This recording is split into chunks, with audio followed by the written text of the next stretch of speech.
If you're live. Very good. All right. Hey, everybody. Hope you're doing well. Good morning. Welcome to day 3 of the MetaStock Users Conference, or the Traders Conference.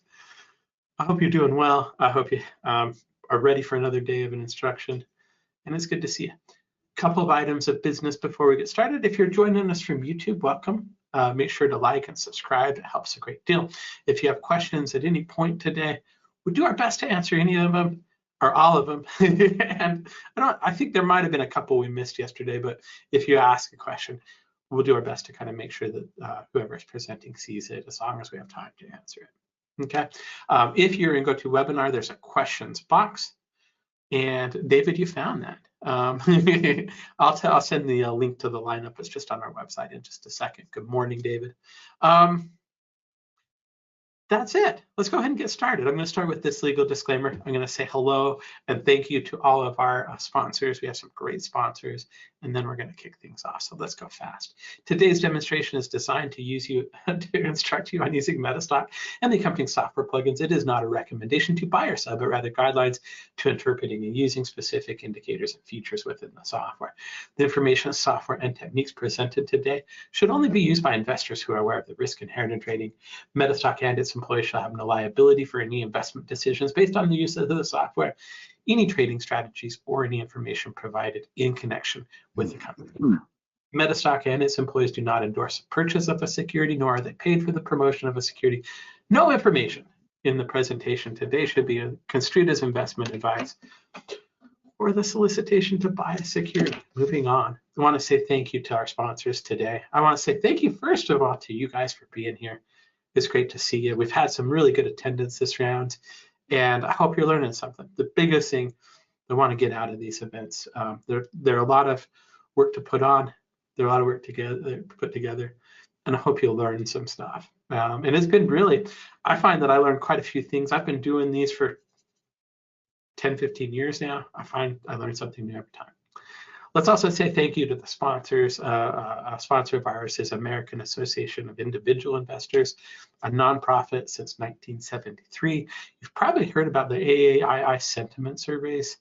They release those quite often. They do a lot of stock research. They do a lot of fundamental work. And we had Ray Rondo come in on Monday, and they do a lot of actual system development work through their active investor team. So if you're interested in AAII, you can find out about AAII at AAII.com. Cool. I like saying AAII. It doesn't really roll off the tongue that well, and so it takes a little practice. I want to say thank you to Stocks and Commodities Magazine. Stocks and Commodities Magazine is the premier technical analysis monthly. They've been publishing since 1982.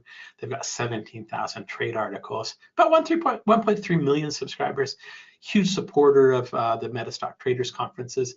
We appreciate all the work that they've done, and you can find out more about them at the Traders Forum, or the traders.com. And then the Traders Forum, it's a little early to start making mistakes, but we might as well start off on the right foot. The Traders Forum is another sponsor of today's event.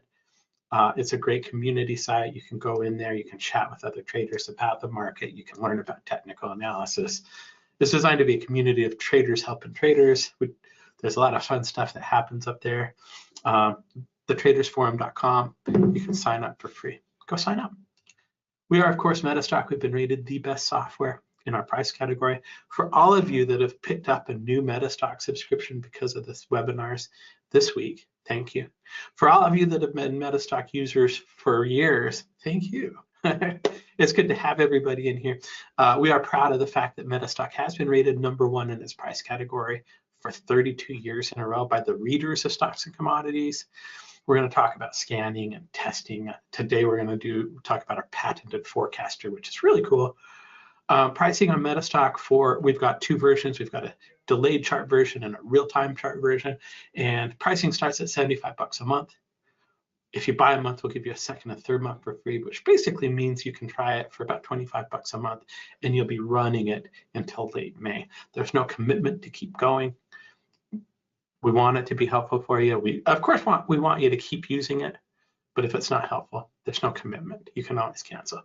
If you have questions about anything, you want to talk to us, we'd love to talk to you. 800-882-3040. You can sign up for any of the offers or the specials that we do today at metastock.com/conf promo.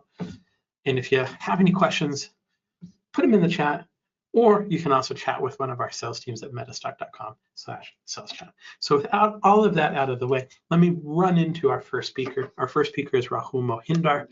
I said when I talked the other day that I've been here for MetaStock for, I think it's 27 years. Rahul's been a partner for, I believe it's 28 years, or maybe 29 years now. He's been a partner for longer than I've been an employee. Very, very famous trader. His main business is he teaches people how to trade. He's got multiple offices in India. He's actually been on CNN India and CNBC India. I kind of forgot where I was going there, but I got it back. And he actually designed the very first system that I risked $1 on. Actually, it was more than $1, but you get what I'm saying. So without further ado, I want to introduce Rahul Mohindar, get him started. Rahul, let's go ahead and get you started. Thank you, Jeff. You're always very kind with your introductions. I want to say good morning to Brian. I want to say good morning to Benjamin, and I want to say good morning to Ronald. I'll answer all of your questions in just a second in the chat. All right, Rahul, I can see your screen. I'm going to get out of the way. It's your turn. Bingo. Well, thanks, Jeff. Always a kind introduction as usual. I must say, very experienced gentleman. Jeff has done a lot for the trading community. It's not just what he does in MetaStock, but in all the events that he runs, all the events that he goes to live. We've been fortunate to have him over in India as well and talk at a few of our live sessions too. So it's always good to be connecting to the trading community, the investing community, especially since you use MetaStock or platform. As Jeff mentioned, 32 years in the running, continuing to win those stocks and commodities awards. So kudos to that. That speaks volumes of the quality it stands for, the reputation it stands for. You're not using something new, something fly by night, something which is to be doubted. So great platform we're all on. I think we all need to understand how do we exploit such an amazing platform to make this work for us. Now, I completely understand that some of you in the room here come to this webinar with the focus of trading, and some of you come with the focus of investing. There may be others who also like to trade the derivatives market where you trade options. And I think the common goal, the common agenda for all of us as traders is what's the direction of the market? It's like, let's open up a symbol and can we forecast, is this going up or down? Or, where's the next big move? Direction. Direction is the number one question. The next question that we have after direction is, okay, if we can identify direction, what's our risk and what's our reward? So that's the next stage of analysis is from direction, placing them into a risk reward strategy or what we simply call money management. And then finally, there's also a time goal where we all want to trade to a certain time horizon. Not everyone in this room uses a daily chart. There are many in this room who probably use a 30-minute chart, a 5-minute chart, an hourly chart. And that's because each one's beat, each one's heartbeat to the market is very different. You could be doing a full-time job, which does not allow you to day trade, let's say, or short-term trade for that matter. And there are some of us who are very active traders, right? So let's understand that I will show you a plethora of time frames. Usually I try and bounce between, a 5, 10-minute, 30-minute daily. These are typically time frames I like to bounce between. But in all practical fairness, I always recommend try and focus on one time frame. Don't get into the business of blending in multiple time frames because what typically happens there is we're all looking for confirmation, but it often lands up becoming confusion. If you're looking for too many things to agree, by the time the 5-minute, the 15-minute, the 30-minute, the daily, the hourly, the weekly, all of that comes into complete synchronization for a buy or a sell setup, maybe the market's already run its course. So don't be, the person who's trying to do too many tests to arrive at a conclusion. I always give the example of a doctor who can pick up a disease or pick up an illness from a very slight symptom is definitely going to have a heads up, right? So agreed, you can continue doing the testing, but you need to get that quick heads up. So let's stay focused. Let's stay focused with one time frame, the same rules continuously, to realize, you may see that I say, okay, this system could potentially be 6 out of 10 or 7 out of 10 accurate. The reason why you and I may not experience that is because we're not there for 10 trades in a row. If we do 10 trades in a row with the same rules on the same stock, you will experience a 6 or 7 out of 10, right? But if you're not there and you're bouncing between stocks and you're changing time frames, you're not even giving yourself that fair chance. So on that note, I'd like to dive into the RMO ATM. I know a lot of you use the inbuilt RMO inside of MetaStock. The ATM is an add-on that I have, but I'm going to start with a brief of what does the inbuilt RMO, which is available to each one of you in MetaStock. There's nothing that you have to subscribe to, but this is the inbuilt RMO that you have. The inbuilt RMO works with a goal that we would be able to get a primary trend detected. What do I mean by a primary trend? A long-term trend detected. Once we know the primary trend is up or the long-term trend is up, we will keep thinking of buying. We will keep looking for opportunities to enter. So whenever we get a short-term signal or a medium-term signal, we would like to trade in the direction of the primary trend. So we signify the primary trend by the RMO oscillator. The RMO stands for Rahul Mohindar oscillator. And the blue bars and the buy arrows, right? They signify the short term and the medium term trend. So think of it as three elements to a chart. The long term trend comes by the RMO oscillator. The short term trend comes to me with arrows. The medium term trend comes to me with the bar color, which is blue or red in color. Once we see these three trends in once we see them synchronized, that's the point we want to be taking a new trade. So let's move to what we conventionally tend to use. So a lot of traders tend conventionally use indicators like averages, MACDs, RSIs. I mean, I've just taken a random example, a very old one indeed, where I can show you the markets have been on a bull phase. You can see prices are making newer highs. So if you look at this phase where the market is continuously making newer highs, but the RSI is not, we call this negative divergence.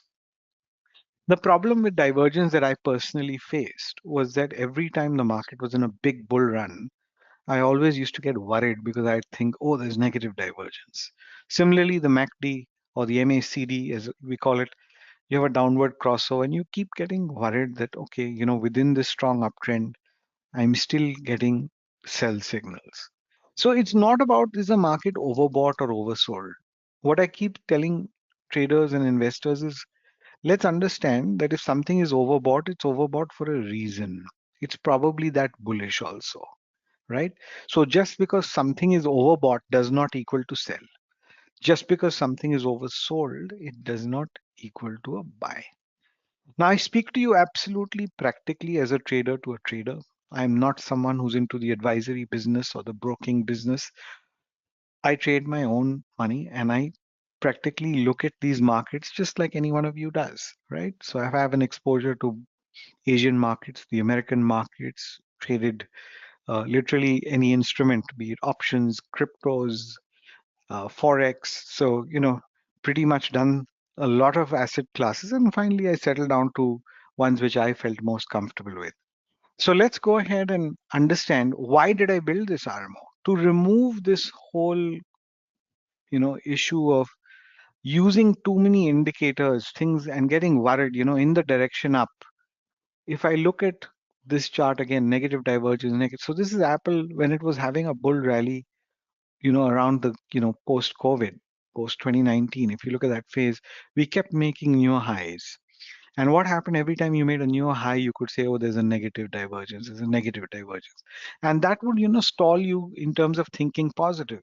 But if you look at the RMO, which is this green histogram, and mind you, this histogram, if it's above the value of 0, that's all I'm asking you to look for. I'm not asking you to look for the shape, the size, the curve. You can notice that right from 2016 of July, the RMO has continuously been, this is 2016 July, has continuously been in a bull phase. When I say bull phase, has been above 0. And therefore, all you should be contemplating about is where do I buy? In other words, you concentrate on the blue buy arrows or the blue colored bars. The arrows are the short term signal, the bars give you the medium term signal. But all I'm trying to tell you is don't focus on the red bars, don't focus on the red arrows, because that's against the major trend. The major trend is up because the RMO is positive. So let's focus on. So detecting a trend became very easy to me. The minute I opened up a chart, I opened my RMO, I just see am I above zero, below zero. And for me, that locks in direction. So for me, that is the number one thing. I have cut out a lot of steps in my analysis just because I have that conviction that the RMO does a fantastic job of helping us detect that long-term or primary trend direction. When I say primary trend, don't worry about it as how many days or how many years or months. It's 60 bars or more, right? 60 bars or more. So if you look at a daily, 60 bars will translate to approximately 3 months of data or more. If you look at a 5-minute chart, maybe it just translates to one trading day, depending on which market you trade. So 60 bars or more is what I identify as primary trend.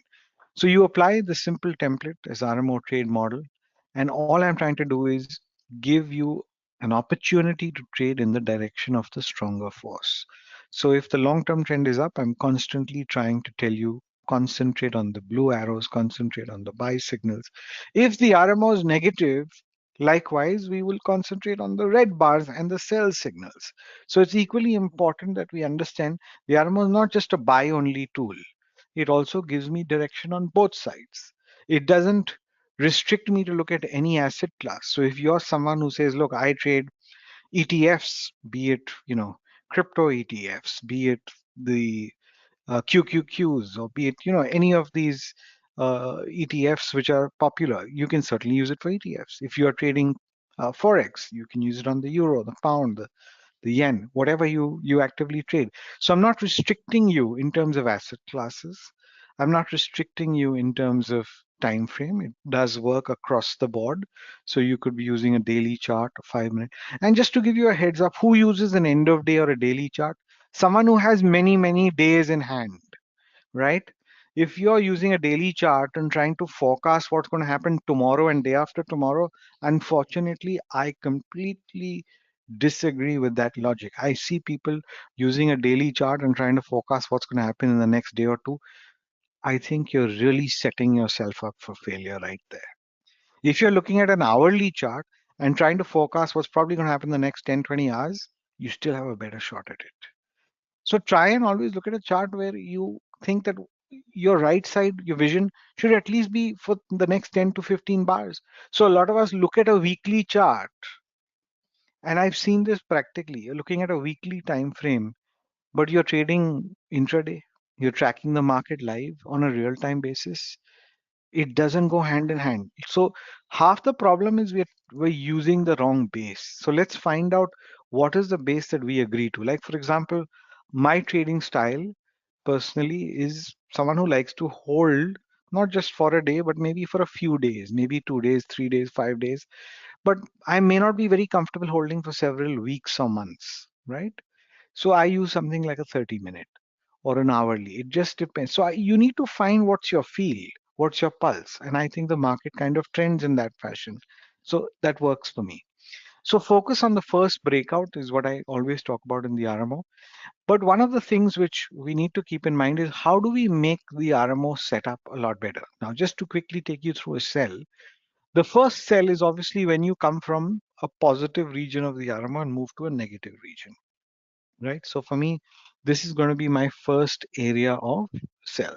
So this part, which I've circled, is truly the first point, the first area where I want to go short, because that's when I see red colored bars, the arrow came in, and therefore, I see the RMO going into negative, everything fitting in. My three rules. So we call this the 3D cell. Similarly, what's a 3D buy? Where you have three. So sometimes you just have the buy arrow, then you have the blue bar, and then finally you see that the RMO is positive. Now, how did I see that? Look down at the axis. This tells you where the RMO was bearish and bullish. So if you don't want to use the oscillator, you can always use the x-axis ribbon at the bottom, which marks it for you. right? So if you're happier seeing the oscillator, you can keep the oscillator on. Otherwise, remember this ribbon is literally just looking at that, right? So you are able to understand where that ribbon's coming from.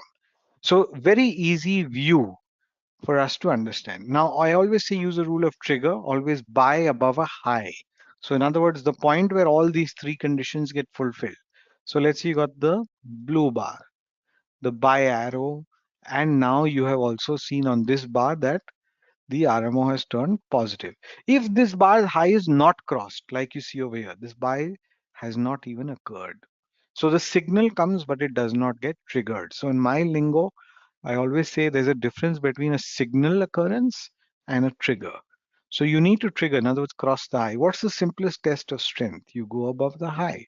Similarly, if I'm going to go short or sell, I've got the, now this is a case where you got an arrow, a bar color, and the low of that bar is broken.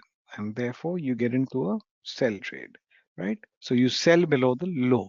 Likewise, when you buy only if it clears the high of the signal bar. Now let's show you some areas where the RMO can get a little tricky. Now, if you look over here, this box which I've made here, and again, I'm pointing to it with a little arrow drawn there. You got blue colored bars, you got the buy arrow, but what happened is the RMO was bearish. And if the RMO is bearish, you land up not taking the trade, right? So because the RMO is bearish, you are not taking that trade. Now, when the RMO goes bullish, you may again think of taking that trade, but remember, you're always going to buy above the high of what you identify as a signal. So you know it does get a bit troublesome when the market gets too sideways, where you can see you went from up and then again came down. So this is something you got to keep in mind, that there are situations where you will face it going up and down. But does that necessarily mean that you're going to always get sozzled? No. It quite easily handles all of these situations. Like here, this is a simple buy, and that worked out pretty well for you. And I'd say every second buy, now you look at these, why have I put a little uh, not really a smiley, but a bit of a stale face there. And that's simply because these are add-on buys, what I call secondary signals, right? So these are maybe indicate a positive move, but they cannot be as potential as the first one. The first breakout is always a buy that comes after a RMO sell phase, right? So that's where I need you to focus. So that's the inbuilt RMO. And I want you to basically focus on first breakouts, not add-ons. Trigger with a filter, in other words, buy above a high or sell below the low, and stay disciplined to the rule. The problem is we don't take the 10 trades in a row to realize am I 7 out of 10. We keep switching, and I'm speaking from experience. I myself have done it. Often you start off thinking, oh, this is the symbol I'm trading, but as the day goes by, you start looking at too many things. So if you can lock in just 2 or 3 symbols you want to trade, a single time frame you want to trade, go at it 20, 30 times in a row, same rules, same amount of money, you'd be able to be disciplined and you'd really feel the strike rate. We've got a beautiful scanner. Through the ATM power screener, we give you a separate application which finds these trades for you. So, I don't even need you to do the hard work of finding out where is this signal. So it would actually stamp out for you where you have a new 3D buy and where you have a new, arrow signal or a new blue colored bar. And the beauty is the background color also gets shaded. So you can enter a custom symbol list. So these symbols which are here, this is something that you can enter as per your choice, your portfolio, stocks you want to track. You can then choose which indicators you wanted to scan on, and this scans hands-free, real-time, and has voice and email alerts too.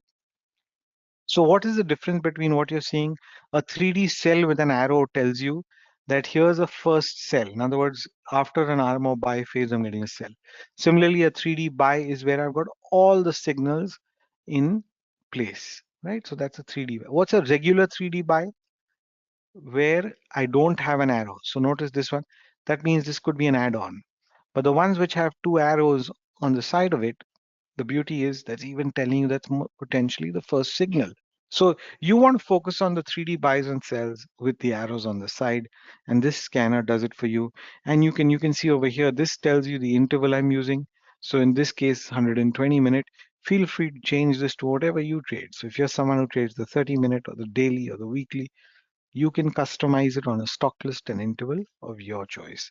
What do I mean by block sorting? You can double click on the top of the column and actually see, is the majority of this market bullish or bearish? Just like if you looked at my list over here, which probably is amongst the top 30 odd stocks, you'd see that majority, 60% of this market, if not more, 65% probably, is green, which means the RMO is bullish. And the red list is telling you where the RMO is bearish. So that also gives you a bit of a temperature of where the market is. So, I look at it as my heat map of the trend.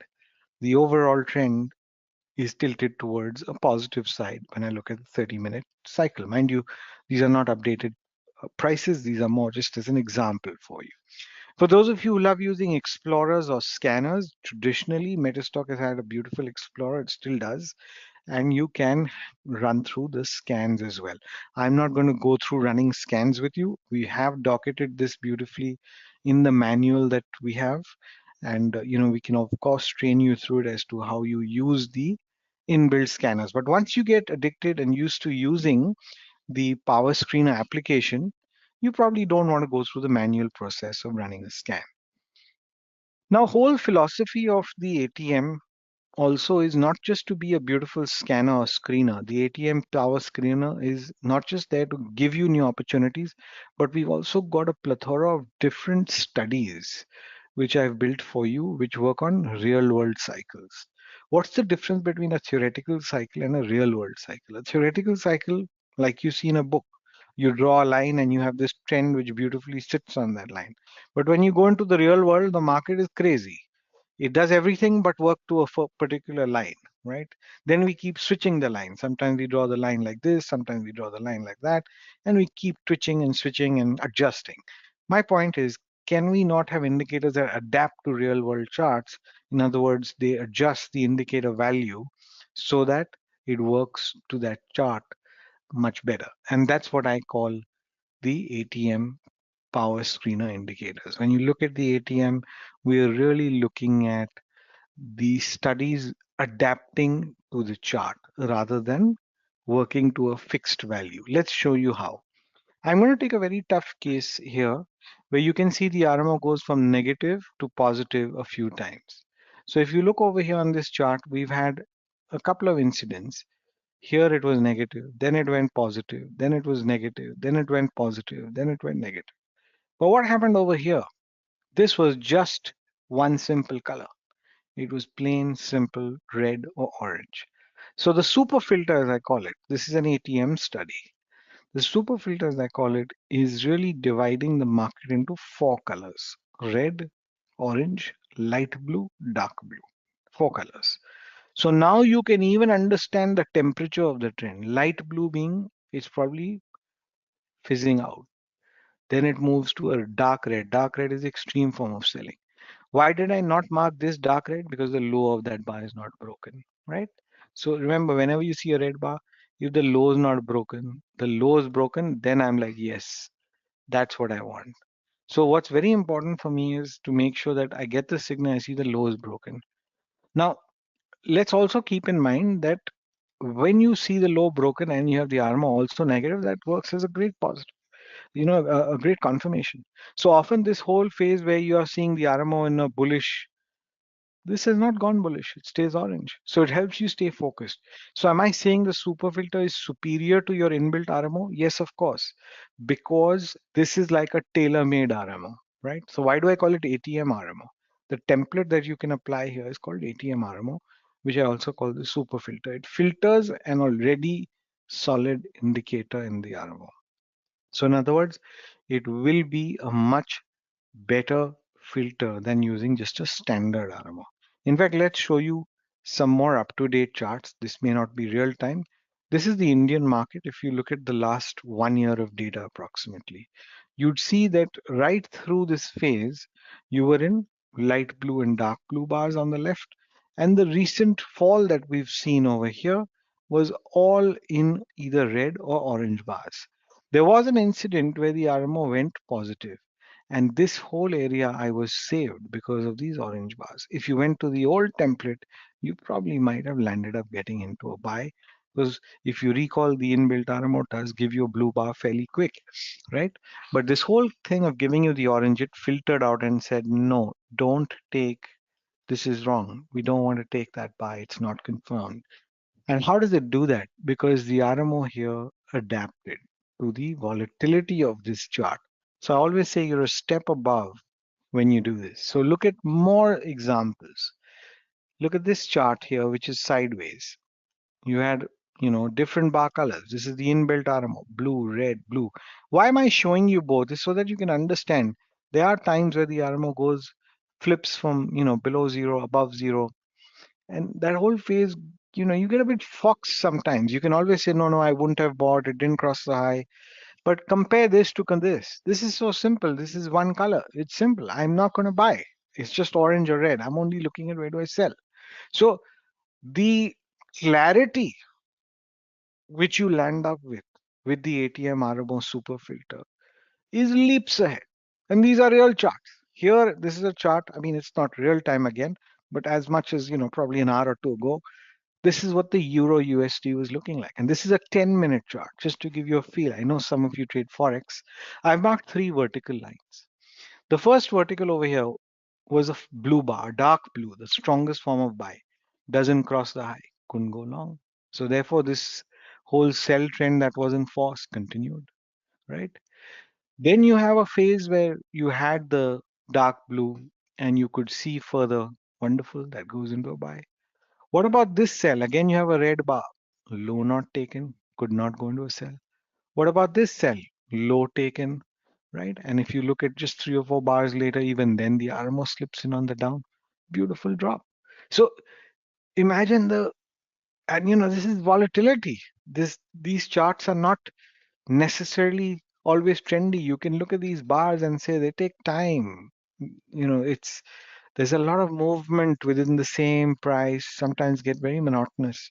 But the whole smoothing out effect that these bar colors give you, it's not just smoothing out, it also gives you an edge. Imagine getting the red bar over here.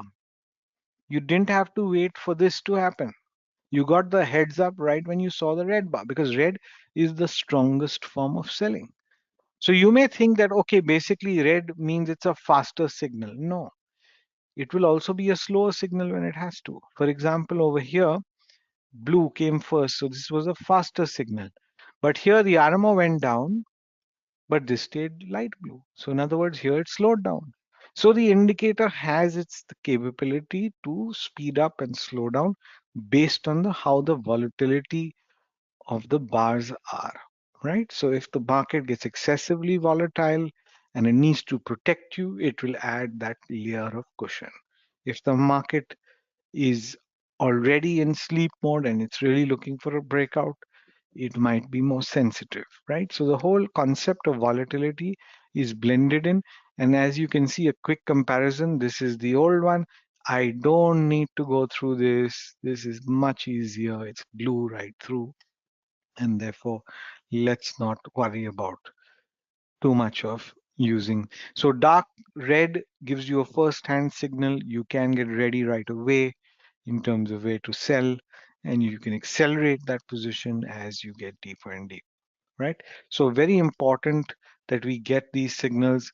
And I showed you numerous examples where you can see, I mean, this is a chart of Meta, Facebook as we used to call it, I think, daily. And this is an end of day daily chart. So right through from November 23 to today, if you look at, that's a lot of data. We're doing about 1.5 years, if not more. Notice you don't have a single dark red bar where the low is broken. You have the dark red bar there, the first one. That's all I care for, the first one. Low is not broken, and you stayed intact on the trend. If you look at the RMO on the other hand, you look down, you had 3 incidents where it really could have had a close shave where it went into negative. But the clarity of trend that it gave you, that from November 23 till now, all it told you is concentrate on where to buy. Don't look at where to sell, right? I mean, short. You're really looking at where to go long. It's telling you not to go short, which is a great thing. You're keeping your alignment to the trend. So we even have a super filter scanner. So you can see over here that you can just add a column called ATM RMO super filter and put in a custom list of stocks. Again, this is not live, but just shows you what are the different colors. You can see on this screen, I have more dark blue, light blue. I only have 2 stocks which are in red, but the rest seem to be in fine federal. And now within that, you can see where there's a down break, in other words, a new arrow or a new signal, or where there's a downshift, where from orange it shifted to red, or from light blue it's moved to dark blue. All of those things are docketed in. But remember, the theme is very simple. The theme is so easy. Like I showed you, I'm just going to quickly run back. Like I showed you even on this chart, either you're trying to trade the upside or the downside. You're not worried about marrying in the three, which I said, the RMOs are, what's the bar color. This is very simple. It just gives it to you. It just know that all I'm doing is I'm focusing sell. I'm not looking. And if I see deep red and I also see that the RMOs trickled off, look at the level of clarity and confirmation. So even though you had this big up move which suddenly came in, you have these little sporadic jumps. Maybe the RMO even got challenged momentarily over there. You may have gone just above zero there. But the great part is you have that clarity that no, the bars are still orange. I don't care. I'm still focused on the sell side of things. I'm not bothered about where to go long, right? So that's something which is very relevant to me. The other underdog in trading is always been volume. And I always say that uh, this is a very underused tool. The SWI or Strength Weakness Index is an amazing indicator which marries in the concept of volume. Now let's just think carefully. Why do we look at volume? Volume tells us the number of shares that are trading, right? Or the amount of quantity that trades on a symbol. It also signifies the amount of money involved. The common read that we all have probably learned is if price goes up with volume, that gives you a confirmation to the trend. Similarly, if price goes down with volume, that is a confirmation to the downtrend. So it's like volume backing the trend is definitely a good confirmation. If I could marry this whole equation into an indicator, I like to call it the strength weakness index. Let's dive straight into it. Rather than having you looking at each bar or candle and seeing, okay, now the bars went up, did the volume go up? When the bars came down, did the volume go up? Trying to keep on think and marry that equation is going to be quite a, Herculean task to do it accurately. So what we do over here is we stamp the bars either blue or red, and we put a line across it also. So whichever you like. If you can see the bars are trading below the line, this is only looking at volume, right? It's only looking at volume. It's not looking at any other tool, right? So you can say that below this bar, I'm a sell, above this blue bar, I'm a buy, and this is just volume. But if you can combine this tool now with any price driven indicator, like let's say you were using the super filter, imagine using the super filter with the SWI, you've taken it up a whole new level, right? And how many people are even using volume this deep, right? So here's a chart of the QQQs on the 30-minute. I've taken an extract from November 2024. You can see even in a 30-minute there's a lot of volatility. So despite being very sideways over here, I have not gone into any change of trend. What are we looking for? We're looking for a buy when they go into dark blue, right? As soon as so that just tells you from a volume perspective where we stood over there.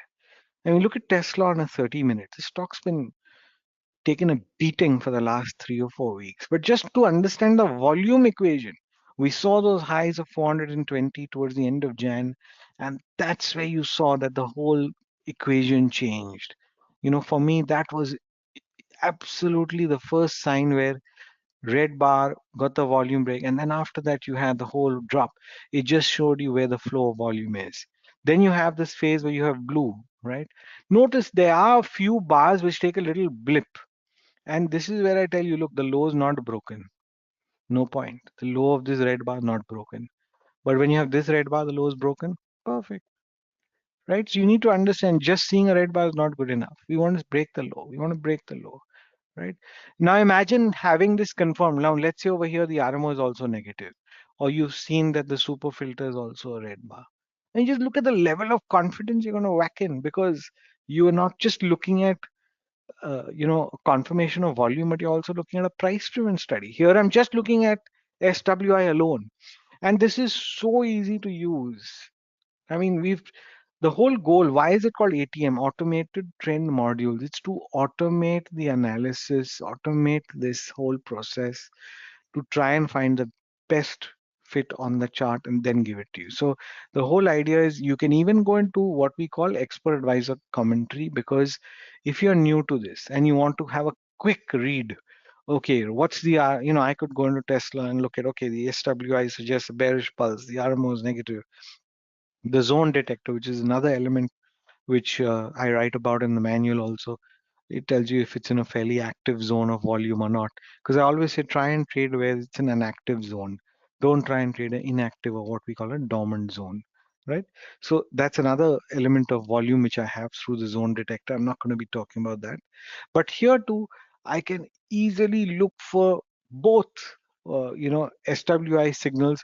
And if you're wondering, how do you do this stuff? Again, just pull up, stocks. Suppose I was looking at Tesla over there. Let's just try and you can straight away go into the templates over here and say, I want to look at the ATM SWI. You can go ahead and open the chart, and you immediately get, this whole calculation comes up for you. I don't know if I'm connected now, but probably not on the real time. But that's how simple it could be for you. It could just, you'll end up looking at, there you are. It's the 30-minute. Okay. Again, this is not real-time data, delayed data, just to give you a sneak peek. You can quickly see how that's looking. So even if I wanted to look at Tesla, how did it fare on the 5-minute chart? I mean, if let's say you're someone who's a very, very short-term trader and you're not really looking at the 30-minute chart, you can get a bird's eye view as to how this looks on even a 5-minute chart. And all of this has scanners, right? So all of this, so like you've got the super filter scanner, you could have a scanner. And if you're wondering how do you get the scanner app, well, you can go into the Power Screen application, and this is the separate application that I was talking to you. It automatically connects to MetaStock Zenith. If you're on end of day, you just need to configure it one time and tell it where your data is. But it certainly works very seamlessly with Zenith to give you, the data feed real time. So once you're connected, you get a little green circle over there telling you you're connected. And now you can either type in so if I want to make a new list, so let's say I want to put in stocks that I want to look at, I can go ahead and type it in there. And I'm just doing a quick demo for you so that you can see how it pulls the data. I right click, I add a column. So I can choose any different indicator I want. So in this case, since we did SWI, I'm going to go ahead and click on SWI and say, okay, give it to me on a 30-minute chart. You have voice alerts, email alerts, so I'll just keep that off, right? And it would immediately give me, so a red value tells me that right now, well, not right now, this is delayed data again. We are looking at the prices being lower than the SW. A red color tells you it is in negative zone on the 30-minute. So like this, you can add, whatever stocks you trade. So let's say, you want to put in some of those stocks which you're actively tracking. You can immediately see on the 30-minute, you don't have a lot of symbols which, just putting in some symbols. So here's one which probably earlier did generate some kind of a buy, and that was, so it's very different. So if you look at some of the tech heavies, they've been on a sell. And now you may say, I want to further add the super filter column. So you can go into this and say, okay, let's add the super filter as well. And you can go into, so that's the inbuilt RMO. The one I want to add is the super filter. In this case, ATM RMO SF, that's super filter. And since I'm looking at 30, let's kind of stick to that 30. So I can add another column for the 30. And there you are. So now you can keep changing the interval. You can auto sort, so you can see at least within the list that I'm using. You can save lists as well. You can copy paste. So let's say if I just use this one, which has probably the top 30, that's how quick it is. And you can go ahead and edit exactly as you need it.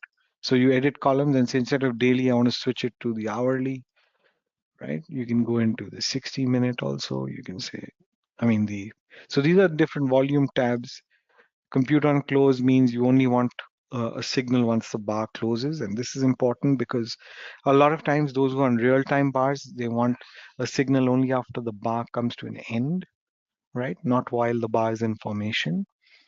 So you can go ahead and adjust this. So it's beautiful how responsive it is, quickly fills your data, calculates all that. Imagine you're going through so many charts and trying to understand. So you can see on the 60-minute, it's a full mixed bag of things, right? But if I wanted to just get a heads up, okay, within the top 30, how does these are the top 30 stocks there. How does the 30-minute look? Again, it looks like a bit of a mixed bag, right? And if I said, okay, let's see how the daily looks, sometimes you don't have all the stocks pointing in the same direction, but it just gives you a fair idea. The daily also looks pretty solid. Here you can see that there's a good 65%, 70%, which is on the light blue or dark blue side of things. There's just 3 or 4 reds or oranges, right? So a very responsive app over there. It's a desktop application which you can use. You have the symbol search, you can make notes, put on your calculators, directly open or launch MetaStock from there. So sometimes you think, half the work's done right there. So let's kind of dive back into the PowerPoint. Then the next tool which we recently added was the trend flare. I'm going to give you a brisk walkthrough of what the trend flare does. The trend flare is basically there to give us an idea of an early signals for those of you who are looking for where's the quick signal for a flare up or a flare down. So we call these flares. In other words, you see the orange histogram on top. Wherever you have a spike down, that's what I call a trend flare down. And each time you have, there's SS plus a baseline TSL. Let's go through the entire chart a little better. Let's start with the green line, the easiest one, what I call the baseline. The baseline basically dissects the market into bullish and bearish territory. If obviously stock prices are trading below the baseline, we expect weakness. Above the baseline, it is relatively strong. Now, mind you, the first signal of sell or buy may always come above the baseline. For example, here, this is the first time where the flare went down, right?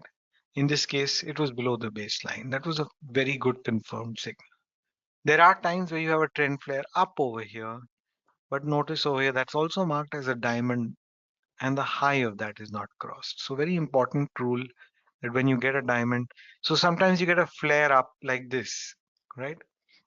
If the flare up is not maturing, right? For example, you have a blue diamond here, it's not maturing, doesn't cross the high. Well, obviously it means there's something wrong and it probably is toppling over. Look at another flare up here. High is not crossed. So this blue diamond that you see is the trend flare up. Then comes the next signal, which is TSL, trailing stop loss. So TSL positive is what is marked by these lines over here or circles. So the reason I've given you chart markings and an indicator, some people like it on the chart, some people like it as an indicator. So suit yourself, you don't have to look at both. I kind of like to focus more on the diamond shapes that I have. So what I call the sweet spot, so SS plus. Okay, SS plus means sweet spot for a buy, sweet spot for a sell. SS minus indicates where you can go short. Obviously, try and take the first sweet spot sell. In other words, after an up move, I'm looking for the first sell. Similarly, here the market was in a downward trend below the baseline, and now I've got the first buy. That's what I'm looking for. So let's be focused in terms of diamonds. Diamond shapes or flares are what you need to be looking for. That's how it looks on a price chart. So if you can focus on the first diamond, that's what it looks like. It's not very difficult to use. And that would give you an easy indication of where the trends are looking like. Now, you can get all of this again through the scanner and be able to see wherever you have. So if I'm only looking for sweet spot or diamonds, so what am I going to look for? Where I have SS plus. If you're someone who's more used to the Explorer, as you can see over here, you've got various columns like SS plus, SS minus. So if this is at a value of 1, that tells you, okay, this is the stock which is SS plus. So you can one way is go through the Explorer if that's something you're very used to. I personally prefer looking at, the list over here. And the background color also tells me something. Here, this is an SS plus where the background color is green. In other words, I'm above the baseline.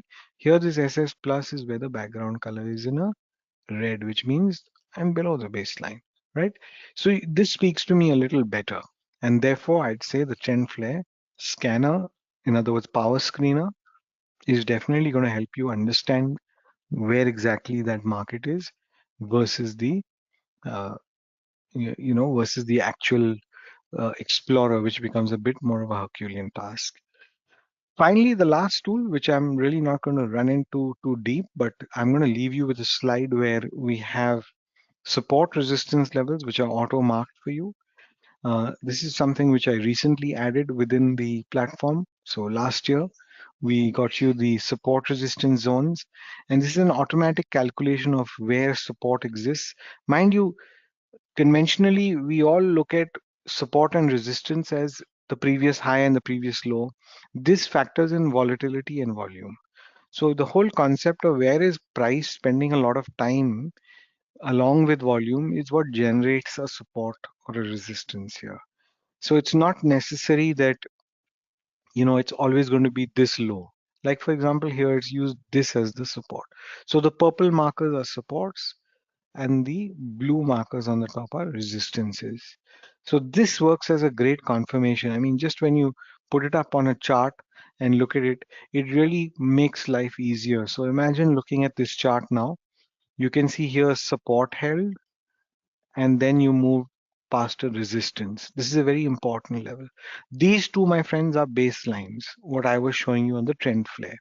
The green baseline is what I talked about. We also have what we call an orange baseline or what we call the longer term baseline. So if you want both the baselines on, you can have both the baselines on, right? So if you're above both the baselines, you're crossing resistance, that's a great sign. For example, here I'm breaking a support. No, even if it breaks a support, I'm not breaking baselines.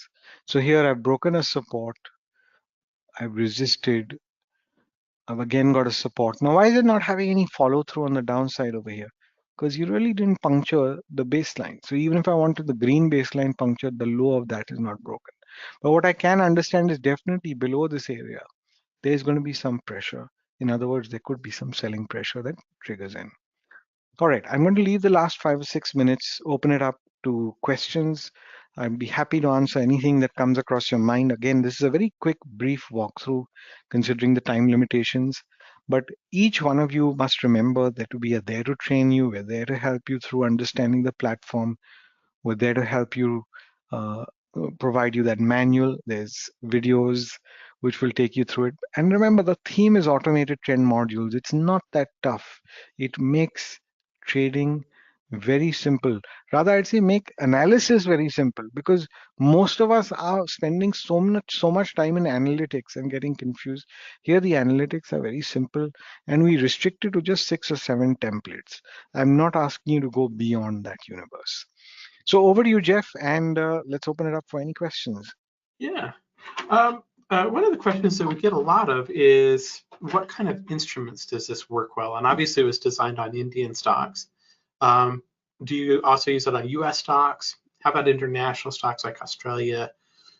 What kind of markets and what kind of instruments does this look at?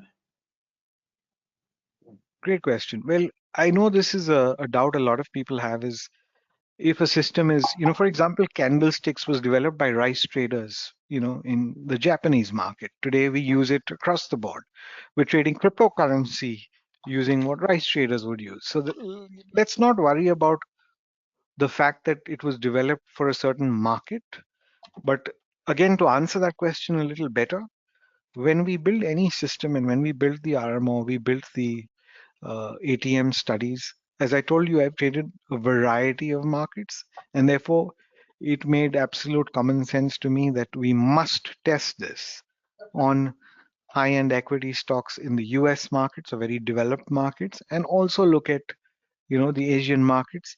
So both developing and developed markets is where we tested this on. So do not worry if you're someone who trades it with Forex or someone who trades the US equities. I myself do more of that than looking at Indian equities myself. So it does work across the board. And as I told you earlier too, across a variety of time frames. So have no fear in terms of where to apply it.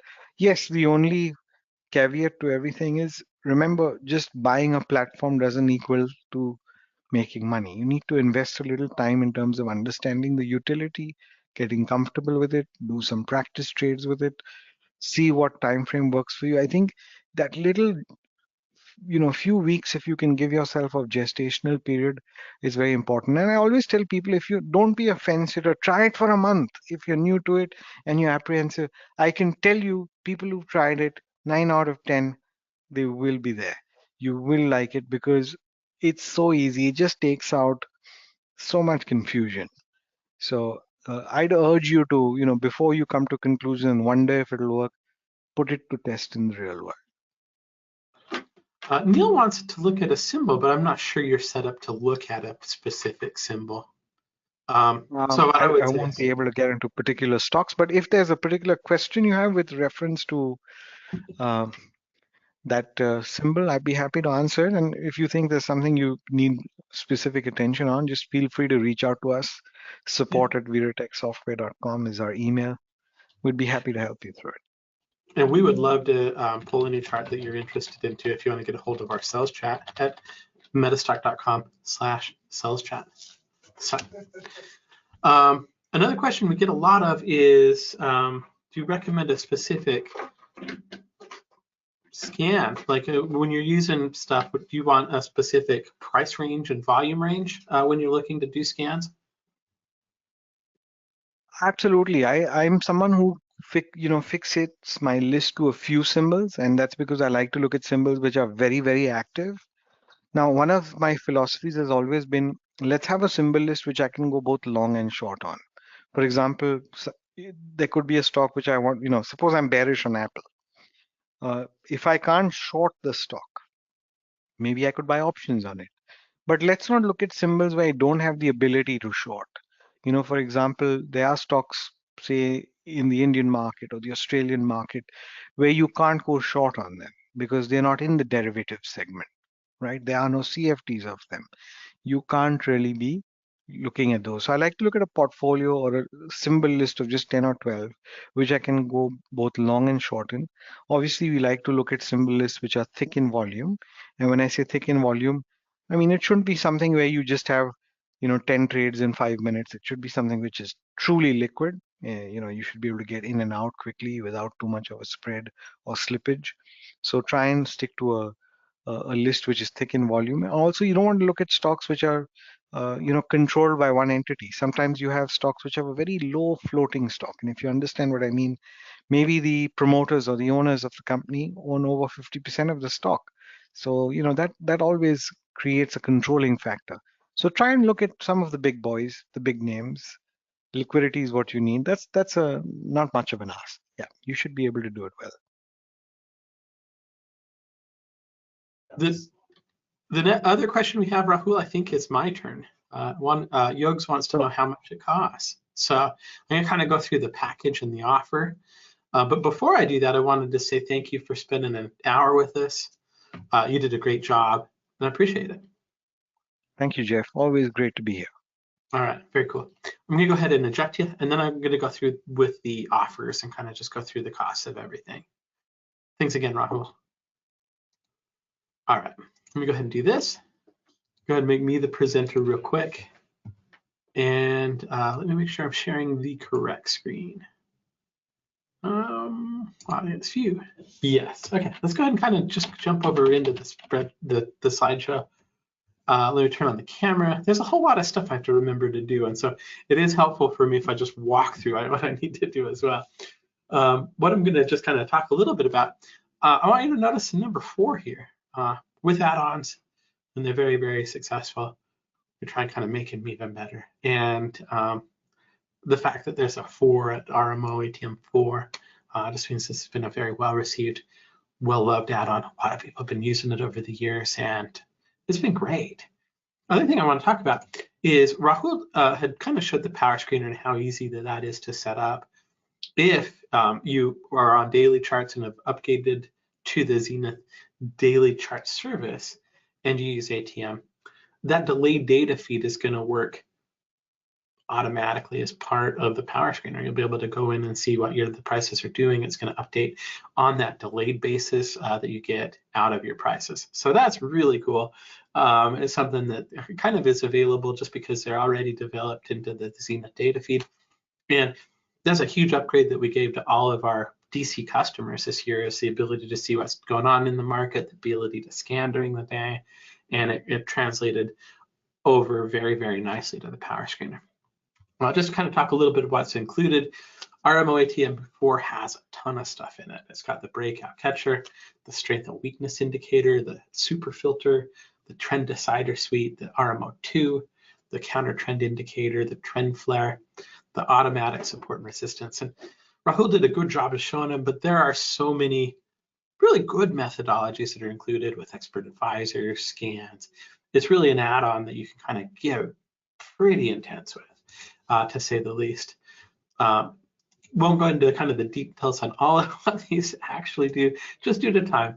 But all of these have expert advisors, they have scans, they're available in the power screener, and Rahul already did a good job of talking it. So with the RMO ATM 4, you're going to get the power screener app, you're going to get the strength weakness system, the super filter, the trend decider, the RMO 2, the counter trend indicator, the trend flare suite, normal and slow, and then the automatic support and resistance. All of that's going to be included. And normally the pricing on this ATM 4 is $149 per month. It's our most successful subscription add-on. What we're going to do as part of the conference special is we're going to give you a permanent discount. So instead of paying $149 a month, we're going to pay, if you pay $129, you can pay $129 and you're going to get that as a price forever. Okay. The special that they're doing with it is if you want to prepay annually, you'll get an additional discount with that. And if you do that, you're going to get a one-on-one training session with Veritech and access to a masterclass. Now, I want to talk about the masterclass because last year when we kind of released this in the summer, Rahul sat down and he did a couple sessions where he talks about the core models of the ATM. These were very, very extensive. We did them, I think it was on a Saturday, but I could be wrong on that.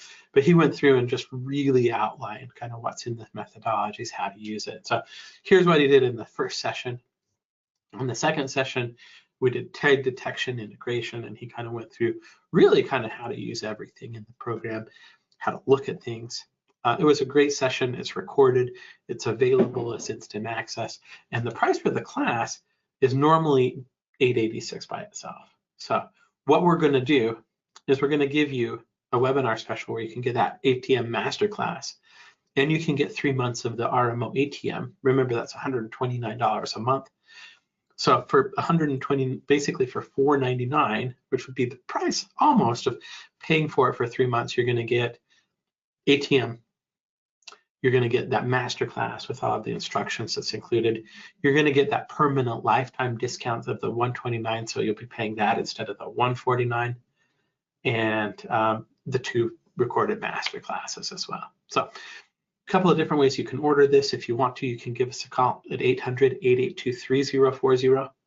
You can just go to metastock.com/ATM and get it, or we'd be happy to talk to you. If you have any questions, you can go to metastock.com/saleschat. And yes, Yogs, this works on MetaStock, and it is exclusive to MetaStock. So if you haven't used MetaStock before, we've talked a lot about how MetaStock's been rated so highly for 32 years in a row. In just a second, Bobby's going to come up here and talk about the Zenith. But if you want to do this package, Yogs, and you want to try it out, we'll also give you a free trial to MetaStock as part of it. Oh, we want you to try it. It's a great system. It's a great methodology. We're confident that this is going to work for you. And if not, you can just cancel it. There's no reason. There's no commitment with it. Okay. All right, very cool. I do want to, so metastock.com/ATM, metastock.com/saleschat, or 800-882-3040. As we move on a little bit, I want to say thank you to one of our sponsors, the American Association of Individual Investors. AII is a huge nonprofit. They've been doing stuff since, I believe it was the 70s. It could have been earlier than that. They do all of their stock investment research. They have an active investor division. You've heard about the AAII sentiment survey. That's done by them. You can find out more about AAII if you go to AAII.com. And I want to say thank you to Ray Rondo and all of those guys over at the AAI for being such a supporter of the MetaStock event. So we are, of course, MetaStock. What I'm going to do right now is kind of let you know about a little bit of a schedule change. I just talked to Jeff Tompkins. We're getting ready to kind of have him present, but he has no voice at all. he's got a full-blown case of laryngitis, and so he's like, is there anything we can do? Can we move you around? What we've decided to do is actually move him to Friday at the same time. So hopefully he'll have his voice back by Friday. What we're going to do is, Bobby was scheduled to talk on Friday. We're going to have him talk right now instead, and he's going to jump in here in just a second. Greg, I do want your help before we kind of do that whole migration, if you're available. I'd like to give away a prize. I'm always down for giving stuff away. All right, let's do it. Because we've been kind of just scrambling to kind of get the schedule changed and kind of figure out if Bobby could do it and all that kind of stuff, I don't have a list of registrations. So if you're watching us on YouTube, Greg, tell us how you can register, how you can be on the prize list. That's easy. Just go to metastock.com, click on the banner at the top, and you'll see our registration website. In addition to being able to register, it shows you a schedule of events this week. But if you do register, you'll be put on the list and be eligible for our daily prize drawings. Now, since I haven't pulled that list yet, it would be a good time to do it. But what I'm going to do now is I want to talk a little bit about how important it is to ask questions if you have them, or interface with us, or say good morning, or that kind of stuff. And so what we're going to do is, since I don't have the list, I've got a list of all the questions that have been asked. I'm going to basically have Greg just tell me when to stop. I'm going to kind of scroll through them. So if you've asked a question, we haven't had a lot of questions so far. There's a very, very good chance you're going to win. Yeah, we haven't. There hasn't. People have been kind of quiet this morning. Tell me when to start, or when you're going to start.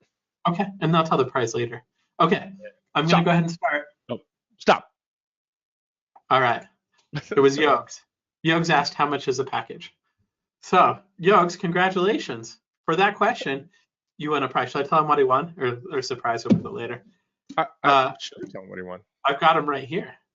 So, a big friend of MetaStock, the late Steve Bigelow, a great business partner of ours, great technician, somebody that had a tremendous influence on the way that I trade. I've got some books of his I'm going to give away. We've got Candlestick Profits, Eliminating Emotions. We've got the High Profit Candlestick Patterns. And I've got a mouse pad that has all of the 10 major signals on it. I love that mouse pad. Yeah, I have it. I have a bunch. I have a few of these too. So those are all going to be included. Let me grab, before I get out of here, let me grab, and I'm ready to do this. I'm just going to chat it to my desk here. I'll put you on the list. Yogs, I'll reach out to you a little bit on Monday just to make sure I've got a good address for you, get this shipped off. Thanks for the question. Appreciate it. You just won a prize because of it. Our next presenter, and I think what I'll let you do, I'm going to go ahead and kind of shift over. Is he going to just sit where you're sitting now? Yeah. So this will be. Would you like me to introduce him while you guys are swapping out? That's what I was thinking, yeah. I've got his slides ready to go here, too. So I'm going to start the slideshow for him. I've got icon ready. I'm going to stand up and gracefully exit, and he's going to come in and gracefully sit down. So, and while I do that, I'm going to have you introduce him. That sounds great. Ladies and gentlemen, thank you so much, Jeff Gibby. Our next speaker, again, is speaking in lieu of Jeff Tompkins, who couldn't be here today. He's our very own Bobby Hiller, and he's going to be talking about, what is Bobby talking about? I can't remember what Bobby's presentation. Zenith. Well, he's talking about MetaStock Zenith, but I don't remember the actual title of the presentation. Anyway, Bobby used to be the young kid. I remember when he came on, I thought, who's this kid? And I keep on thinking he's been here for like a year or two. He's been here for 9 years plus. Yep. And been very successful in the seat of, well, in that seat, and also in the seat of business development. Bobby's in charge of finding new business development partners, people that want to work with us and resell MetaStock and partner with us. And so if you're interested in that, that's not going to be the subject of Bobby's presentation today, but you can certainly reach out to him for that. And Bobby is also an avid outdoorsman. He likes dogs. And I think that's about the best thing you can say about a person. Bobby, have I missed anything really important? I think you hit the big points. Okay, well, I'll let you add it. Break a leg. Don't forget the disclosure. All right, thanks guys. And as Greg said, first off, we get to start up with this disclosure. I'll quickly read through and then we'll jump into the fun. So this demonstration is designed to instruct you on using MetaStock and the accompanying software plugins, and is not a recommendation to buy or sell, but rather guidelines to interpreting and using the specific indicators and features within the software. The information, software, and techniques presented today should only be used by investors who are aware of the risk inherent in trading. MetaStock shall have no liability for any investment decisions based on the use of their software, any trading strategies, or any information provided in connection with the company. MetaStock does not endorse the purchase of any security, nor is it paid for the promotion of any security. No information contained in this presentation should be construed as investment advice or a solicitation to buy any security. All right, so now that that's out of the way, we can kind of start to go into things. Greg gave me a wonderful introduction. I am Bobby Hiller. I work over our international business development department here. I've also done sales with MetaStock, and kind of the unique thing about my job is that I get to work with professional traders and institutions and educators from all over the world. And I've also been able to kind of travel all over the world as well to meet with them, to learn about their trading strategies, to talk about the markets. And kind of the unique thing about all of this is we have all of these different partners, and they all utilize MetaStock differently, but all with the same goal in mind of helping them to improve their trades, helping them to save time on their trading analytics, and things of that nature. And so what I'm hoping I can do is take a little bit of all of that experience that's rubbed off on me and share it with some of it with you guys. So what I'm going to be covering today is our MetaStock Zenith platform. This is kind of like our news and fundamental service. And we've had this for over a decade now.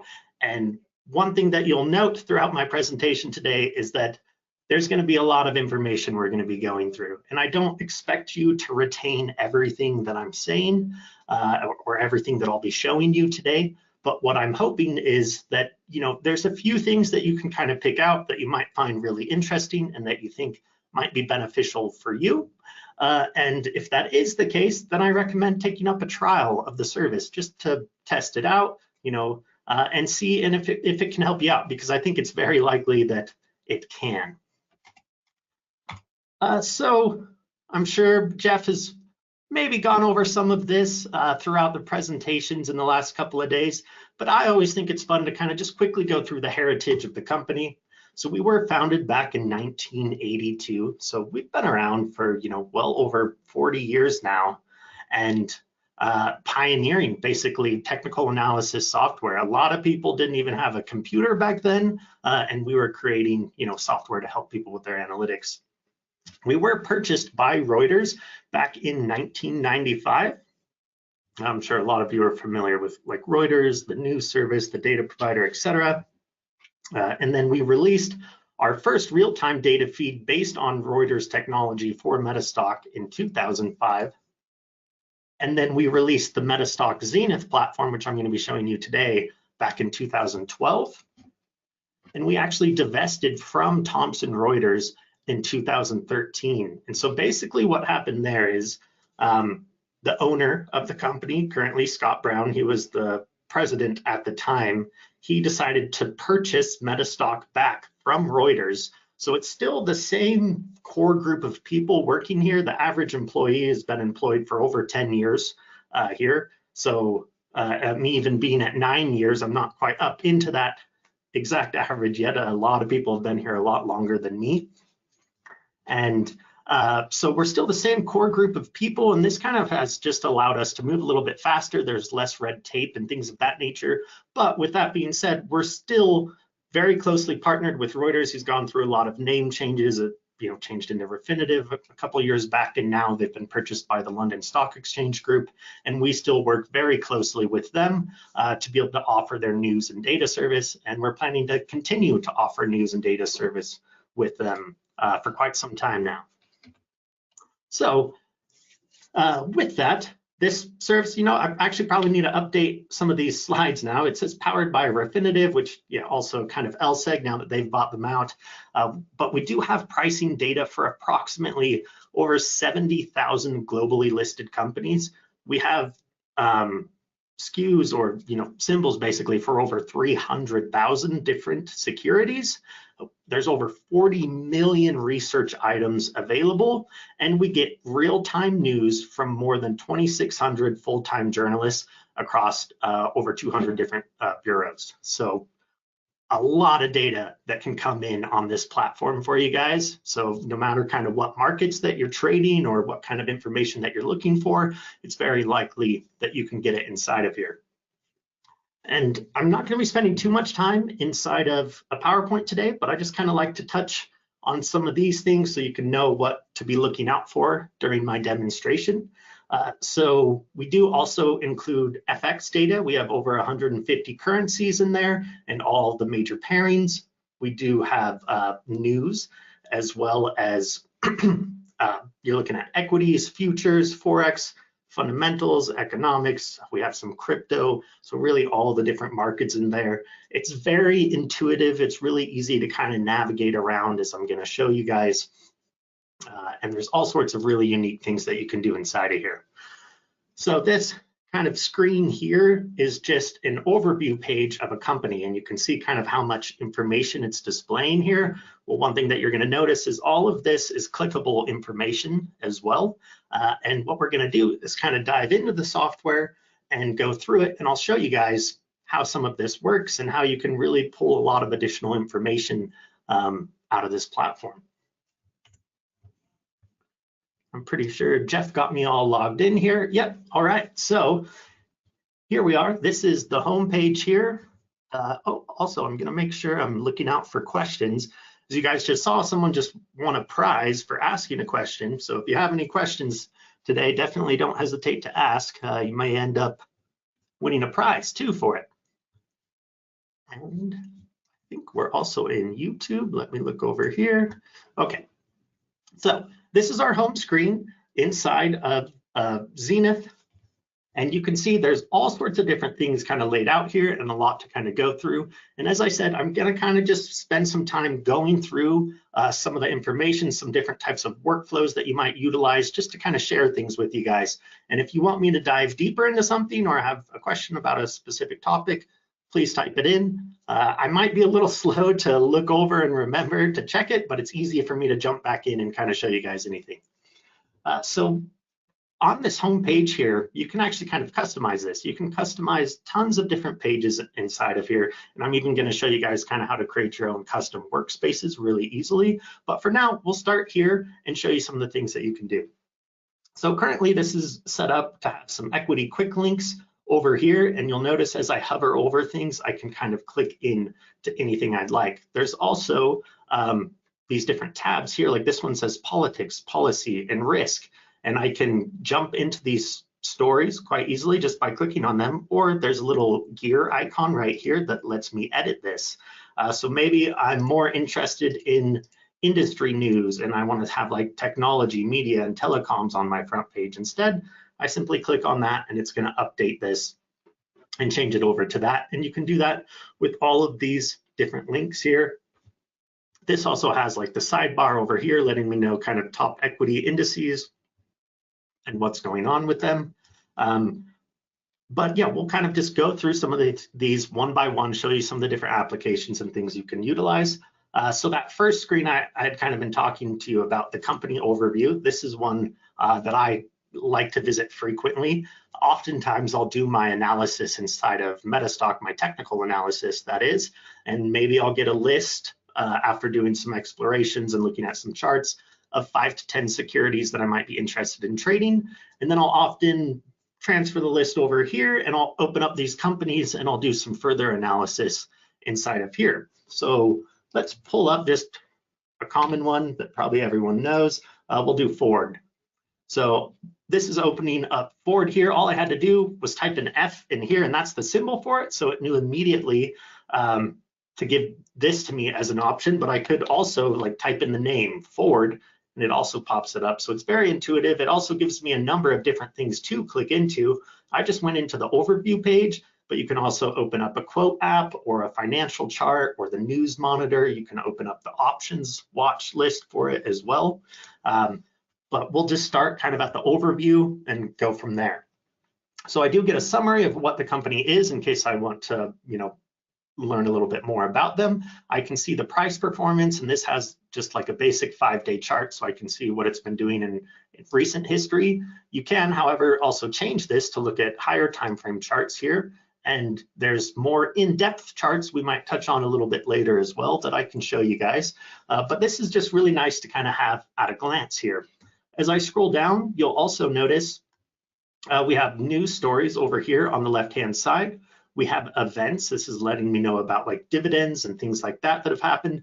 I can add these to my calendar in case I want to track them. I can see recent developments as well. And again, all these different articles and things are clickable links. So if I click on this, it's going to open up another kind of tabbed window here. And it's going to let me know about this thing that I clicked on and then further information inside of it too. So coming back to this page, I can also look at a glance like some recommendations. So this is like analyst recommendations. How many are rating this currently as a strong buy? There's 2. How many is a buy? 3. Hold. 16. Sell. 2. Strong sell. 3, etc. And you can kind of see how they're doing amongst their peers here. I could even click into this to get some additional information and kind of look at a graph of it as well. And I'm just hitting the back key on my mouse here to jump back. So it works very much like an internet browser. You'll probably be pretty familiar with kind of how things navigate inside of here. Because of that, everything kind of opens up in tabs and you can have multiple tabs open and things of that nature. You can always hit like the back button up here as well to help you navigate too. So I'm going to keep scrolling down and here you'll see there's like a relative valuation and I can see its global ranking. So this is a very big company, it's a big security. So you'll see these are all green because these are kind of bullish indicators and they're highly ranked. Here I can also look at their peers and kind of see how it compares to their peers. You can see like the EPS, the PE ratios, the percentage change for today, etc. Another thing that I really like to look at, that this is kind of hard to find in other places, are these star mine models. So the star mine models will kind of give you ratings. And if I'm not sure what exactly something is, like relative valuation here, I can click on the question mark next to it. And this lets me know the current regional 1 to 100 percentile rank of the security in the overall relative value model. Higher scores indicate stocks with the best value when considering all relative value model components that are relative for the stock. And so this has a 99% rating. So that's a very bullish indicator for this. Also on the reverse side, it also lists bearish indicators for you too. And I can see there's a number of different bearish indicators like credit risk combined. This lets me know on a percentile rank of a company's 1-year default probability based on the star mine model, their combined credit risk model, and then you can read kind of more into that, but it lets you know basically how likely they are to potentially like go bankrupt within the next year or something of that nature, that type of indicator too. So quickly at a glance, I can just kind of get these ratings. Sometimes if I have that list of 5 or 10 securities that I've pulled that did my technical analysis on and now I'm considering trading them, I might want to look for things that are more bullish in potentially the short term or the long term, kind of depending on my trading style and things of that nature. But these are all things to kind of consider. And this is showing me the highlights, but if I wanted to see everything, so I can see there's also some like neutral indicators in here too. And some of these might have a little more meaning to me than others. Some maybe I'm not worried about,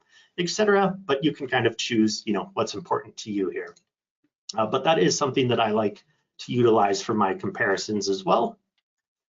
And if I keep kind of scrolling through, you can see there's a lot of information here. And this is just the overview page. And this is just one overview page too of a company. And I'm going to just do a time check here. So I can also come through here. And if I wanted kind of a different layout for the overview page, I can do that too. Like if I wanted a summary overview page or like a fundamental overview page, etc., I can just hover over the overview and click on it. You'll also notice as I go through these tabs that there's a lot of additional kind of resources available to me for this specific security too. And after we just glance at some of these quickly, then we'll go dive in and look at some of the other mechanics, because there's a lot more that you can do than just look into one specific company and etc. So there's news. We have like a news monitor. You can look at sector news. You can pull up significant developments. Price and charts, you can do like a time and sales chart inside of here. So I'll go ahead and just quickly open that up. And then there's also like price history, price performance, short interest, volume weighted average price. You can look at market movers. You can also just open up a regular chart that has some basic like technical analysis stuff that you can do on it. But here I can see like the last trade, the volume weighted average price, bid, ask, etc. And then also there's charts, and then you can also look at like the lift and hit, ask, bid, log, etc. So lots to look at there. There's more information on estimates here. We kind of looked at some of that a little bit earlier. You can also dive into the financials. So I think this is really big too. Like you can come in here and you can look at their income statement.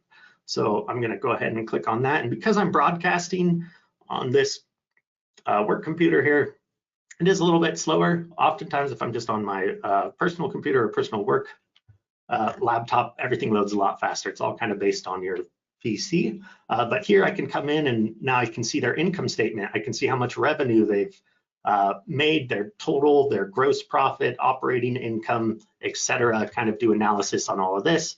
You'll also notice on many of the pages that you have this little download to Excel link up here too. And the service does also connect in directly with Excel, and there's templates inside of Excel. So you can pull like, you know, data out of here and put it into Excel and have it update automatically inside of Excel. And then there's also just some really great templates inside of Excel too that let you do a lot of additional analysis. And you can of course apply your own different formulas and things of that nature too inside of there. So I know that's a really big feature that a lot of our clients utilize as well. We can look at upcoming events. We can look at ownership reports. We can look at debt, their peers. There's a derivative tab. We can see like the most traded options, or we can look at all of their futures and things of that nature. So I'll kind of just pull that up here. And you can kind of see the put to call ratio that's right here. And you can see the volume on those over here. You can also go in and click on these as well to look at like the individual options themselves and get additional data in here too. So really unique and neat features if you are an options trader. But again, we offer service kind of for everything. In the last tab here, I'll just click on it, and hopefully this isn't too small for you all to see, but you can see this is like our 360 overview menu here, where you can kind of dive into a lot of what I was just looking at. Like you can see additional charting things that we could go into over here, like a rebasing chart or a seasonality chart. So I really like looking at those types of things as well. I think those are really neat. There's different calculators that you can utilize for like option pricing or total return, etc. Company news again, market news. So just so much information right at your fingertips, and all you have to do is come in here and type in a symbol, and then you can easily dive into this stuff.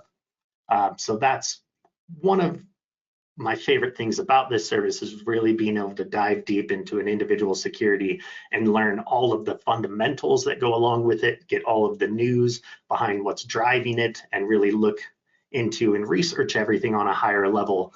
And I personally like to do that after doing some technical analysis, but you can even do it in the reverse order as well, or some people just trade fundamentals, some just trade technicals.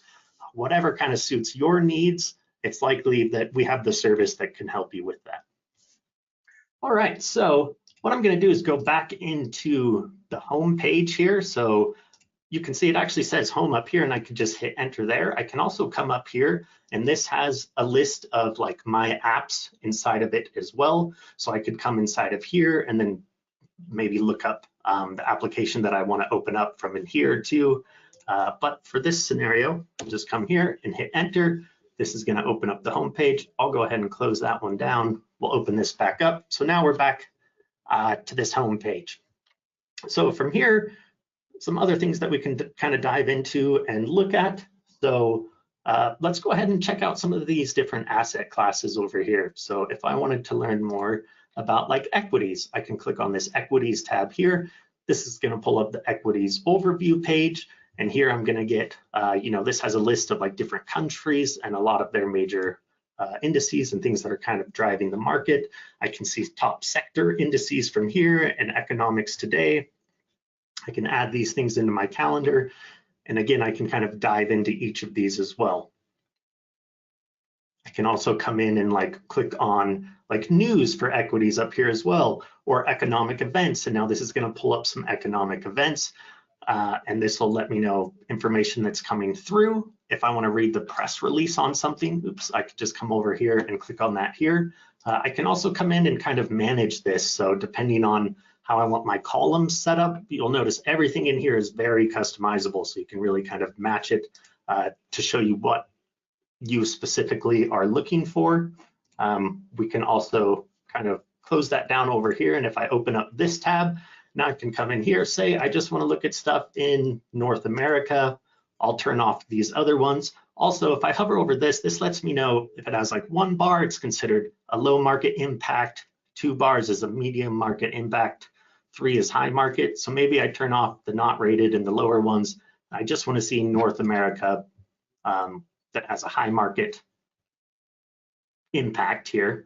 And now that's going to bring up this list here. And then, I could go in and click inside of any of these and get a little bit more information on some of the basic economic things that are available in here. All right, I'm going to go back a couple of times. And so if you were interested in like foreign exchange, you can come in here. We can click on foreign exchange. And this is going to pull up some useful things for that. So it's showing me the top news here. I can go in and look at like fixed income rates. I can see the top indices surrounding this as well, the world FX rates and kind of what they're all trading at. If I wanted to open any of these up, I can open up like a quote of it here. And this at a glance is going to let me see like the weekly rates, the monthly, the yearly, and just the real concrete data is often coming through on the quote app. So this can be useful if you're really a numbers person and want to look at all of those. So I'll go ahead and close that down and let's go back again to this page. There's also things like real estate or Islamic finance. So there's a lot of like really, there's more niche type markets as well that you can kind of jump into in here. And there's also like different categories of things that you can look at too, depending on what you're interested in. Which kind of reminds me, another thing that I like to do kind of on like a daily basis is you can also get these newsletters set up as well. So I'm going to come up to the main bar actually. I'm going to type in newsletter. So something I often like to do, we'll go ahead and open that up. Just open on my other screen. Here we go. And you can see a large list of like different newsletters that if it says subscribe right here, you can subscribe to them. And that doesn't cost you anything. You just click subscribe and it kind of activates that. Like here's one that I like to look at, the day ahead for North America. And I'm going to go ahead and just click view on this to kind of let you see what it looks like here. And so if I go look at this one, the day ahead that came out on the 25th, and I open this up, and we'll go ahead and open up the PDF version of it here. Now this is just a quick newsletter that I can have like emailed to me every day, or that I can come inside of here and open up each day, and it lets me know, hey, here's a market recap as of 4 p.m. Eastern time. It lets me know what the NASDAQ and the S&P 500 did. Up here I can see major stocks that had like large changes on them. I can look at the treasuries, forex, commodities, etc. It's going to let me know the day ahead, so some of the things that I should be looking out for tomorrow, as in like today, I believe. Yep.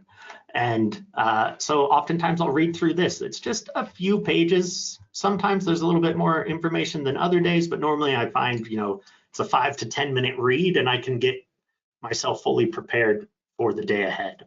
And there's tons of these different newsletters that you can subscribe to and get, and all of this data comes from like LSEG, or, you know, a lot of it was Reuters before, but it's this huge service that covers, as I mentioned before, over 2,600 different reporters providing this for you guys. All right, we'll go ahead and close that out. Just doing another time check here. I want to make sure I don't go over too much, as there's so much that I can show inside of here. So that's another thing that I like to often just kind of look at on a daily basis. Let's also now maybe show you guys, what I want to do is show you how you can create kind of your own custom workspace, and we'll keep going through some new kind of tools and features as we start to set this up. But there's a few different ways that you can do this. I'll just show like one or maybe two of them today and kind of show you guys. So I guess for one, let's get all of these closed out. So say you really like this home screen here. So I'm going to come, I'm going to make this smaller. I don't want us to get confused by my PowerPoint in the back. So I'm going to actually close that. Oops. So we're going to always get mixed up because this keyboard has an extra button next to the Windows button. There we go. All right.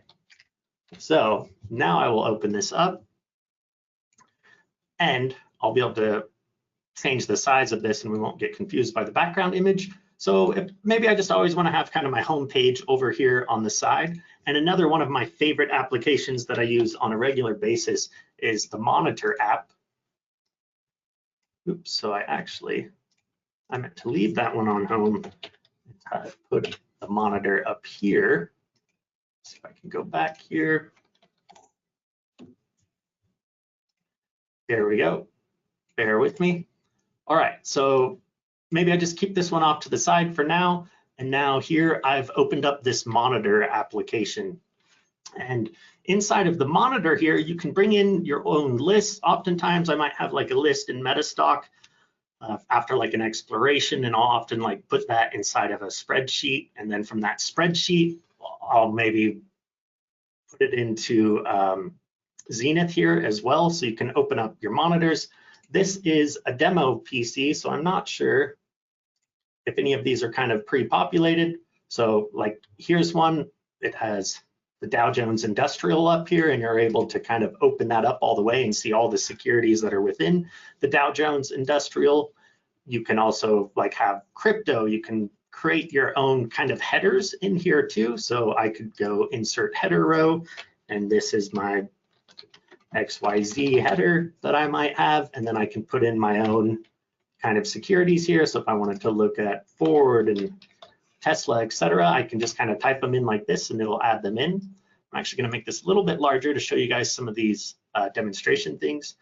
So you'll notice that I can adjust these columns and the things in them. There's really basic things that you can have in here, like your last, the percent change, net change, close, the currency type, etc. But then you can also do some kind of unique things in here too. So I'm going to go ahead and open this back up so you can see more examples. You can do like a 52-week high, and it puts a little graph in here letting you know where it's sitting, the current price compared to its 52-week high. You can also put in indicator values though. So I think that's pretty neat too. Like if Here I put in the Bollinger upper band. I think I actually must have created this list before because these are the ones I'll often demo, and like the Bollinger lower band rate. I can also have like a little price graph type of thing set up in here. I'm going to show you guys too by adding a column. Remember how I mentioned there's over 40 million research items available inside of here. So if I come in here and this shows me a list of things that I can add into the monitor here.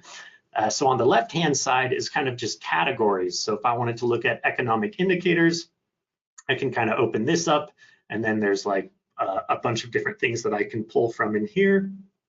I could also come in, I just want to see it, like there's a category here of Japan fundamentals, and there's over 7,600 different categories of fundamentals within Japan, and then each one of those, like this one has like, it looks like 100 different things just inside of it here. So really whatever you're kind of looking for, if it's going to spit out like a certain type of value that you want to track, it's most likely in here, and you can add that into your monitor list. So the monitor is something that I like to have kind of set up all the time. And I'll show you how it works really well with other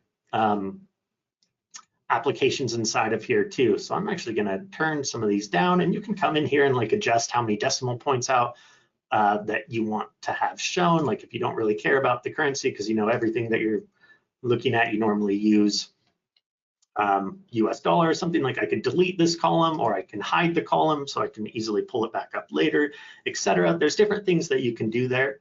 But so I'm going to go ahead and leave this application open here.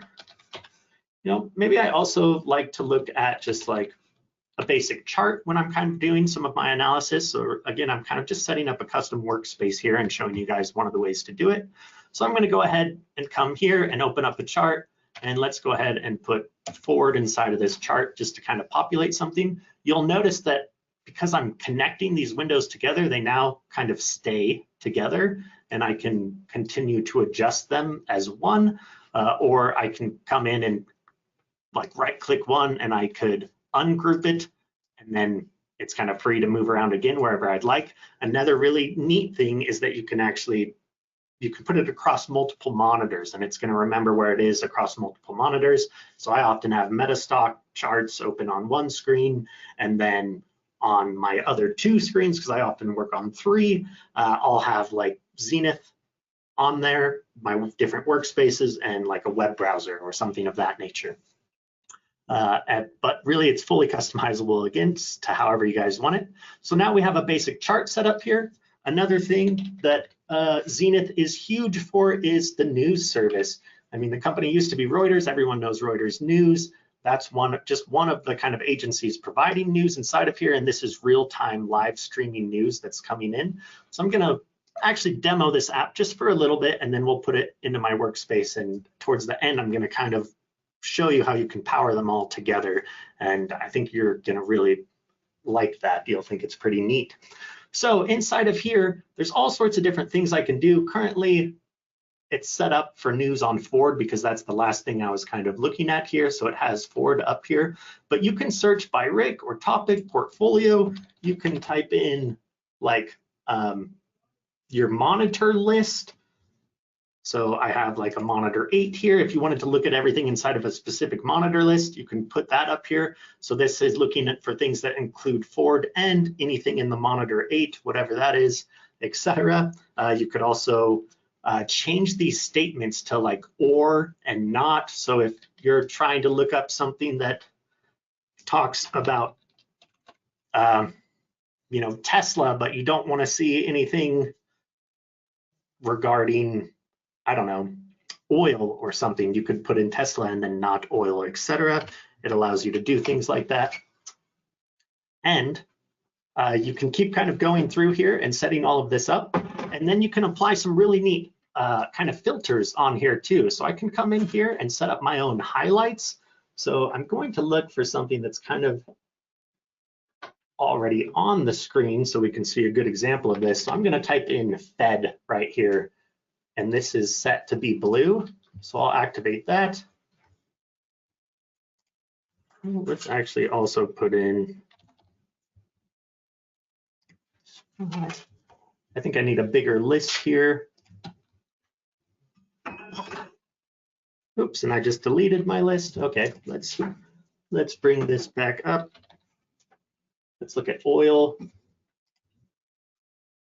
And okay, so now that I've changed up this list here, so I set this to highlight anything that's coming from like the Fed. And so you'll see that this has this highlight that I set on it here. You can come in and set up multiple highlights too. So this way, when you have like breaking news come in, you might have certain things set up to be one color or another so that you're instantly kind of alerted to it. And you can kind of keep this off to the side. But there's a lot that you can kind of go in and customize in here. You can set up how many rows there are. You can kind of navigate through the stories and what you think is important.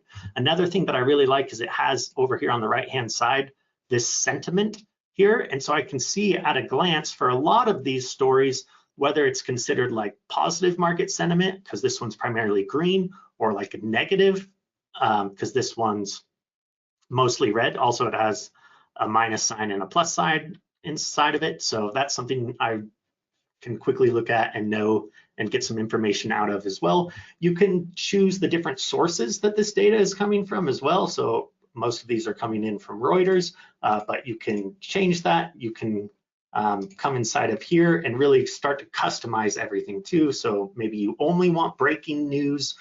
Maybe you don't care about transcripts. You could turn that off.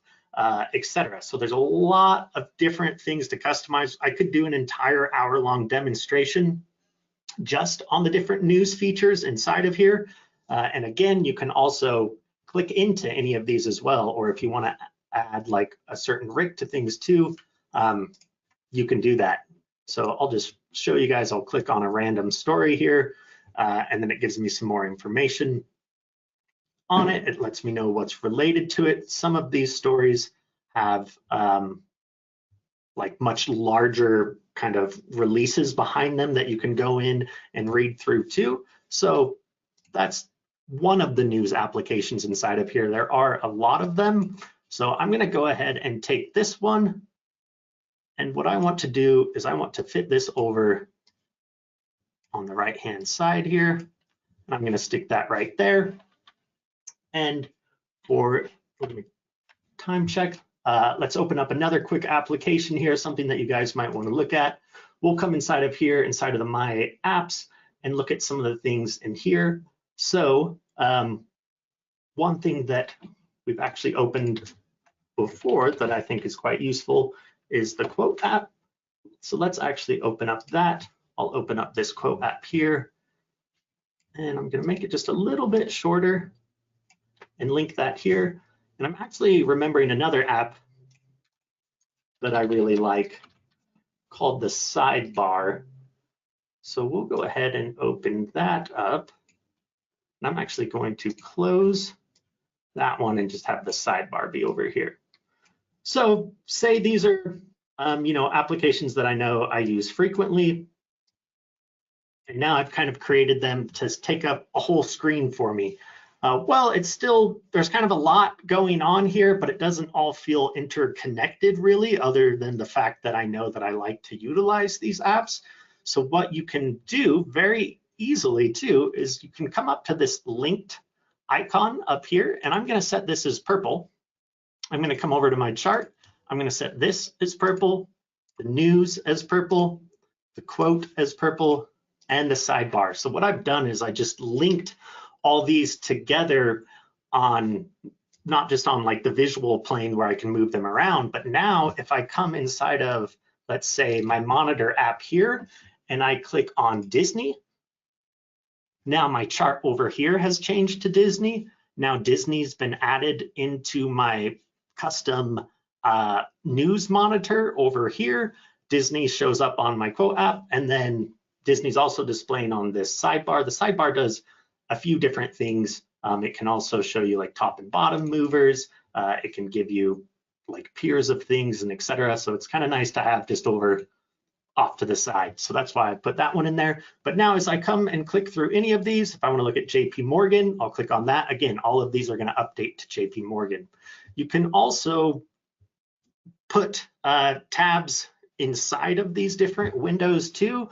So let's say I wanted another chart that's just set up a little bit differently. Maybe I have different analysis or a different time frame on this chart, etc. I can also make it purple, but then I can come and I can drag it, inside of this tab, and it's still linked to. So if this one was on, say, a weekly chart or something, and now these are still connected as well. And when I come in here, and if I change this over to Caterpillar, both of these charts change to Caterpillar.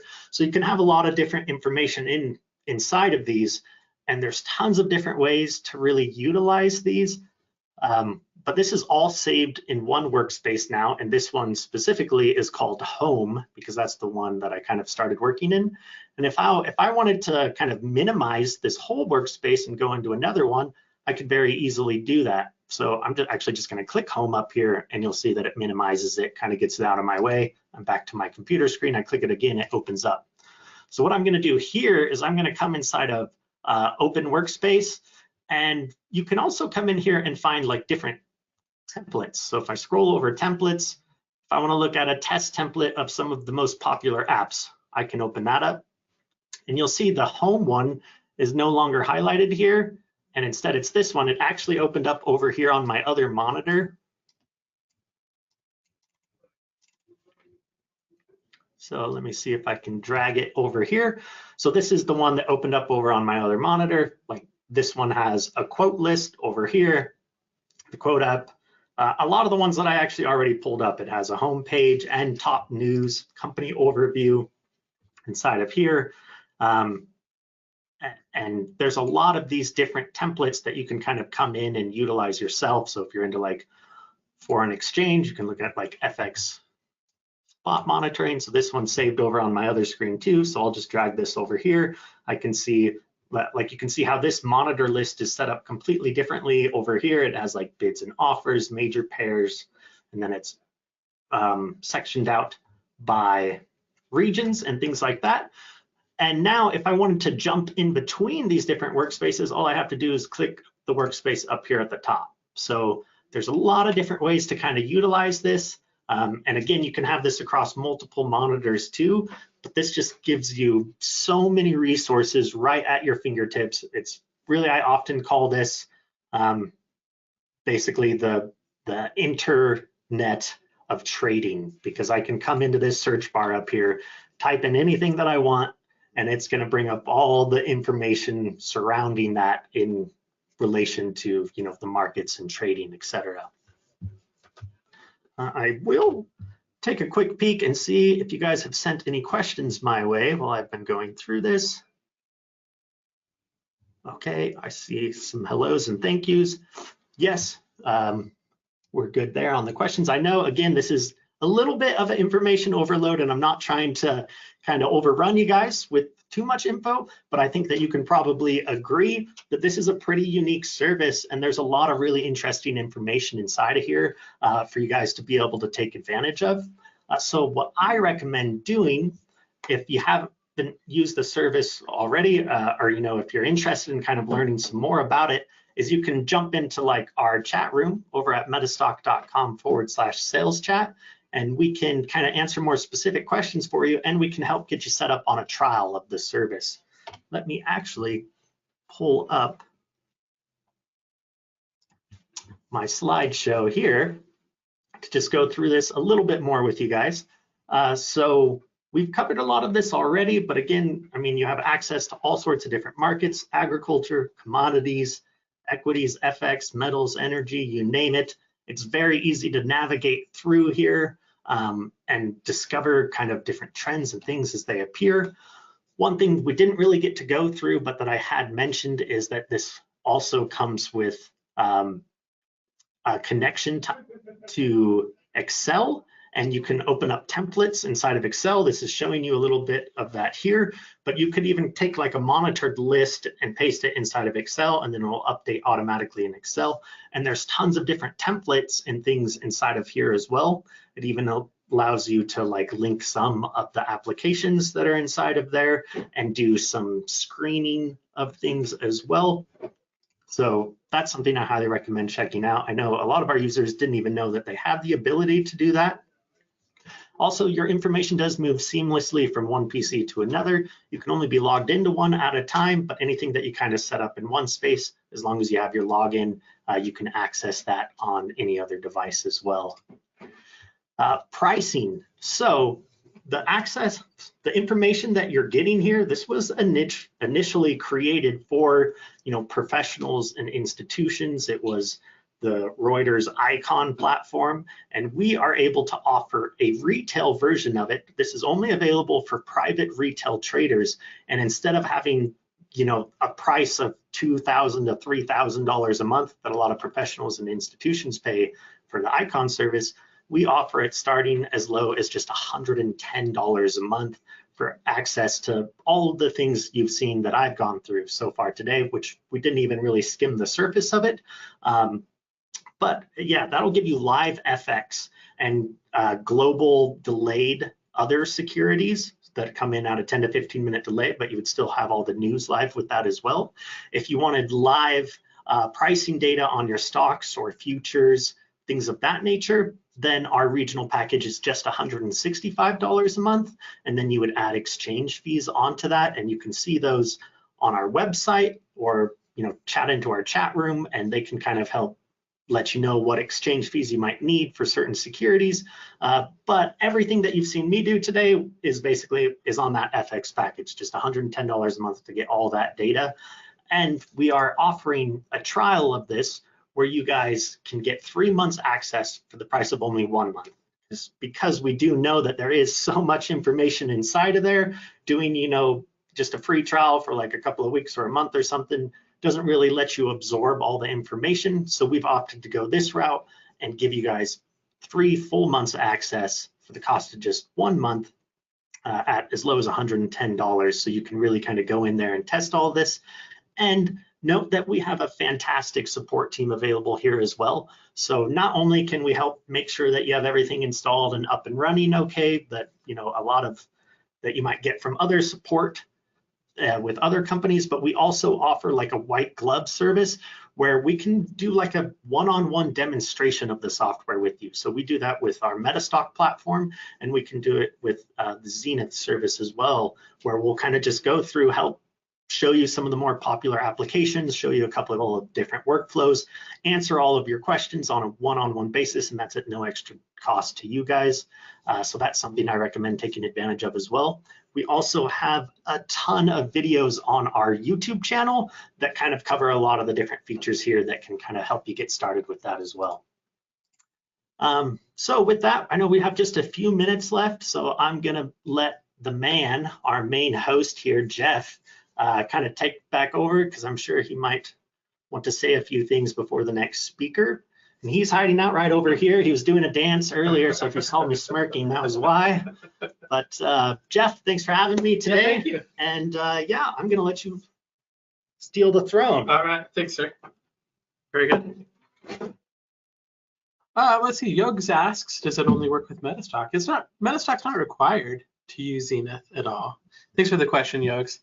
Not required at all. If you just want to get the news, if you just want to get the thing, it's a standalone product. MetaStock's required some data to run, but Zenith is a data feed. So it is we get all of our data from an institutional quality data feed like Bloomberg. So very good question. Thank you much, Bobby. Appreciate you stepping in right there. Yep. All right, very cool. All right. Let's see. Let me get my bearings. If you have any questions other than that, Yogs, the package starts at about $110 a month to $165, depending on what you want. And give us a call. We can give you a 3-for-1 on that. 800-882-3040. metastock.com/saleschat. They'll be happy to do that. Okay. All right. Very good. Perfect. Let me go ahead and get my bearings here. Just getting back into the room, getting to where I need to be.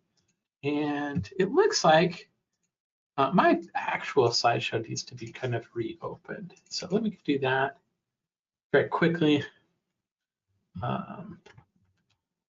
And Greg Lewis, when you're ready, let's do a prize. So.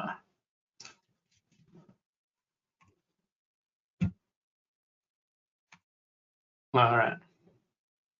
Before we move on to our next presenter, let me go ahead and kind of switch over here. I hope he's here, ready to go. It looks like he is. Greg, I cannot hear you. Maybe the volume's been adjusted a little bit, but I can't hear you at all. Huh. Yeah, I can see your microphone is on, but I cannot hear you anymore. Not sure how that would have happened. Let me look at the here. Everything looks the same here on my end. Anyway. Huh. Okay, Jeff, can you hear me now? Oh, there we go. Yeah, I can hear you now. All right, very cool. Oh, I do no, want I to say can't thanks hear to you. Stocks and Commodities for sponsoring the event today. Thank you, Let's Stocks check. and Commodities. Very much appreciate it.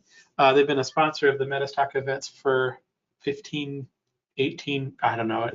We've been doing these events for a long time, but we do appreciate their support. It's a great magazine. You can subscribe. I think it's like $98 a year is all. Traders.com. I could be wrong on that price. Hey, Jeff, can you hear me now?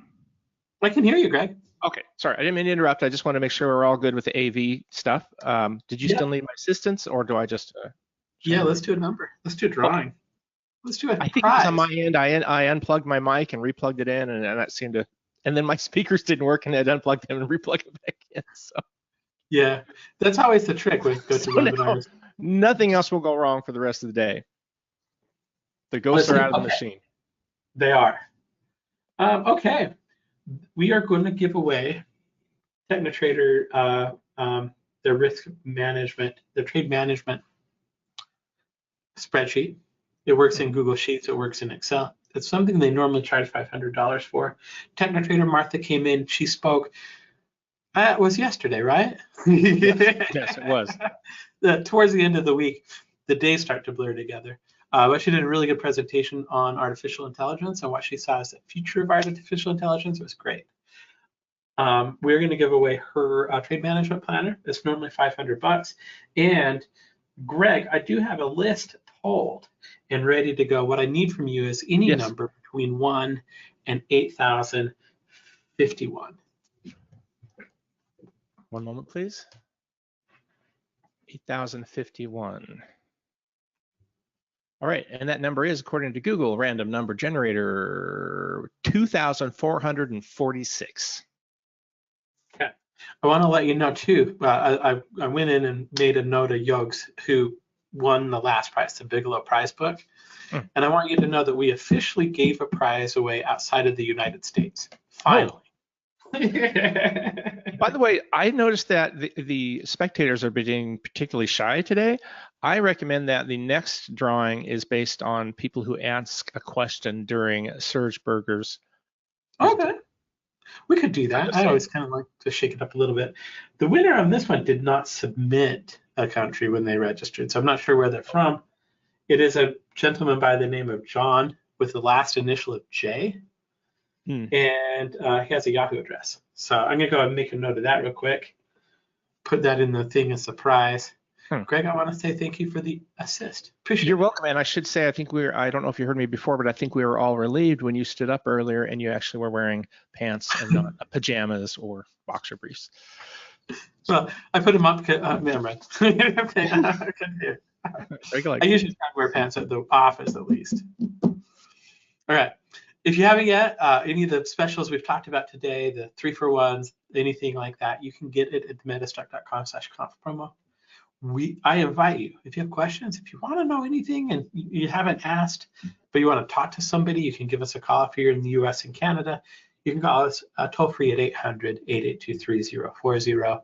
And you can always chat online with us. We love to talk to you. metastock.com/sales-chat. I'm going to reiterate, $75 a month is the price of our MetaStock DC. DC now had a huge upgrade at the first part of the year. Now updates all day long. You can scan during the day. It's just basically a 15 to 20 minute delay depending on what you're looking at. And we offered that to all of our MetaStock daily charts customers as a free upgrade. So if you haven't grabbed that upgrade yet, you should. It's really, really a pretty cool upgrade. I love being able to scan it right before the market closes to kind of see what's there. And now, regardless of the version of MetaStock, you can do that. So very, very big upgrade. MetaStock.com/conf promo. If you subscribe, that version of MetaStock is going to cost $75 a month. If you pay it for a month, we'll give you the second and third month for free. No commitment to keep it. We will commit to helping you out. We'll sit down with you with one of our support reps, walk you through the program, give you an orientation, if you would. We call it a white glove installation service. We'll give you access to our training videos that kind of help you get everything up and running. And we will give you access, unlimited access to our support. If you ever have any questions, if you need something, they do a really, really good job of helping you. So metastock.com/conf promo, 800-882-3040, metastock.com/sales chat. I want to say thank you for all of you that have been MetaStock customers for a number of years. And for those of you that signed up for the conference, I was looking at the report this morning. Thank you. Welcome to MetaStock. I hope you enjoy it. I hope you like it half as much as I do. So without further ado, let's move on. Our next presenter is Serge Berger. Serge is great. He's going to come in and talk to us. He's been a frequent guest on the MetaStock events, and we absolutely love having him in here. And so without further ado, I'm going to go ahead and bring him in here. Serge, how are you? Jeff, how you doing? Good. I can hear you. Can you hear me well? I can hear you great. You sound like an angel. Well, I'm glad you dressed up today too. That's just quickly echoing you colleagues' comments. Okay. Yeah. Pants are not usually. They're not something we would consider optional around the office. Just as a rule of thumb. I'm going to quickly switch the camera angle here. This one is I feel naked on this one. I'm going to quickly change it to this one. Is it because of your pants? It's the pants. Yeah, actually not looking at this camera. Yeah. I can't actually even see the camera because it's a little bit weird right now. So, he is broadcasting his camera, Jeff and Serge. Yeah, no, we should be good. I can see it too. I'm just making sure the audio is good. Hey, actually, I meant to ask you quickly. That Zenith thing is awesome. It is, yeah. They spent like $1 billion on that thing. I know. Have they made changes to it like recently, or is just as awesome as it's been before? They're about to unveil some huge changes. We're getting ready for them. So it's been always under development, but there's a massive upgrade actually coming. Really? Mm-hmm. That's great to know. Yeah. I love that tool, right? I mean, it's really. Oh yeah, me too. You know? Every time something moves, I'm like, why? And then I open up Icon and find out, or Zenith and find out. Yeah. No, and also like just for the audience, like Jeff's not paying me to say this. Like it really is an awesome tool. I'm looking at the wrong camera. This is the camera I'm supposed to look at. There we go. All right.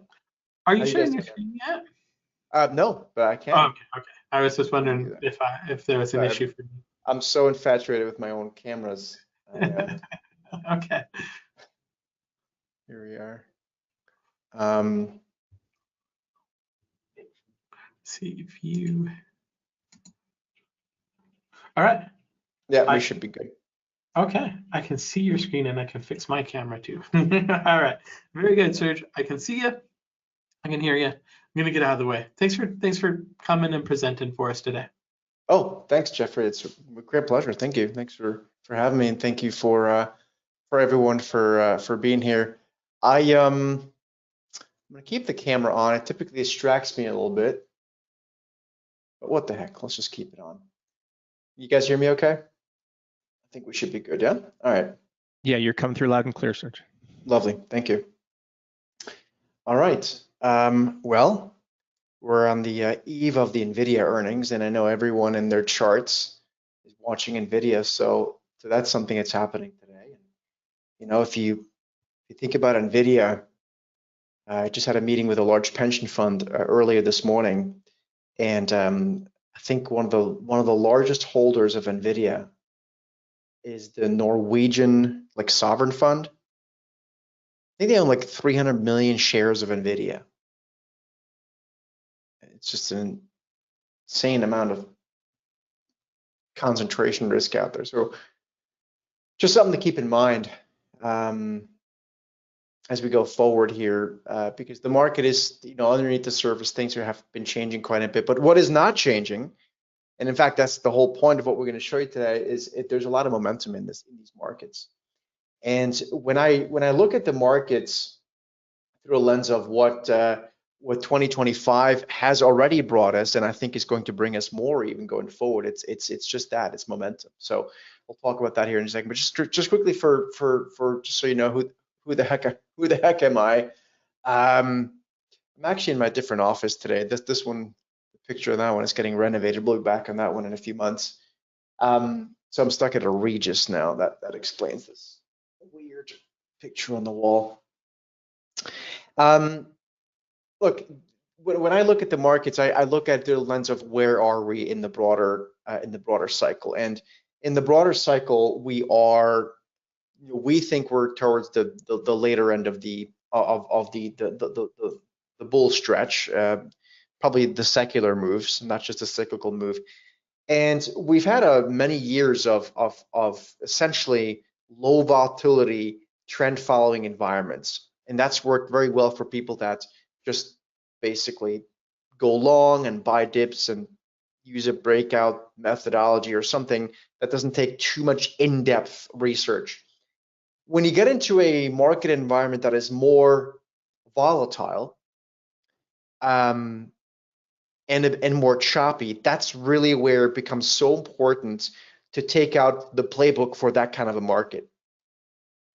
I've been telling our clients, both on the research side at the Steady Trader, but also we run an investment advisory firm called Blue Marlin Advisors. We've been warning them that the playbook for this year is very different, most likely, and so far that's proven true. We think it's going to get way more volatile than what we've seen for a number of years, and that we really have to have the playbook for that. One of the first things that I was taught when I sat down on the trading desk at JP Morgan, which is my alma mater, is that, Serge, there are different playbooks at different markets, not only different market environments, but also different asset classes. I'm originally a fixed income guy. I used to work in the fixed income derivative desks, and that's a very, very different market from the equity market. So that too requires a different playbook. So as we get deeper into 2025 here, obviously we're just rounding off the month of February. I think we're going to start to see the volatility that's largely been confined to intraday creep over into the daily charts, because so far all we've seen, mostly, except for some individual stocks that have earnings and so on and so forth, we've seen mostly just choppiness on the index front. Quickly, just on a risk disclaimer, this is important. I just think it's important to understand that anything we talk about here is going to be educational only. None of this is investment advice. So please keep that in mind. I'm not here to give any investment advice. It's just some educational stuff. Please make sure you get educated. It's very, very important in the markets, particularly when things get more volatile. You know, when you have a market that just skyhooks from the lower left to the upper right, it's not that hard to make money, number one. And number two, with the lower volatility, you know, you typically get V-shaped reversals. But when things get trickier, I think the opportunity set goes up.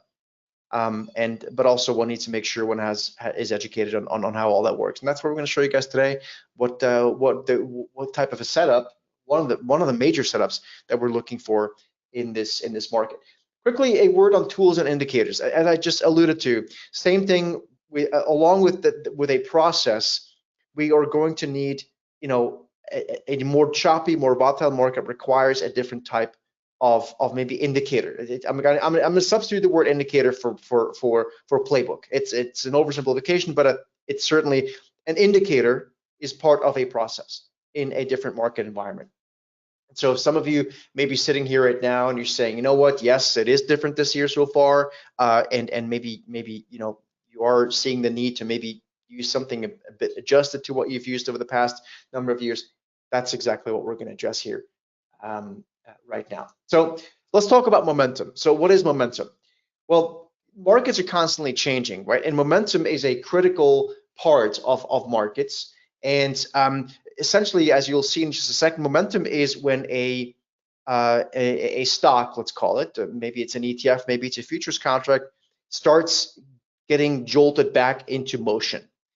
When you look at it through the lens of physics, and I'm no physician or engineer, and there may be someone in here who will be more familiar with this, but essentially the mathematical equation is P equals M times V. So essentially what it means is that momentum is the result of is the product of mass times velocity. That may not be all that important to you because it's a bit different in the markets, but just so you know, that's kind of what in the physical world momentum is being described at. Now, when we talk about the markets, I like to keep it simple when it comes to price action, and what we can do is we can bring up the car analogy, which to me, again, you can see that little formula at the bottom for those of you guys that are mathematically oriented. But let's imagine that the car is the mass and the velocity is the speed at which it's driving. Let's assume let's say 45 miles an hour. Well, if the car is driving at 45 miles an hour and it's turning onto the highway and speeding up to 75 miles an hour, what you're getting is an increase in an acceleration in the speed of the car.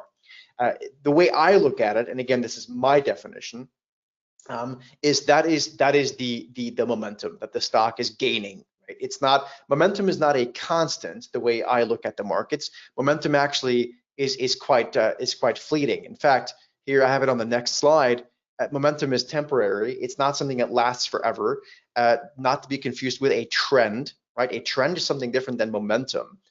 In my definition, and again, it's not constant, it's fleeting, it's temporary, it comes and it goes, and that's exactly why it's also exactly the kind of thing that we want to be taken advantage of in this type of a market. So if you've been watching this market and you've seen choppiness, or you know, some people call this volatility, there has been volatility so far year to date, but it's largely been confined to intraday.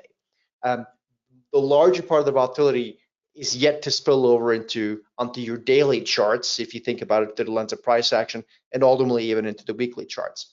So if you want to sort of picture this, and we always get this very good questions, maybe some of you have this question too right now, what's the difference between trend and momentum? Again, this is my definition. This is just my 25 years of being a trader, an investor, money manager, and all the stuff that we do. This is my definition. So what we're looking at here is we're looking at a major trend. The major trend here is the big green arrow that's going from the lower left to the upper right. And that trend is as you can see, long-standing. It has its volatilities, spikes along the way, but for the most part, it's a trend with pretty low volatility. Well, every once in a while, these trends break or stop or pause. But then if they come back to life, that move typically is quite sharp, I guess aggressive. And if we know where to look and we can catch it, it's where some of the biggest money is made from a trading perspective. And that's what this market is made up of. So the kind of market that we're in right now, and I think this is likely going to last multiple years, is our estimation right now. So when we look at momentum, we look at this through the lens of, you know, where in the journey of a stock, or insert whatever asset class you want to insert, crypto, ETF, whatever, does momentum become something that's important. And it's when it wakes up from being dormant or complacent, and it starts making a move. And this happens in all time frames, by the way. Some of you guys in here might be day traders. Some of you might operate more on the swing trading charts, right, sort of time frame. So in this example, you can see momentum, fresh momentum, i.e. acceleration, as it says on the chart, came back into that particular stock as it started waking up again. You can see the stock rallied from, what is that, roughly like 115 bucks very quickly up to like 140-ish, right? That's a very fast move.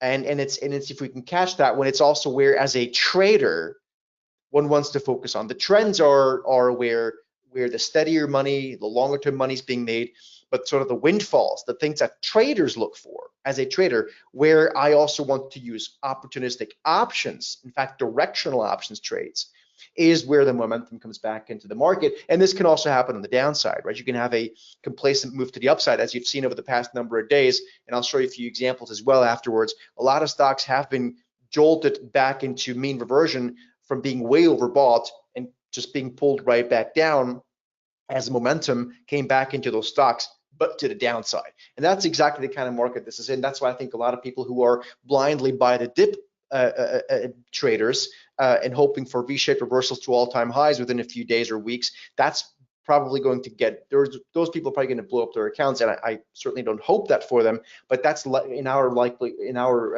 estimation very likely to going to happen. Now, when you look at traditional indicators that are being applied by many traders and traders, really for the most part, a lot of traditional indicators, you can take them off of your sort of charting packages or off your broker thing, whatever you might be using, but a lot of them are really lagging signals, and they can result in pretty late entries and exits and really false signals, and it leads to frustration. Now, nothing's perfect, everything can have false signals, but the more false signals we have, the more it becomes a source of frustration, and ultimately just we end up doubting the system. So we need something that's quite real time, something that's, I guess, up to modern standards in these modern markets. And so I'm going to show you guys what we use. It's called the TST Trend or Momentum Indicator. And essentially what it does is it looks at stuff in a much more real-time fashion. It uses very specific parameters that provide us with what we like to see, which is about as accurate a signal as we can possibly get with modern technologies, and taking the algorithms that are out there roaming the markets into account. And so these by reducing false positives, we have a much easier time to adapt to this. And so I'll show you what this looks like here in just a second, but just so you can kind of see what we're analyzing essentially is price and volume to detect momentum, and it generates very simple green arrows in the charts or sell signals, and then gives us profit targets and stop loss. And I'll show you guys all this here right now on MetaStock, because of course this is Jeffrey's and Co.'s show on MetaStock, so we're going to show you exactly how this works in MetaStock. So that's the plan right now. So I'll start off, and I'm going to quickly minimize this chart here, or this thing, so that we can start looking at charts, because obviously everyone wants to see how this works. And so we're going to start doing that here right now. I will say, just so you know, I have a different screen resolution on this screen here versus the other one, so I typically have to push these windows up and down. So just in case you see me move these windows up and then come back down, that's why. But anyway, it doesn't matter that much. You'll see the signals. So let's start off. So this is MetaStock, as you guys know, and what we're going to show you here is the TST trender. So this is a momentum indicator. Now, let's just for a minute ignore what's happening at the bottom there. That's actually when the trends change, or let me correct myself, it's not a trend. Remember, we talked about this being momentum. What we're concerned with is when the momentum changes. Now, Jeffrey and his team did really a fantastic job in helping me make this indicator fit very, very well for MetaStock. And what you can see at the bottom is when the momentum is changing from, in this case, it went from bearish momentum over into bullish momentum, if you look at the bottom, and so on and so forth. But we'll focus on that in a minute. Let's focus on the arrows first. They gave us the exact same signals, but you can see how it gets us the profit targets and stop losses and everything at the same time, which is really what we're trying to do here. So this is a ticker. It's EA is the ticker symbol. It stands for Electronic Arts. And EA, the stock, as you can see, has had quite a few gyrations over the past few quarters. In fact, this chart here actually goes back all the way to May of last year. And you can see we received a buy signal in May of last year, right there. And then ultimately, we didn't get the next sell signal all the way until up here. So when people start using the TST trend and momentum indicator, what they typically like is the fact that it's super simple. It gives us a profit target and a trailing stop. And what I typically suggest to people, and I'll show you this here right now, is that when you start using this, you start going from signal to signal. We can optimize this quite a bit by actually using the proper stop losses when it gives us a stop loss, but I'm going to show you the very conservative way of using it. Just know that when we use it with the actual stop losses and profit targets it gives us, the results are even better, right? So I'm giving you the most conservative possible examples here, so you can see that this is really, it only gets better when we even use the actual profit target and stop loss. And I think Jeffrey might even be able to comment on that a little bit more later on, if assuming he's wearing pants. So here's the buy signal, and you can see if we were to just take that buy signal and take it to the next sell signal, that would have been a nicely profitable trade. The stock would have gone from about 130 bucks. We would have stopped at around 145. Not a huge trade, but nonetheless, it worked very nicely. Then we received a sell signal, and you can see between the sell signal here and the buy signal here, for the most part, there was a scratch trade-ish, right? Maybe it lost 2%, maybe it made 2%, either way. Then we received a buy signal, and you can see if we just went from buy signal to sell signal, how that would have made money, right? However, keep in mind, I'm showing you the way, most conservative way. If I would have actually taken the stop loss up here, obviously this trade would have made a lot more money. So we received a buy signal at 144. The sell signal came around 158, but of course the actual proper stop loss would have come at 165. And so again, obviously another winning trade. So this is all it is using momentum. Because as a trader, and this is really important, I would encourage everyone to write this down, okay? As a trader, how many people in here are traders? Give me a quick, I don't even know if people can type in something here, but type in trader if you're a trader. Meaning like because as a trader, there's two things traders try to do. For the most part, most traders are directional, are looking for direction, okay? Meaning they're looking for a big move. Some traders will look for income, right?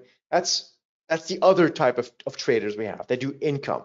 But for the most part, people are looking for direction. So if you are a directional trader, what you're looking for is you're looking for directions, for movement. You're looking for momentum very specifically. In fact, if any of you are using options or other derivatives, maybe futures, what you're really looking for is momentum. Keep that in mind. Yes, it's nice to have a trend, but you're looking for momentum because you're not looking to be in that position forever. That would be an investment strategy, and that's the majority of what a lot of people do with the majority of money, and that's great. I highly suggest that. But with some of the money, they like to trade. So that trading money is typically where people are looking for momentum. Does that make sense to everyone? Right? So there's a difference between trend and momentum. Right? Momentum is where you get the quick action. That's where we want to do directional trades, buy calls, buy puts, do spreads, whatever, buy the call, buy the stock, short the stock, whatever, or the same thing with futures and so on and so forth, or currencies, whatever. So that's how that works. Now, then we received a sell signal in this particular stock on the 16th of September, and then that stock dropped all the way down to 118 bucks, right? And again, if I would have literally gone from signal to signal, which is not the optimal way of using it, because we actually have stop loss in here, which gives you way better results, but just optically, I'm trying to show you how we can use it in an extremely conservative way by just going signal to signal. So if I would have used this indicator on Electronic Arts, again, ticker symbol EA, since May of last year, I would have gotten 1, 2, 3, 4 signals, and then a fifth one actually right now. Okay, so that's how that works. And then we've got actually two moduses for this. We've got a day trading mode, which gives us top profit targets and stop losses for day trading, and then we have a swing trading mode, which gives us profit and stop losses for swing trading, and we can even put our own parameters in there if we want to get more fancy with it. We can touch on that a little bit later on as well. Okay, so that's basically what we're doing here. Now let's go into some other stocks, and I decided to write down a few stocks that I think everyone's aware of. So let's have a look at Alibaba.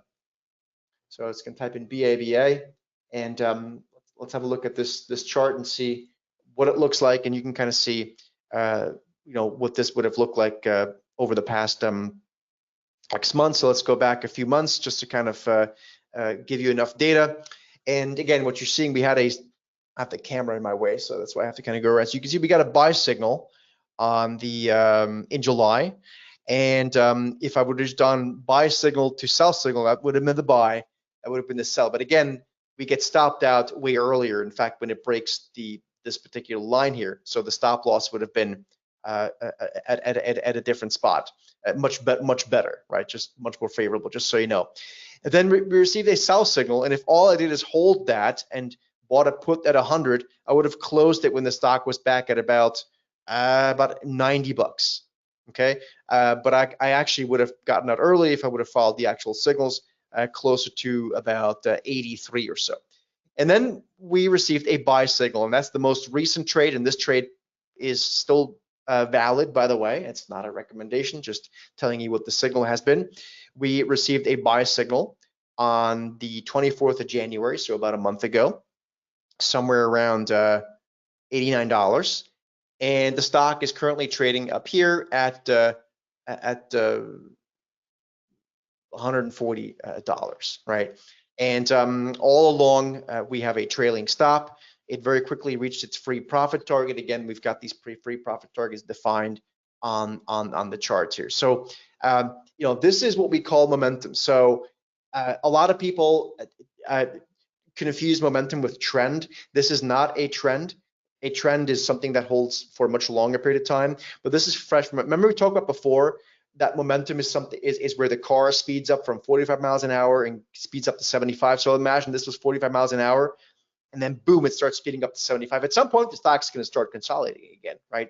And so this is not going to last forever. The stock's not going to keep going at even Palantir, which has been a rocket ship. Like that stock isn't going to keep going at the rate at which it has for the past year or so, for forever, right? It's simply going to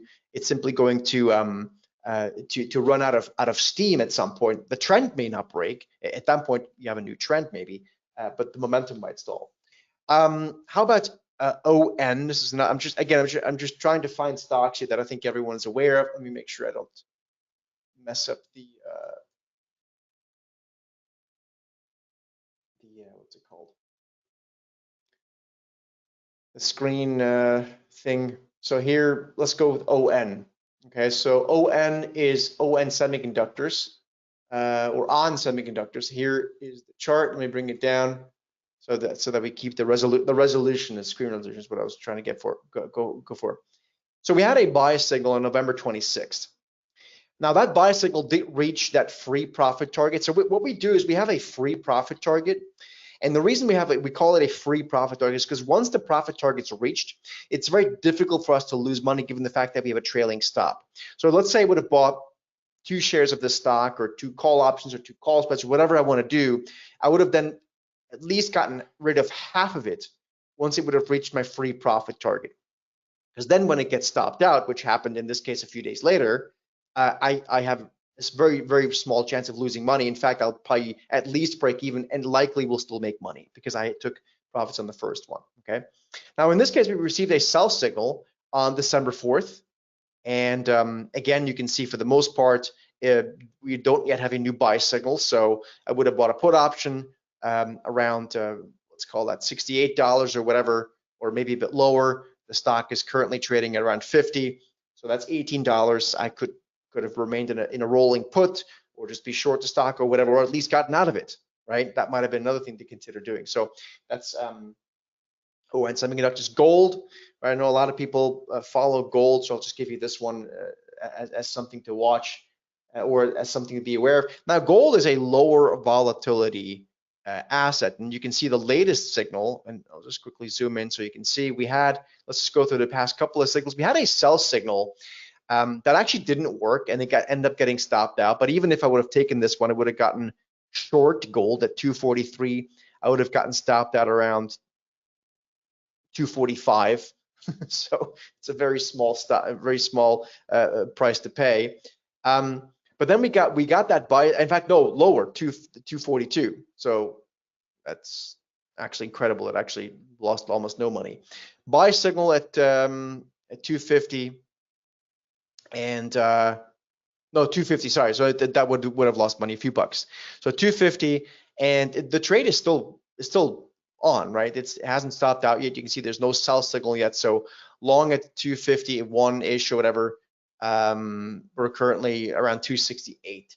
So again, unbiased momentum. So again, for those of you guys that are traders, really what you're looking for is momentum, not trend. There's a difference between momentum and trend, and this is a momentum market that we're looking at. What about another stock that I know a lot of people like to follow? We can look at Carvana, right? That's a stock that's constantly newsy. Again, I'm trying to show you guys stuff that I know a lot of people watch, so I'm not trying to cherry pick here. I'm just trying to show you stuff that's actually something that a lot of people like to watch. Otherwise, why show you something you don't care about?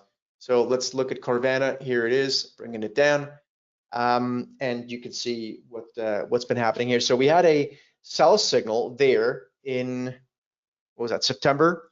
Very quickly got stopped out, and then we got a buy signal around 151 that ultimately would have been good all the way to 217 or something like that.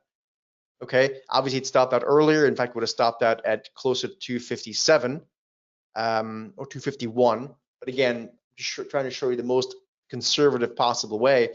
Then there was a short signal. Again, reaches its free profit target. If I would have gotten signal to signal, that would have been more or less flat, maybe lost a couple percent. But obviously, it didn't, because you would have gotten rid of half the position, along the way. So it actually still made money, the trade. I mean, just to be clear.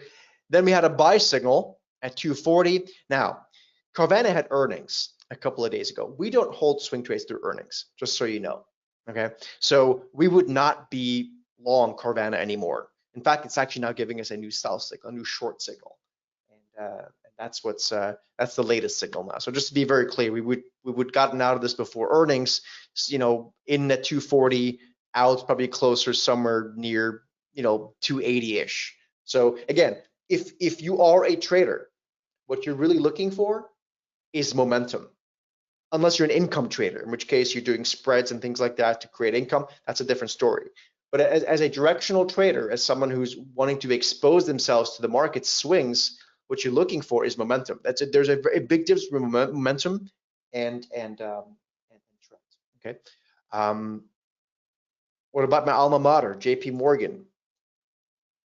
So let's what am I doing here? JPM. Here we go. All right. So JPM. I'm gonna bring up the stock if I can.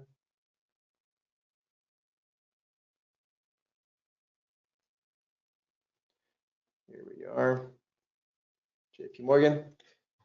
And let's pull it up, and you can see, let's just go back the past few signals. So again, so we had a buy signal, for example, in October, right? So momentum gets stopped out around here. So momentum buy signal around, let's call it 213, stop out around 242. Then a momentum sell signal, that didn't work. It did reach a free profit target, as you can see. So probably would have been, I'm going to say, a scratch trade at least. Maybe a small gain, maybe a small loss. Then we got a buy signal. Again, the company did have earnings, so we typically don't hold it through earnings, but there was a buy signal, and then would have gotten stopped out. So buy signal around 244, stop loss, let's call it around 266. So again, if all we're doing is looking at the market as a trader, really what we're looking for, I reiterate, is momentum, not trend. Trend is a different phenomenon than momentum. What about Apple? And we'll look at intraday charts as well. If anyone here is an intraday person, be more than happy to show you this intraday as well. But let's just go back a couple months in Apple and just kind of see what this would have looked like. So here is Apple. Let's just look at November. So we had it all the way back to November. We had a buy signal on the 1st of November around, let's call that 228. Again, the free profit target gets reached and ultimately gets stopped out up here. But if I just go signal to signal again, you can see it would have made money. Remember, as I said before, if I just go signal to signal, that's not optimal. It works, it makes money. We know that, but I'm trying to show you optically so you can see how that works. Sell signal at 242. And then we had a buy signal a little bit lower at like 236. But again, would have gotten stopped that way earlier, so it made money. And then we had a buy signal recently. It's reached its free profit target, so it should now only be in half a trade, meaning maybe being long, half the shares or or only long 2 call options or call spreads or whatever one might decide to do on something like that. I decided to look at Deckers Outdoors. I was looking at some of the message boards. A lot of people seem to be talking about this stock right now, so I figured, hey, if you guys are looking at that one, let's see what's going on. Here is what Deckers looks like. So go back a couple months. So we had a sell signal in October. I think that was right before earnings, and so obviously we necessarily wouldn't take that, but let's just assume we did. That would have lost money, right? So would have gotten short around, let's call it 150, got stopped out at around, let's call it 168, then long at 168, and stop loss was, well, this was earnings, right? So again, we get out before earnings, but again, obviously, nice momentum move. And then just after earnings, actually, the other day, we received a new sell signal. Again, you can see literally reached its free profit target the next day, and it's still valid. It's still trending lower along with the trailing stop. So that's Deckers cost, or Walmart actually is another one we could look at. Earnings earlier this week, so that's something that some people should be. I would presume some people are watching here. Obviously an important stock, so let's just see. So we had a buy signal. Let me look at it. Yeah, we had a buy signal in August 15th, around 73 or so. Again, I hit its free profit target very quickly, continued to move higher, stop out somewhere near 92, right? So what is that, 70, mid 70s to 92, that's, you know, 20 bucks. That's a nice move. And then a sell signal that would have gotten stopped out for a small loss. I'm going to say short around 90, long around 91, so lost a buck. And then long, of course, free profit target reach. And again, we want to close it before earnings. So this trade would have been closed at some point last week, probably for a nice gain. And we since have a new sell signal, early days, just a day old or so, or a couple days old. So we'll need to see how this one develops. Lowe's, didn't they just report earnings? Let's see. Look, LOW. I have the screen resolution thing here. That's going to become a problem, but here. So here, let's just go back a couple months. So it saves a bit of time. So sell signal in December. Again, reaches the free profit target, and then ultimately would have gotten probably stopped out for the. And when I say stop out, these are like gains, right? For around 250.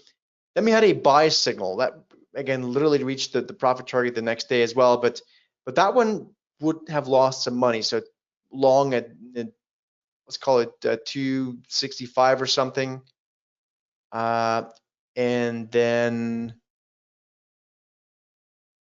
257, yeah, so like 10 bucks.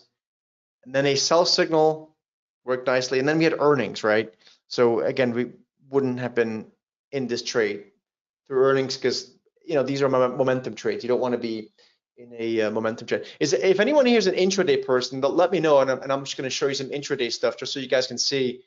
Like for example, today, let's just look at some real-time stuff here today. If you guys are interested in that kind of stuff, let's just have a look at you know, NASDAQ 100, for example, or QQQ, right? Just show you what that looks like, so you can see. And I'm literally just going to look at today's data, today's price action, so you can see. So, and today is kind of flat, right? Everyone's waiting for NVIDIA, as we said before, but you can see this is just today 5-minute chart buy signal, and we're pushing higher. I think the SPY is the same. Let me see. Again, I'm going to have a screen resolution problem if I don't keep moving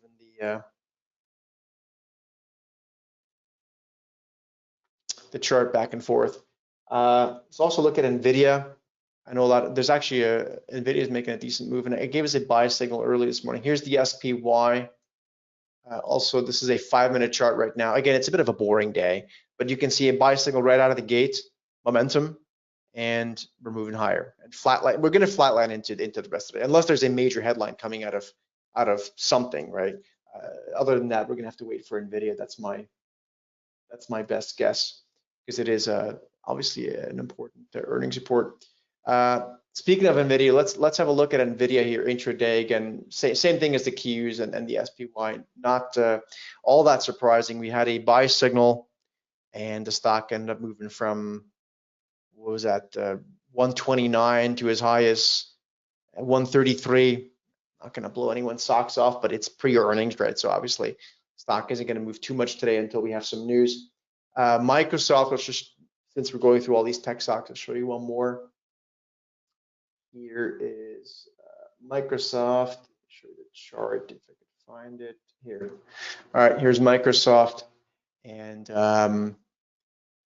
it's, to no surprise, looks like the rest of the market that we just looked at, but here is what happened this morning. And all these signals happen in real time, by the way, I should mention, right? This is not something that's delayed. Like when this signal prints, nice little move to the upside. So so that, hopefully this gives you a bit of perspective for what momentum is. But I do, like I said before, I do want to give everyone a chance to use the indicator. I think it's, again, we have a different market environment, and I would really encourage everyone to recognize it's a different market environment, because I think a lot of people are reluctant to change the ways that have worked for the past number of years, which has largely been a trend following market, right? So this is a different type of market. So let me show you what this looks like. So obviously the TSD trender indicator, which I'm showing you here, it obviously works on MetaStock. It works on other platforms as well. I'm happy to go over that as well if you have any questions on it. But it's on MetaStock, what I'm showing you here today.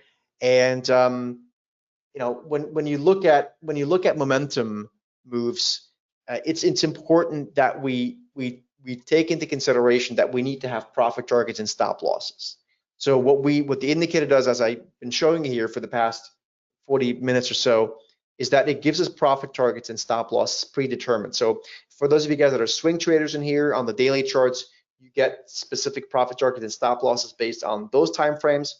And for day traders, of course, you have a separate parameter for day tradings, and you can create your custom one too. When we do our member sessions, I'll show you those. So to me, it's really important that when we use a momentum approach, that we have predefined profit targets and stop losses and a risk management, right? So along with the indicator, you're going to receive full unrestricted access to the indicator for the full year. You're going to get access to our checklist, our risk management process, our member session, which we do every single month. And we're even going to send you 12 months of our hand-picked trade alerts. Now, obviously, the indicator gives us new signals every day, full of opportunity. But I'm also going to send you our favorite picks throughout the month by email, and in our members only chat room that we have. It's an app you can use on something called Slack.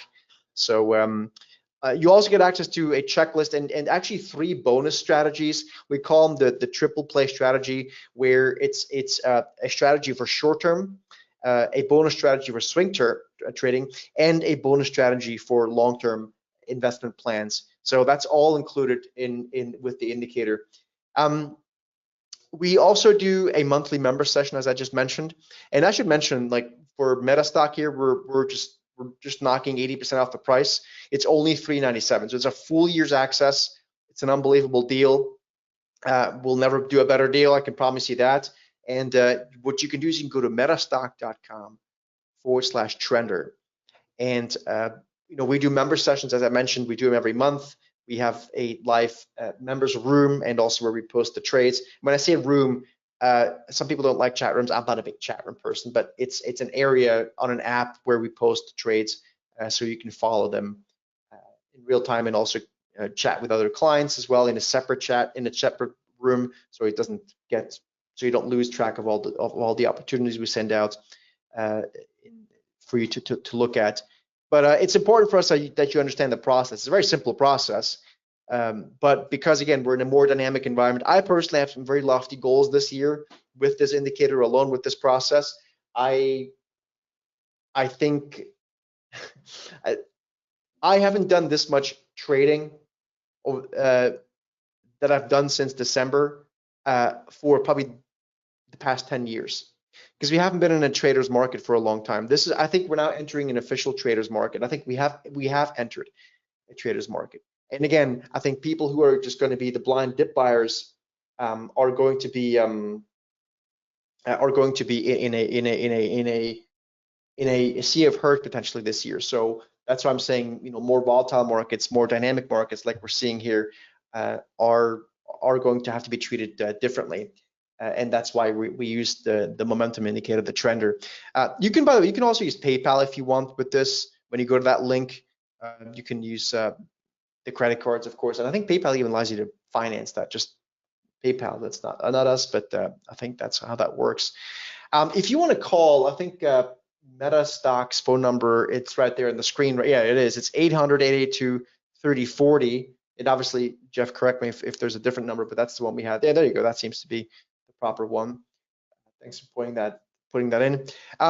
We do our monthly scanning sessions. I think we're doing one, if not this week, I think it's coming up next week. So we'll see you there as well, and we're going to make sure you know exactly how to use the indicator. We'll make sure we teach you, how to find opportunities. Again, we will send you our favorite opportunities as well, but that's also included in. And it's important to us, right, to be able to show you in real time, and not only how to use the tool, but also how it works, why it works, and it works across markets, right? So maybe you're a futures person. Maybe you're a stocks person, ETFs person. I use this a lot on futures. In fact, we just got a sell signal in the futures. In fact, maybe I can show you this quickly. Maybe the S&P is picking this up as well. Let me quickly share this with you. Let me just quickly. Yeah, here you go. So just so you guys can see this right now. So this is live. I'm not making this up. It's not not doing fantasy football here. This is so we had the buy signal this morning, and right now, just now, like minutes ago, like 1 minute ago actually, we just received a new momentum sell signal in the SPY, also in the futures, obviously, and they're moving lower pretty quickly here at this market. So that's enough. Again, intraday. Again, keep in mind NVIDIA earnings later on the day. So that's the deal here. Let me see what else we can tell you. Jeff, is there anything that There's a ton of questions. Okay. but if that's what you're ready for. Yeah. What were you gonna ask? Go for it. Okay, Omar says, in the trading community, they have spoken very well of you. This is the first time I've heard from you. I'm all ears. So there you go. Good. Yeah, well, great to have you in there, Omar. Kenneth wants to know if you're interested in trading breakouts rather than strong trends, would this apply? Yeah, that's actually a super question, Kenneth. So there is a huge difference between a breakout and a momentum trade. The difference, and this might require a bit of education, and we do this in the member session, so it becomes very clear. But what we're looking for here with momentum is not only is it just breaking out or breaking down or whatever, that might be a byproduct of what's happening, but it's also, we know by having used this for, gosh, I think 20 years, that the algorithms, which are getting better and better and ever more so, are they focusing on the signal that is coming, that is what the indicator looks for, right? So momentum doesn't have much of a chance unless the bigger money, like the algorithms that are run by hedge funds and other bigger players, are actually jumping on top. And what we know empirically is that when the signal triggers, not every time, of course, right? To be very clear, it's not 100%. There's no guarantees, none of that. This is educational, right? But there's a high chance that the algos are picking up on that. We know that they're looking for that signal, and then you get the momentum move. So momentum and breakout is not the same thing. And I think that's also what I said before. Why I think a lot of people who are come to accustomed to breakouts are going to have a problem this year, because the breakout mentality is, oh, it's going to break out and V-shaped reversal and skyhook to fresh all-time highs. I think that's exactly the point, right? There's a huge difference between a breakout and a momentum move. Momentum moves can happen within a choppy market. Breakouts are basically breakouts to all-time highs. That's how people look at it, right? Oh, I mean, you can have breakout from a bottoming process, but then also people look at it more as a trend as opposed to just a trade. So again, the mentality here, it has to be one of a trader as opposed to a trend follower who's looking for fresh all-time highs within arm's grasp. All right. Good question. John wants to know, is this appropriate for prop day trading? And can you show an example? I think the chart you just showed was pretty good. I think this is pretty good. This is like right now. I can't make this up.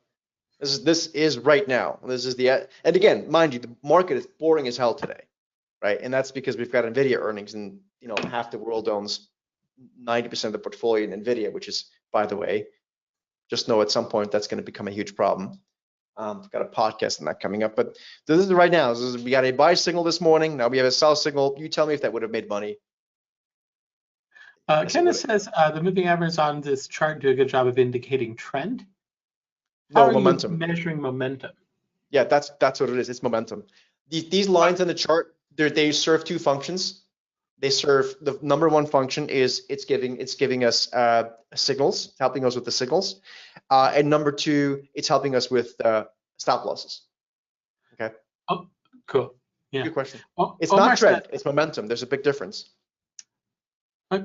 Cool. Omar says, among your services, do you have a signal sending service that is real time to enter and stay in the trade and when to exit? Is it easy to follow? Yeah. So I mean, it depends what the time frame is. So I'm not going to send you like in the app that you can also put on your phone, we do show people throughout the day some intraday stuff as well. But like, we're not going to give you every single signal on the moon. Like you're going to go nuts. Like you won't want that. But we send you some of our favorite trades by emails as well. You'll see once you start using it, like you'll end up finding like the major indices, or some major stocks, and you'll start following. Like you don't need to watch every stock under the sun. You need to just watch stuff that's got momentum, and we'll show you how to find that. So the short answer is yes, but I don't want you to expect like 9 emails a day with that, because that defeats the purpose. Like that's what you have an indicator for, right? We'll send you the best stuff that we find, once a week or so, and then of course in the chat room more actively. But don't expect like 100 trades a day or a week. Like no one wants that. Feeding into that and being able to find your own trade, Benjamin wants to know, can you do a scan on the indicator? Yes. Yeah. So no, the answer is yes. So definitely a MetaStock you can. Yeah. Yeah. Okay. And that is one of the things that I think MetaStock does exceptionally well is the scanning. You can, like, it doesn't matter where you're at. If you want to do optional stocks, run a scan on it. If you want to do ETFs, run a scan on it. If you want to do Indian stocks, London stocks, we had a guest from London asking questions earlier. Indian stocks, Australian stocks. If you want to scan for it, you can scan for it in MetaStock. And I'm not the only one that said this. I use the scanning every day in MetaStock, but I think it's one of the best scanners that are out there. I think it's one of the things MetaStock does exceptionally well. John wants to know what platforms are supported. Do you know that offhand? Yeah, so obviously MetaStock, right? Also on TradingView, Thinkorswim, which is Schwab. Yeah, Thinkorswim is still called Thinkorswim. In fact, if you don't mind me going rogue here, I'm going to quickly show you, because I just don't have live features here on this. So I'll show you quickly on this other one here. If you give me just 1 second, I'm going to quickly move this over so you can see the same signal on just because Thinkorswim is the broker that I've got here. So you can see this on the futures chart, the same signal I just showed you here. This is live. So this is the NASDAQ 100 futures. You can see that sell signal that just came 10 minutes ago, whatever, 15 minutes ago, right? So, the guy that was asking about prop trading, you tell me if it works.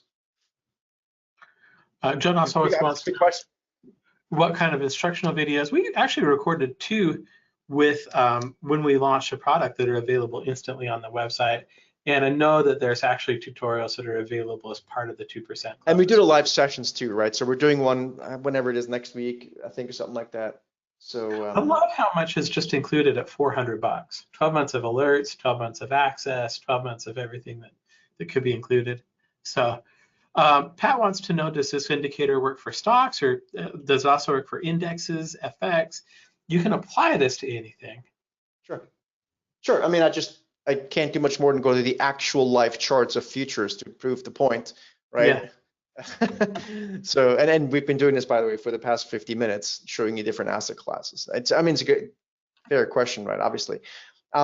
Personally, I'm not a big FX trader. I'm a macro guy, so I don't use this for currency trading. I'm not a currency trader. I'm a currency macro guy, so I can't speak for that. Just to be very honest. Okay, let's see. Omar says, where can I find more about you? As I've said, I've only heard of you. I've heard good things. I'm interested in your work. Do you have a place where we can send him? Aside from getting the TSP Trender, which would include 12 go to our months YouTube, for example. If you type in the Steady Trader into YouTube, you get to our YouTube page. We do a live morning show. That's free for everyone. Right. Go check that out. Yeah. That is otherwise, thesteadytrader.com. Great job with that. I appreciate it. I'm going to talk a little bit more about kind of what's included, especially on the MetaStock side. Joan, you asked about what platforms were supported. One of the things that we will throw in, you can get any of the platforms from us. We're going to throw in a free trial to MetaStock, and I would encourage you to try it, because once you start scanning and kind of get the expert advisor and kind of really get comfortable with MetaStock, I personally wouldn't be able to trade without it. And since it's a free trial, you might as well take advantage of taking a look at why it's been rated number 1 32 years in a row. My mistake. Serge, thank you. Thank you. It's great to be here. Thanks so much, folks. See you guys on the inside. And I think the next member session is coming up, I don't know, next week or something. But there's a ton of educational stuff to get yourself familiar with, and both on the MetaStock side. Jeffrey did a wonderful job with all that, and also on our end. And just so you know, that future signal is now reaching its profit target right there. So again, if you're wondering if it works, this is live. Very cool. Oh, well, actually, you changed the screen anyway. All good. Thanks, Jeffrey. All right. I'm just going to kind of reiterate what Serge said, kind of talk a little bit more about it. Thank you very much, Serge. We'll see you again soon. See you guys. All right. Go ahead and do this. Do this. All right. Here's a pretty picture of the box. In terms of this, the things that I like is like it comes all in the box. There's a day trade and a swing version, but there's also a custom version. One of the questions we've been getting a lot, even today and a couple times yesterday, is can I test these methodologies? With this one, you can actually go in and do what we call an optimized test, where it'll test a number of different parameters and tell you what works best. And so in addition to having a pre-built day trade and a custom one, and a swing one, the day trade is if you're day trading, you can apply that to intraday charts. It's optimized for intraday charts. There's a swing version. If you want to go in and kind of customize it to test, let's say, a currency pair to see what works best. In the video that I'm going to talk about in a second, I actually show how to do that and how to go modify the system so that you're then using it on the parameters that have tested best. So in terms of the system, you get the day trade, the swing, and that custom built one, everything that you need to run it. You do have the ability to use the MetaStock Explorer. You can scan anything you want, just find the opportunities. I've said it a number of times. I love that ability to, there's 5,500 optionable stocks right now. How can I cut through the noise? I don't want to look at that many stocks. Find those stocks that have an opportunity and only buy those ones, or only pay attention to those ones. And for me, that's why, even though I've been using MetaStock for 28 years now, it's indispensable. For me to be able to go run that exploration and see what's actually a result is so helpful for me. And it's going to be helpful for you as well. So of course you can scan. We do have the system tests that are included with this, including the ability to go in and test multiple variables and determine the best thing for you. The commentary takes really good advantage of the commentary. When we wrote this, we made sure it was very clear that it included entries and exits and exactly when to get in and when to get out. Very, very specific. And there you go. There we go. In addition, that's what we're going to get on the MetaStock side. From Serge's, he's going to give you access to that 2% club, 12 months access. 12 months of all his trade alerts, his risk management plan for all trades, step-by-step tutorials on the TST Trender, live monthly coaching sessions, the 3x triple play. And we're still going to back it with our, this is the bootcamp session. We sat down, Serge did the first part of this. We did this on a Friday. He kind of went through and talked about the system. In the second step, I kind of show how to set up all the charts, how to run the explorations. If you're new to MetaStock, you'll definitely want to go through that, because the idea is, you know, if you're buying MetaStock or if you're getting a free trial to MetaStock, we want you to keep it. I wanted to make sure that you know how to kind of go in and use it. In that second part, I actually go in and kind of do a system test where we kind of go in and optimize some variables. So a full walkthrough on how to use it. And of course, a money back guarantee. So $19.97 is the normal retail price for this. $397 is the price that's available here at the conference. You can sign up for it by giving us a call, 800-882-3040. You go to metastock.com/saleschat, or you can go to metastock.com/tender. I want to invite you to go ahead and try this out. If it's not helpful, it's only $400. That's a one-time cost. Gives you 12 months access to all of the stuff that Serge offers as part of his TST 2% club. You can do it. Give it a go. If it doesn't work for you, you get a refund.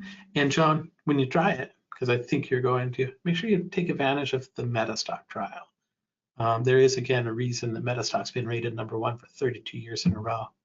We're going to show you, we can sit down and show you how to run all the scans in our one-on-one white glove installation appointment.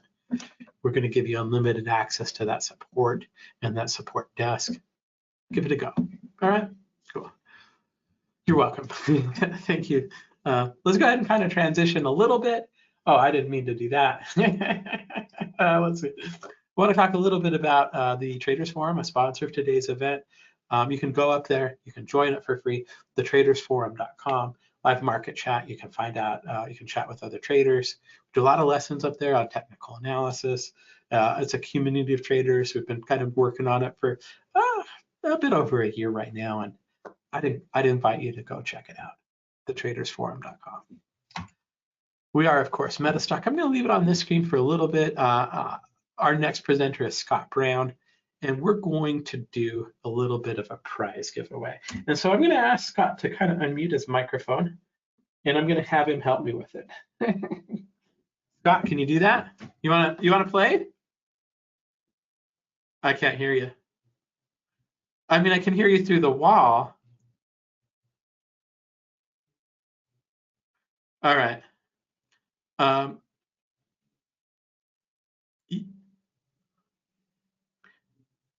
If you're on the Bluetooth microphone, I can come help you real quick. Greg, before I run out of here and go help Scott with his, I'm gonna have you help me with the contest. All right, cool. Well, it's a 3 for now. Could you go ahead and help our commander in chief? Yeah, I'm gonna go give him a hand real quick. All right.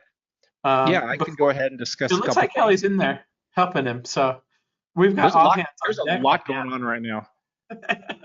All right, very cool. Well, we get him all sorted on the audio stuff. Right. Go ahead, I got you for a minute. A one-on-one session with Sonny Harris.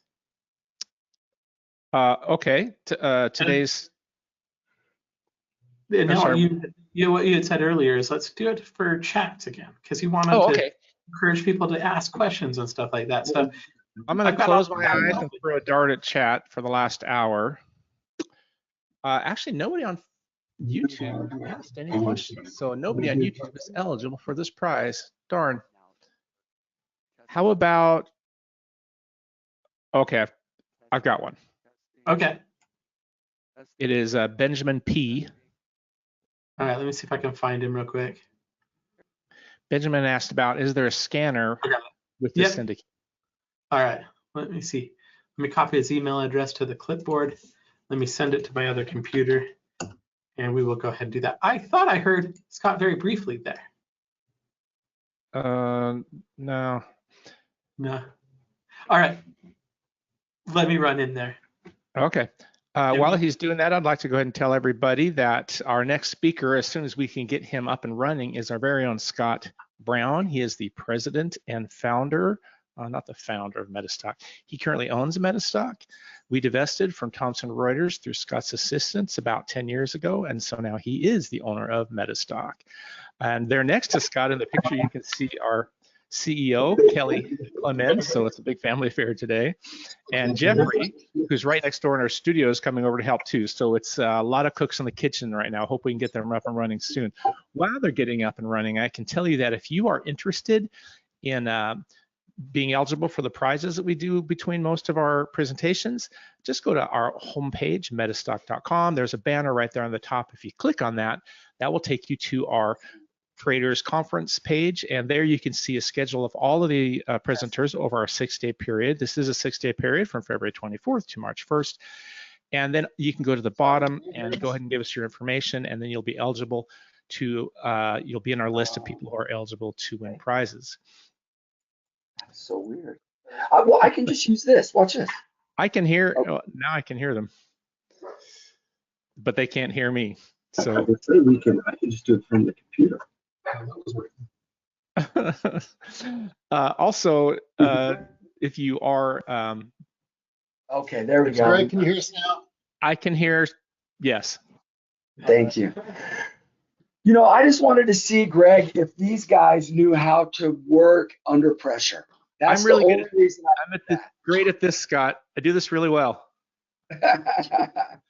And I have to say, more than most, this conference has been a little bit plagued by, not for any fault of our own, mostly things completely out of our control. There's been a lot of technical issues, but okay. Now I'm sure they're all gone, and the rest of the conference will go great. Good. Okay, I'm going to go ahead and excuse myself. Drink a leg, boss. Hey, thanks, Greg. Scott, I just sent you the controls, so it should ask you in a big letters, do you want to share your screen? That's it. There With the help go. of 4 people, we got you running. we are brilliant here. And I think Craig even did the introduction for you, so I'm just going to get out of the way. It's your turn. Okay. Go. Appreciate that. Thanks, Jeff. It's great to be with you guys today. It really is. My favorite thing to do is to actually show off MetaStock. MetaStock is so powerful. I started at MetaStock 25 years ago, new out of college, and I was blown away at the technology that we had 25 years ago. And over the last 5 years, to be able to be a part of that and to continue it has been an absolute, joy for me. I want to just take a second and just say huge thank you to Jeff Gibby and Greg Lewis. It takes so much. There's so many details to put on a conference of this size with 40 speakers plus and trying to get it all moving. And there's always, technical issues or if someone's sick. And he's just so amazing at doing all this. I mean, he's connecting thousands of us together. And how cool is that for free? I know Jeff probably got around 4,000 or 5,000 people registered for the event. And so it's just a great opportunity for a lot of you to see so many different, ideas and presenters. And so big thank you to Jeff. So my background is I started out in sales with MetaStock, quickly moved into product management, created MetaStock 8, 9, 10, and 11, and then moved into large account sales, international dealers, and then became the head of sales and marketing, and then eventually became the president of the company. And then back in 2013, I actually bought the company back from Reuters at the time. And we've been able to create so much new technology over the last 10 or 11 years that we've owned this. It's been absolutely fantastic. Let me dive in and let's go ahead and get to work on this. There we go. Okay. So today we're going to be talking about one of my favorite items that are in MetaStock, and it's called the MetaStock Forecaster. The MetaStock Forecaster was created by a brilliant programmer named Ken Hunt. This programmer, Ken Hunt, was one of the first people to ever put back testing inside of MetaStock, and one of the first to ever put back testing out there for the world to use. So he's brilliant. But when he was doing back testing, it always emphasized the past. And what he wanted to do was create something that worked into the future. And so what we do and what we're going to show you are just very complex statistics and probability analysis just blended in to see clouds of where we think the stock price or the chart price is going to go. And so that we'll show you that here in just a second. Before I start though, obviously, all of the attorneys will be thrilled that we have this here, and we need to make sure that we read this. This demonstration is designed to instruct you on using MetaStock and accompanying software plugins. It is not a recommendation to buy or sell, but rather guidelines to interpreting and using the specific indicators and features within the software. The information, software, and techniques presented today should only be used by investors who are aware of the risk inherent in trading. MetaStock shall have no liability for any investment decisions based on the use of their software, any trading strategies, or any information provided in connection with the company. And then obviously we talk about the CFTC Rule 4.41 and the risks of standardized options as well. Okay, now that we have that out of the way, let's really get after it. So Technical Analysis of Stocks and Commodities magazine each year puts out an award from the Reader's Choice for the best analysis software. And we've won it for 31 years. So you are absolutely in the right place right now that you should be. All the individuals that are tuned in and listening to this, we have an institutional side of our business that large, big banks around the world use our software. They're traders. And then we have about 75% of our business where we're using individual traders out there that are trying to become better and better and more successful. So the great thing is, if you found us, if you stumbled onto us, you're in the right place. We are the individual that has been around for a very, very long time. So what does the MetaStock forecaster do? It analyzes price action after past events to determine the probabilities of future price action. It answers that question that we all want to know. Where are prices most likely to be in the future based on an event? An event can be anything from an indicator, and that's really what it is. So if you're interested in, let's say, a MACD, we can pull up a MACD of the chart in the forecaster, and then we can look at it that way.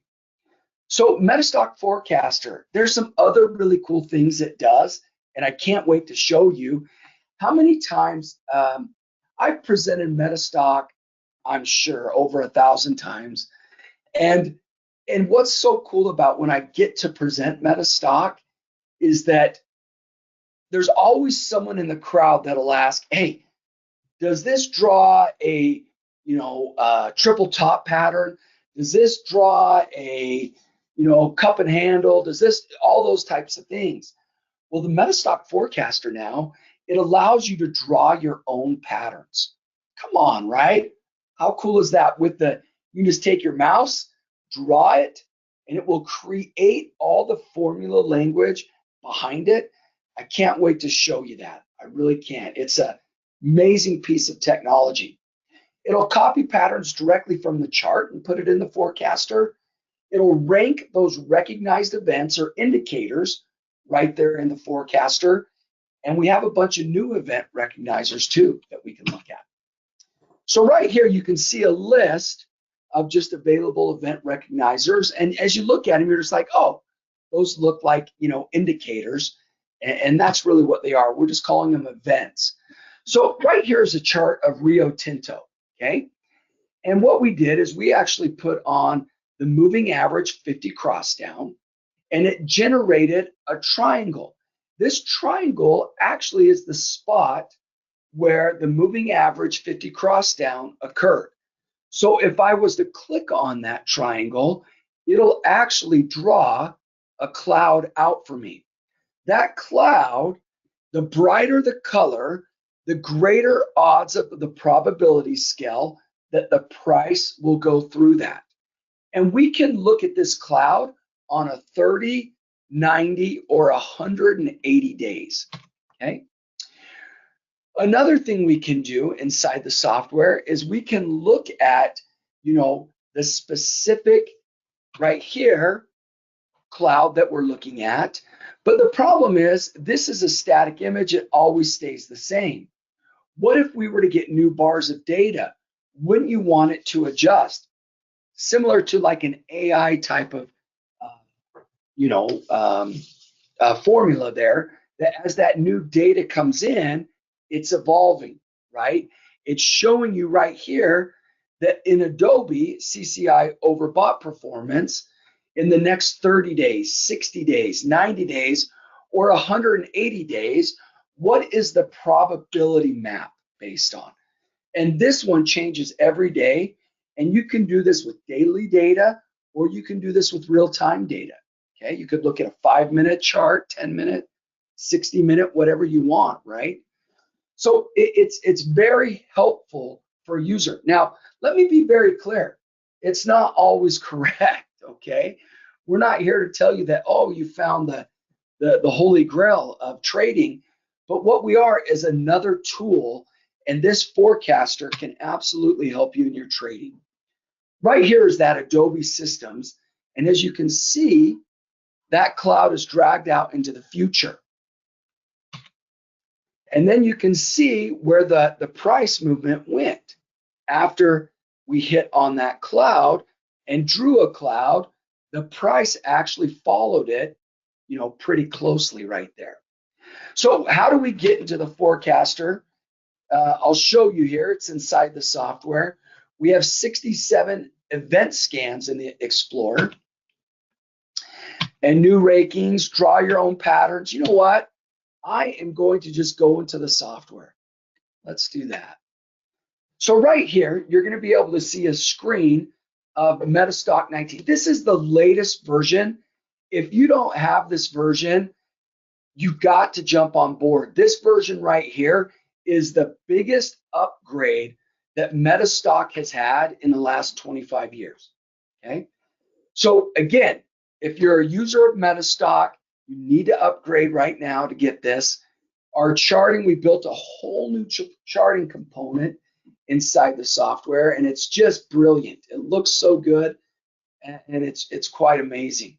Now up here, you can see that we're looking at Microsoft, E-mini, we're looking at Bitcoin, we're looking at crude oil, we're looking at the euro, we're looking at Meta. Oh man, it's funny that I brought Meta up because when they changed their name from Facebook, their stock from Facebook to Meta, you can't believe the amount of Google searches that has increased, obviously, because everyone wants to look at Meta space stock. And so MetaStock will actually come up on that. Pretty funny. We will look, and then let's take these ones off. I was just pulling up other securities. So those are the different ones that we're looking at. So we're looking across different asset classes in there. Now, to get it into the forecaster, a chart is super simple. If I have a chart open up in MetaStock, all I do is right click and go to forecaster, and I click there, and it will automatically bring that open in the forecaster. Another way to bring it up is if we come in here and we click on the forecaster icon right there, it'll bring up the Power Console, and here's the forecaster right here. The Power Console in MetaStock is a very simple but powerful way to really do and use the technology that we have in MetaStock. This is where you're going to pull up a chart, quotes, explorations, back testing, forecasting, and also different options that we have. So in here, we have the forecaster, another way to get to it. And let's go ahead and open up the forecaster, right? We're looking here at the Microsoft stock. And as you can see, it's a daily chart that we're looking at. And right here, you can sort all of the events based on highest profit potential long or short only, most accurate current forecast, most pronounced current breakout, most distinct forecast cloud, the most recent event, most events. And what we're looking at is the most accurate current forecast. Now, if you wanted to see all the events that are in here, you can see them right here, okay? And you can actually create your own, and I'll show you how we do that as well. But it'll give you a description. It'll show you what the pattern is, if it's a pattern event, or if it's just like an indicator. So what we're looking at right now is the RMO cell, okay? And we come in here, if we changed it to the MACD positive divergence, it would automatically change all those event markers. Now, those event markers are exactly where there was a trigger, where there was a buy or a sell trigger. And so if we click on it, they will actually draw a cloud. Now, over here, I can say I want that to be 30 bars, 90 bars. Let's start with 30 bars, okay? Here's a 30 bar cloud right here. Now, when we create a cloud, right here is our probability scale, okay? So the darker it is in the cloud, the less probability the price will move through the cloud. The brighter the color, the higher the chance of probability that we have. And you can look at every one of these event markers. You just click on them, and you could say, hey, let's look at a 90 bar. Okay. And you can also look at 180 bars. And it will create some absolutely, crazy looking clouds out there, right? Now, a lot of people that enjoy, this would be someone like an options trader. Because if you could go ahead and draw into the future and see where that stock's going to go, you could buy an option or a call or a put that was really cheap, right, out of the money. That's something that would be of interest to you. Now, down here, we have a statistical report. And what it tells us is, hey, look, with the RMO cell indicator, this event occurs 14 times over the last 5 years. On average, the event occurs every 72 price bars. The shortest and longest gap is 17 and 169 bars. Statistically, 7 bars after the event occurs, and with a probability of 95%, the closing price appears to be about 0.31% higher, with a standard deviation of 0.0315, and that statistical margin of error is approximately 26%. So it gives you a lot of data, that you can look at. Let's look at another one. Let's look at the E-mini. On this one, instead of the most accurate current forecast, we're looking at the highest profit potential. Now, some of the issues that you can run into is if you only have 4 events, it's going to be really hard to draw a cloud. In fact, it's going to say there's not enough data there. So I don't like to look at that one. Here's another one with not a lot. I like to look at some with a lot more, because when you're basing all of that probability on it, the more statistics, the more events you have, the more accurate a cloud can be, okay? So on this one, we have the MACD cross-up, and this is on the E-mini, and if we click right here, you can see this was a static image. So on this day, on February 2nd of last year, these bars would not have been here. but this would be the exact same cloud that it would have generated, okay? And as you can see here, hey, look, it dropped in price, but look at that. At the end of 90 days, it came right back through there. So if you were to buy, you know, back then at 5,400, and you were hoping to get up here to 5,800 on that 90-day cloud, you know, it achieved what you were after. Here's 180 bars, and you can kind of see how that cloud looks, right? Here's what it's looking like into the future right now. Still thinks there's an uptrend based on the MACD cross up. Now, is there any guarantee in that? Absolutely not, right? This is just basing statistics off of the MACD, right? That's what it's doing. Okay, the next one, Bitcoin.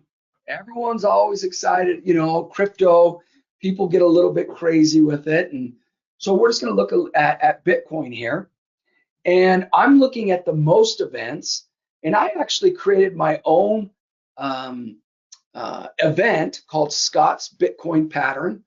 And it has the most events out of all of those 100 different trading systems or events in there. And so you come in here and you can say, okay, let's look at 30 bars. Let's kind of see how it performed.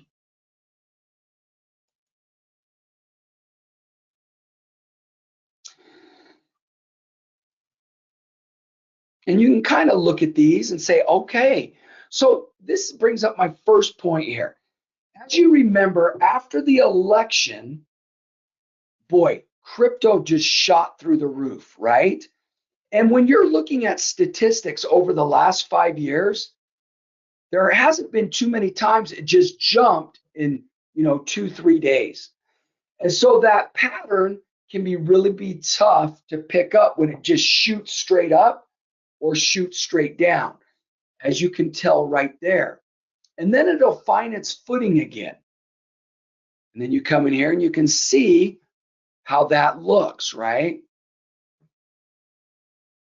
So that would be my warning to you if you're like, hey, what's the weakness of the forecaster? The weakness of the forecaster would be a big gap up or a big gap down that hasn't been on that chart, because this is taking examples and statistics over the last 5 years of every time that event marker occurred and projecting how much it made or lost, and then it can create that cloud that's going out.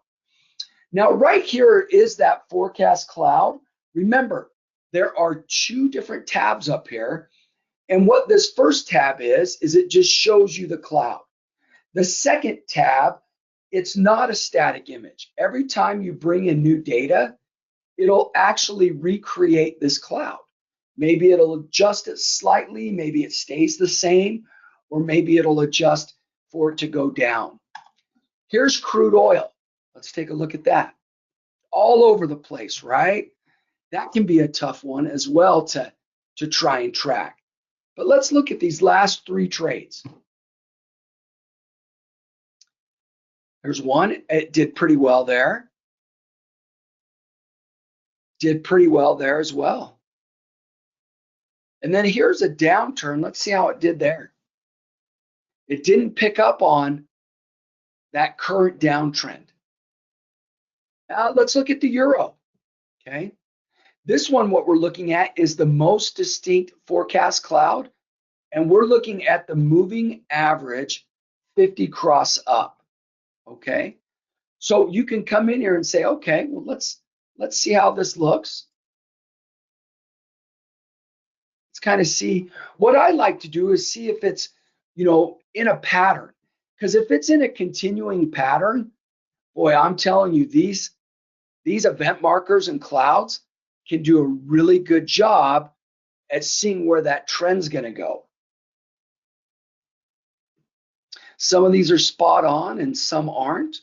And this is kind of where it's lately, that Forex with the euro is kind of trending. Okay. And then the last one here is Meta. right? Let's take a look at that. And this is most recent event. So if you were looking for something today, right, you were wanting to get in a trade, or you're just interested on what triggered, today it was a candlestick pattern called the big white.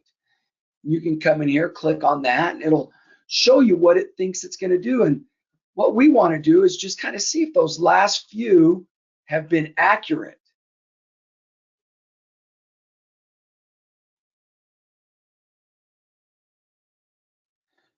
And you can see there, it's been pretty accurate there, kind of followed up there as it went.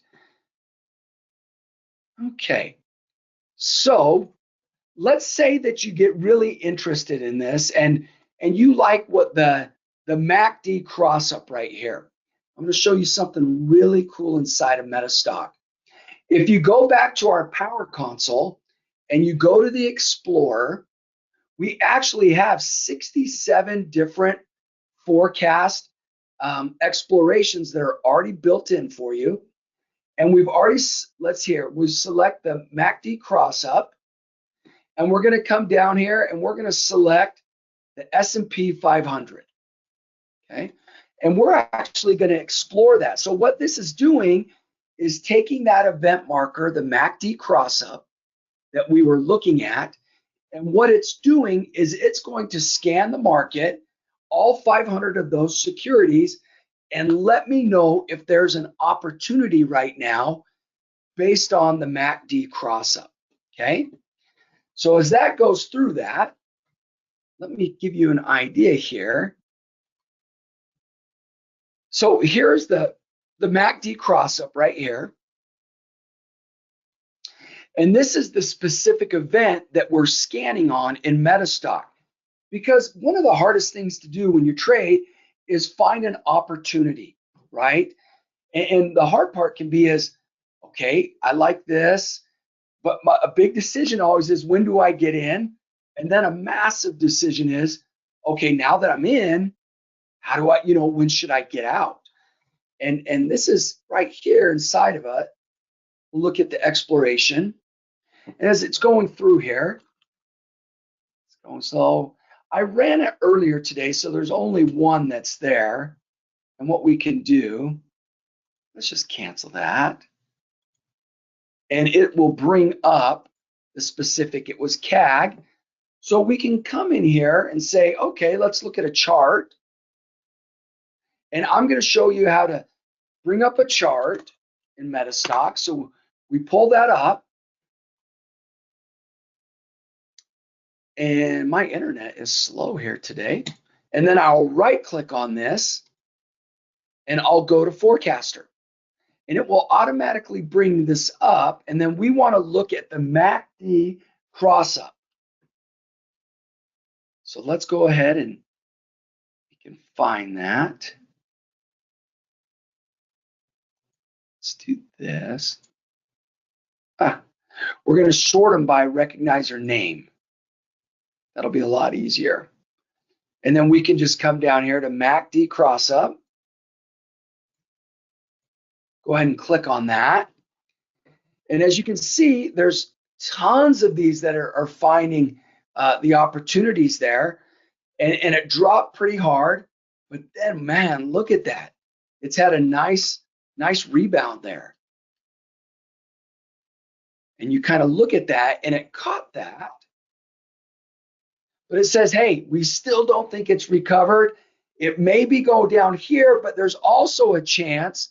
So it really gives you a spread there of where it thinks it's going to go. Pretty interesting. Okay, so now let me show you something cool inside of the Forecaster. This is something that, again, in MetaStock 19, if you do not have MetaStock 19, you absolutely need to upgrade to it. Because again, this is the biggest upgrade we've ever done since I've been here in the last 25 years, that's for sure. So if we come in here to the recognizer library and then we click on draw new pattern, I can come in here and name this. And I'm going to name this Scott's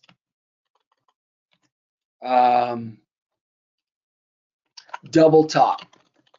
Okay. And now with my mouse, I can come in here and go, hey, I'm going to draw a double top, right? And then what I can do is manipulate each of these circles. I can invert the pattern, I can reverse it, and do all of those things. And then I can say, okay, how about I save it? And I come in here and I say, let's just look at Scott's double top pattern, and we'll see if there are any hits on this.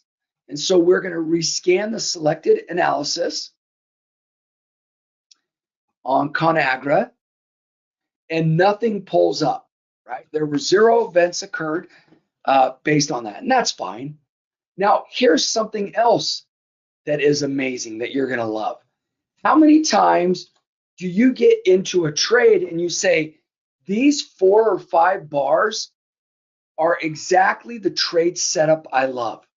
So watch this. If I come over here to the user defined pattern select, and I select that, now watch this. I can highlight, let's say, those 5 bars. And it says, hey, do you want us to capture the chart pattern? And I say yes. This will automatically draw the pattern for me and all the formula language behind it. So we'll call this Scotty's forecaster indicator or event. And then we click OK. We're going to save that. And we're going to come down here and we are going to select Scotty's forecaster event marker. We're going to rescan ConAgra and watch the magic. Look at that. And so this gets really cool. Since it's a pattern, you can come down here and say, hey, look, this is a greater than 95%. It's got to be at least, I want to say, above 75%, 76, 87. So if you are really comfortable and you say, okay, I like the 92%, that makes sense to me, you can come in here and say, okay, look how that performed, right? You can come in here and say, okay, this one was 83%. And this is what it'll say. This occurred 92 times over 5 years. And on average, the event occurred every 13, and a half price bars. So the recent frequency of the event appears to be decreasing slightly. Recently, on average, there have been 5.742 events for every 100 price bars. And as you can see on here, there's been a lot more price bars on this one than the majority of the different assets that we were looking at. And then it says statistically 7 bars after the event occurs, and with a probability of 95%, the closing price appears to be about 0.36% higher with a standard deviation of 0.0356, and the statistical margin of error is around 10%. So what it's getting at here, it's giving you so much detail, so much data. I mean, in today's world, everyone talks data mining and trying to find an edge, right? Where we can get a security, where we can trade it, where we can, get the opportunity to succeed. And that's what we can do inside the MetaStock forecaster. I'm going to show you one more time how to do this on a different chart. And you can come back here and just kind of scan and say, okay, let's try this one. So again, if you wanted to do this, you could come in here to, let's say we're going to come in here to crude oil. Crude oil all over the place, right? Let's draw a downturn one. So we're going to come down that far. We're going to click yes. And we're going to say Scotty's crude downward event. We're going to click save, and we're going to rescan for that analysis. And what you're going to see is crude oil, and it's going to be looking at these different indicators. And let's look at the crude downward event. Look at that, because I added so many more bars, it's hard for it to really see. Like, this is where I did it the first time. There were 95% pattern match, but there wasn't that many downward trends there. So it didn't really give me too many event markers, whereas that event marker I built for Conagra pulls up a ton. Look at that. There's 116 event markers that are on this, okay? So if we come in here and we click on this, you can see how that pattern works. Wow, look at that. Again, the brighter the color, the greater the opportunity. And then as we come out here on crude oil, it kind of just says, hey, it's going to maintain a little. Looks like it might be in a bit of a downward trend there. Again, if we want to look at our forecast cloud, that'll show us over 1/7/14/30 how that goes down. Now, if you wanted to do this in a real-time event, let me show you how to do it. It's very easy. Let's bring up the E-mini, and let's change this to a hourly chart.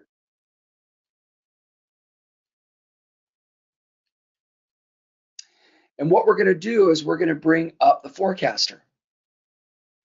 Now, this will bring up a 60-minute chart of the E-mini. And what we're looking at is, again, that indicator I created. Boy, look at that. It is all over the place. That'd be interesting one to try and trade there, right? I mean, with that going straight up like that, that's insane. Yeah, and you can see right there, it was just a tiny little bit below it. But again, if you wanted to create one based on this, you can come in here, user defined, and you can select some of those. And it'll say, do you want to select one? And then I can customize it for that, the E-mini there. So, I mean, this product of the forecaster has been a product that it's just so amazing to look at. And it really sets us apart because, you know, we put a patent on this, right? And so we can do that and we can draw clouds. What's interesting on that is that there's no one else that is really drawing things into the future to show you where that's going. Now, how's that going to benefit you?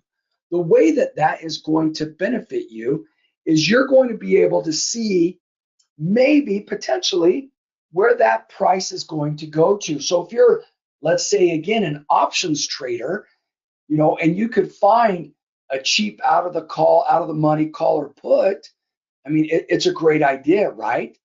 And so it's just another tool. This is just one of the many tools that are inside of MetaStock. Now, what I did inside of MetaStock today, this is version 19. Again, this is the biggest upgrade we've ever had inside of MetaStock, going all the way up into version 19. And let's go back into our PowerPoint and talk a little bit about what we're doing for you. So normally this costs, in a real-time environment, $265 per month. That includes your real-time data and also includes the MetaStock charting package. Now, if you're an end-of-day user, it's only $69 a month. Everything that I showed you today inside of the forecaster can be done with this, the daily charts, except bringing up, you know, a 60-minute chart or a 10-minute chart. Now, we have a great deal going for you guys. Fantastic pricing. The way that Jeff wanted to do this, he said, hey, look, if we're going to get so many people in here, and I have my first big error there, it should be MetaStock 19, but 3-month trial, you're going to buy 1 month and get 2 free. If you are willing to come out to this event, listen to us speak to you in 40 different speakers, and it's for free. What we would really like is the opportunity for you to try it out. And this is really, come on, there's not much risk there. You get 3 months of the software for the price of one. If you're real time, that's, you're looking at about $85 per month on average. End of day or daily charts, you're looking at about, $24, $23, $24 per month. That's nothing.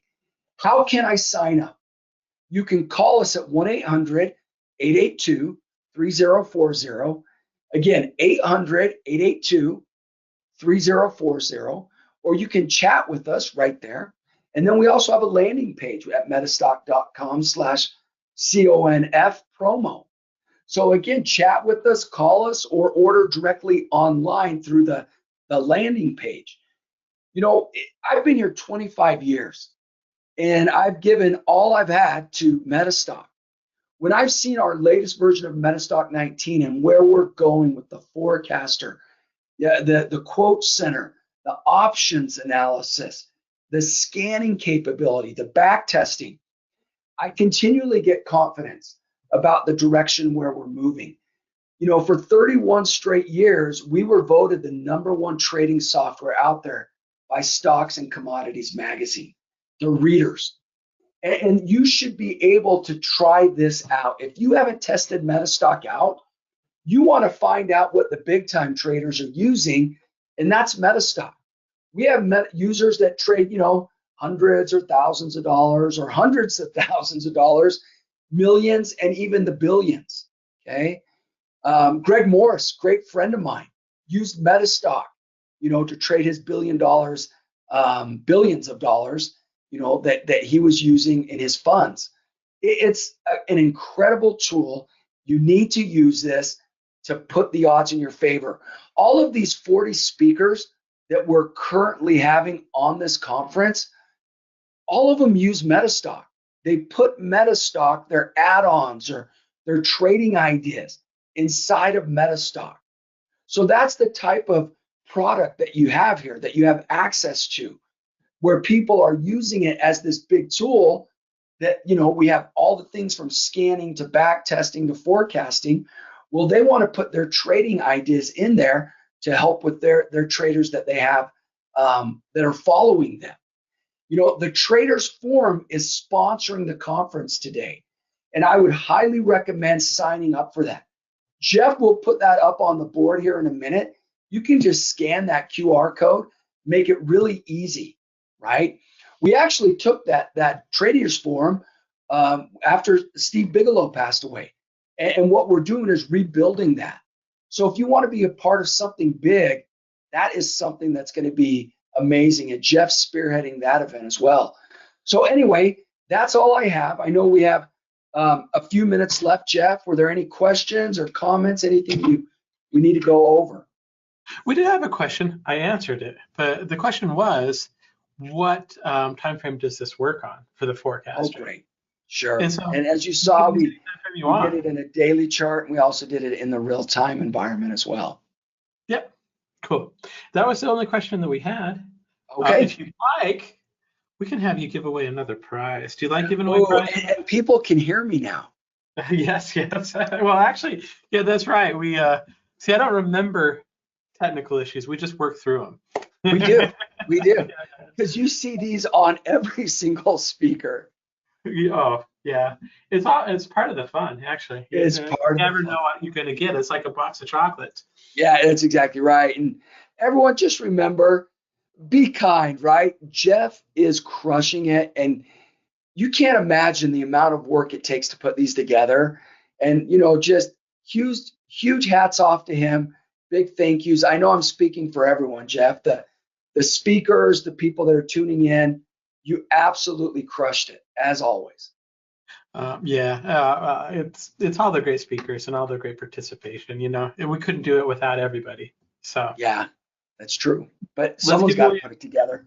Prize. Silas Peters is giving away his price action weekly playbook. He normally sells it for $1,000.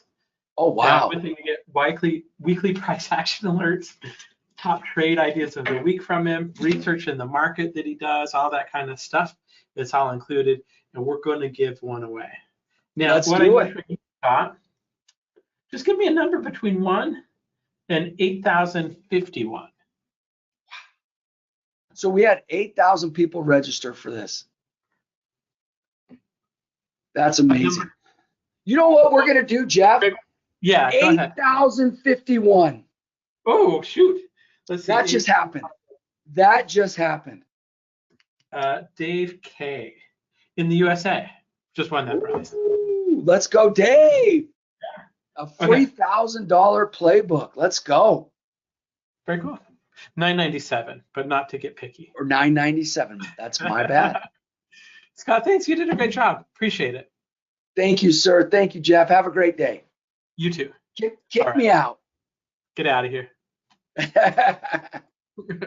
All right, let's go and do this. I just kind of reiterate the offer on that. You know, with this, what we're actually doing is giving you a, I'm just making sure that the right screen is sharing, because like it is. Okay, cool. You know, what we're allowing you to do, if you want to, at a price that's starting about $75, you can get 3 months of access to MetaStock. That breaks down to about $25 a month. But we just don't want you to just pay for 3 months. We want you to join our subscribers. We've had subscribers that have been with us for as long as I've been here at the company, decades and decades and decades. And it's such a helpful product. And so our goal is to get you to get started with it. Use scanning, use the forecasters, because Scott just showed, the system tester, all that kind of stuff. And what I'm hoping is that you like it almost as, or even just half as much as I like it. Because if it's helpful for you, if it's something that can help you go in and identify those good trades on a regular basis, it's definitely going to be something you're going to be happy to buy, happy to subscribe to. It's a tool that's designed to help pay for itself, and it will pay for itself and then some. So MetaStock 19, we're going to invest in you. We're going to sit down with you, do a one-on-one installation support with our support desk. We're going to give you our training videos. We're going to give you unlimited access to our support team. All that kind of stuff is just included. And to try it out, get started that way, it's only going to be like $75 for 3 months. So give us a call, 800-882-3040. You can call us at, you can chat with us at metastock.com/saleschat. You can go to metastock.com/conf-promo. So with that being said, I do want to say thank you, Scott, for the Traders Forum. It has been a pretty cool initiative, but it's growing very fast. We do a lot of technical lessons up there. It's a market chat where you can talk about with other traders about trading ideas. A lot of fun people up there. Come up, have a good time with us, trade the markets with us. Trading can be very lonely. It can be very isolating. We're building a community of traders to hang out with traders and trade. TheTradersForum.com. You can join for free, or you can scan the little QR code. So we already did the prize. Congratulations to the winner. I'm going to move straight on to our next guest, Steve Primo. Actually started his career at the Pacific Stock Exchange. Almost blipped on that one. Today he's going to talk about a number of methods. There's some things I really specifically like about Steve, and so I'm going to kind of talk about those. He's very, very easy to understand. When he talks about something, I understand, I get it. That's a very big skill when you're an educator, is to be able to help people understand what's going on. Steve's been a partner of ours for a number of years, and a very valuable one. And so we're going to go ahead and get him started. Steve, welcome. It's good to have you in here. Let's get you started. What time are we doing? Ooh, we're starting you 2 minutes early. I hope that's all right. Oh, that's fine. Thank you, Jeff. I looked at the time. I'm like, wow, it's so unusual for us to be ahead of the schedule. Let me go ahead and make you the presenter. Okay. And I'll verify that I can see your screen and all that kind of good stuff, and then I'll let you get on your way. Okay, I just clicked it on. Let me see here. There you go. Can you see my screen now? Coming through. Looks good. I can Just see your one chart. Okay. Yeah. I'm going to go ahead and get out of the way. All right, good to go. Thank you, Jeff, and thanks to everyone for attending today. I have a great presentation for you because I'm actually going to give you the first two rules to one of our best methods for capturing big moves. I mean, this is the first two rules to a really great strategy, and that you'll actually learn exactly how to implement these rules by the end of this presentation. So if you're looking for these big moves, either in intraday trading or in investing or long-term investing, or if you're looking at different markets like crypto or currency pairs or even E-mini futures, it makes absolutely no difference. You'll be able, by the end of today, apply this to any method in any time frame. Now let's take a quick look here. Let's look at this chart here in Lulu, okay? Someone looking at this may have a different idea and say, well, I can't really get a good grasp on this because we're going up, we're going back down, we're going back up again, and everything I've been taught or everything I've learned through my experience in trading is telling me that this is a whipsaw market. In other words, when you buy, it goes down, right? And then when you sell, it goes back up. So usually we're taught in the very beginning, Trading 101, to avoid these types of markets. Well, once you avoid them, this is what usually happens, right? You miss the move entirely. Well, with what I'm going to be teaching you today, the first two rules to this great method, you actually would have known right here to enter prior to that large moment of volatility that entered into the market. And you could have potentially, within the next 5 days, captured upwards of 82 points. So this is what we're going to be talking about today. This is the subject of today's educational presentation, a strategy designed to catch these big moves. I know a lot of you may be saying, I always seem to miss these moves. Well, this is a great method that you can apply to any market in any time frame. So welcome once again. My name is Stephen Primo. I am the president and founder of Specialist Trading. I've been trading now for 48 years. I started my career, as Jeff said, on the floor of the Pacific Stock Exchange. I was on the floor for a total of 16 years, and 9 of those years I was a specialist. That's where we get the name Specialist Trading. If you're not familiar with what a specialist is, there aren't a lot of them around anymore because of the advent of electronic trading. But in the old days, when I first started in the 70s, let's say you wanted to buy 100 shares of IBM. Well, in the old days, you would call up your stockbroker on the phone, actually use a phone and call them up and say, I want to buy 100 shares of IBM at the market, okay? So he would put you on hold. He would in turn call up the floor broker for that particular company and say, my client wants to buy 100 shares of IBM at the market. The floor broker would take the order and walk up to the trader who specialized in making a market in IBM. So I did that. I made markets in IBM, Waste Management, US Air. If you ever see those pictures, if you want to Google them, of the gentleman behind those large wooden podiums making these weird hand signals with lots of paper on the floor, that's what a specialist was. So I made markets during the crash of '87 and the bull market that followed. And in the mid 90s, I left the floor to manage money and to also trade my own account and ultimately to teach. And roughly about 15 years ago, I teamed up with Pro Trader Strategies with one goal in mind, and that was simply to educate traders around the world all the things that I've accumulated in my 48 years of trading. Most of the things that you won't see on any of the major platforms, because these are things that I've accumulated coming exactly from the floor. So we formulated Specialist Trading, and that is just an educational company. All we do is we don't forecast what we think the market's going to do. We don't tell anyone with a signal service what to buy or what to sell. We don't give predictions about any markets or what the perfect time frame is to trade, because it's been my experience in roughly 48 years of trading that's what keeps traders away from being successful, from being consistent. They're always relying on someone or something else to tell them what to do, how to trade, when to trade, what to buy, what to sell, where to enter. Now, it's good to have someone teach you and give you their experience and knowledge. But then once you have gained that, then you have to make your own trading decisions. You see, you don't want to take yourself out of the game by relying on someone or something to tell you what to do. You want to be able to make your own trading decisions. So that's our goal at Specialist Trading, to give you this education that I've accumulated and work with you so that you can help devise some type of a plan or method and then let you go free. You don't have to stay here anymore. You can run and trade on your own. That, in my way, is the only way someone becomes a consistent trader. And you'll see that dedication in today's educational presentation. Now, before we begin, as always, we are required to share this with you, so please take a moment to view our disclaimer. I'm going to share with you a lot of performance results using this method, but please remember that we can in no way guarantee that any of the results I'm about to share with you will be repeated in the future. And since we are first and foremost an educational company, all examples are strictly for educational purposes only. Another way to get free education on a daily basis is to follow us on X. There's our handle right there, at SPCLST_TRADG. You may want to copy that down. Every day I post anywhere from 4 or 5 to 7 different snapshots of signals that our methods have generated, and also little bits of financial wisdom. So there's lots of great free education on a daily basis. Please feel free to follow us on X.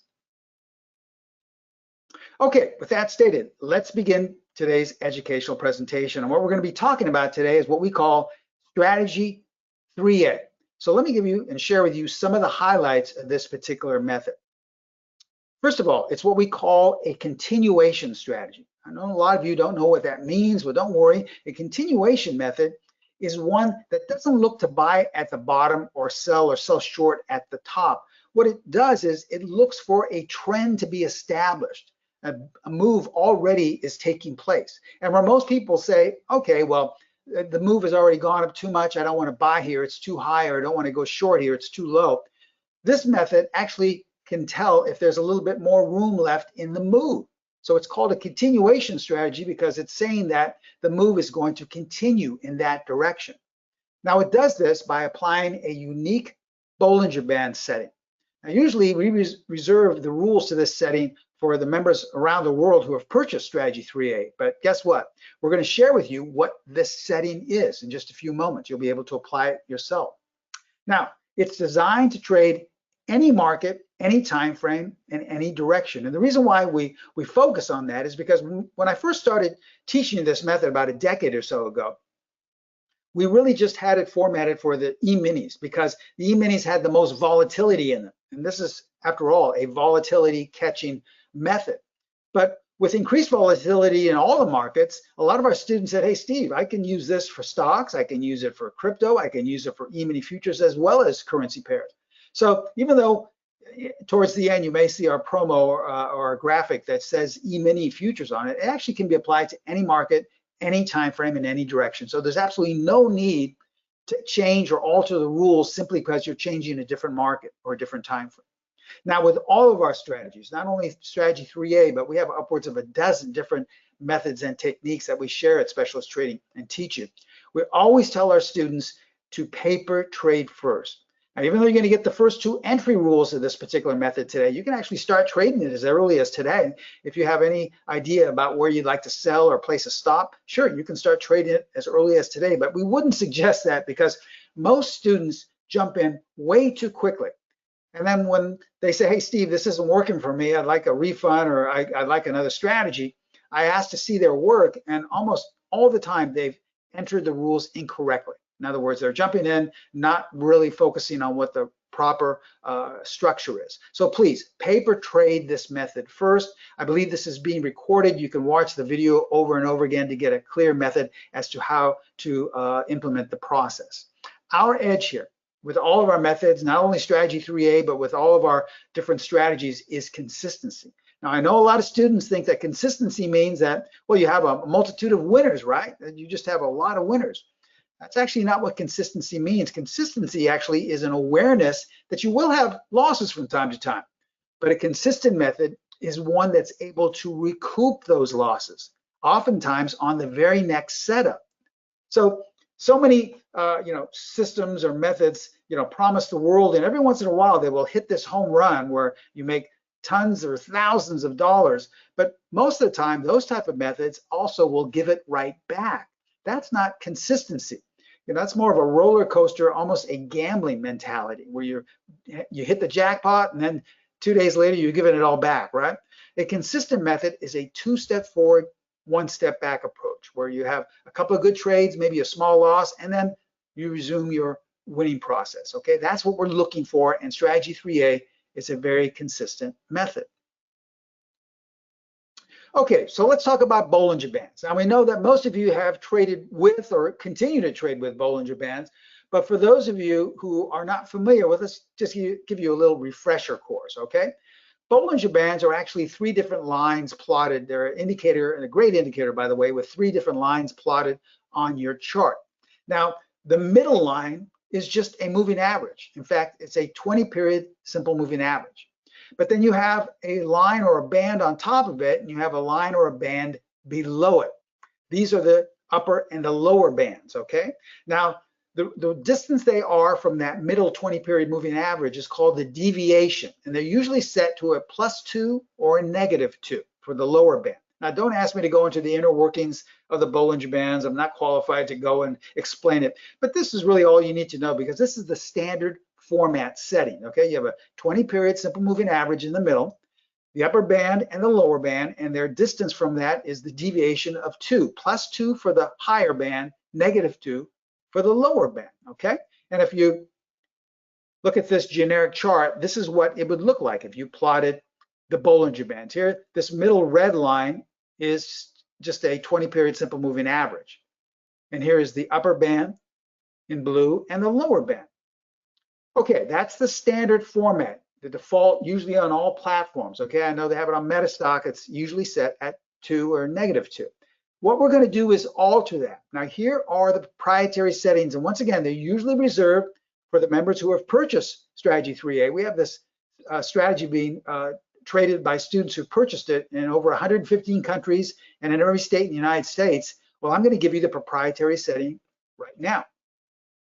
Okay, here they are. We're going to keep the moving average the exact same. It's going to stay at 20 or a 20-period simple moving average. What we're going to change are the upper band and the lower band deviations. So for the upper band, we're going from a +2 down to a fraction, down to 0.382.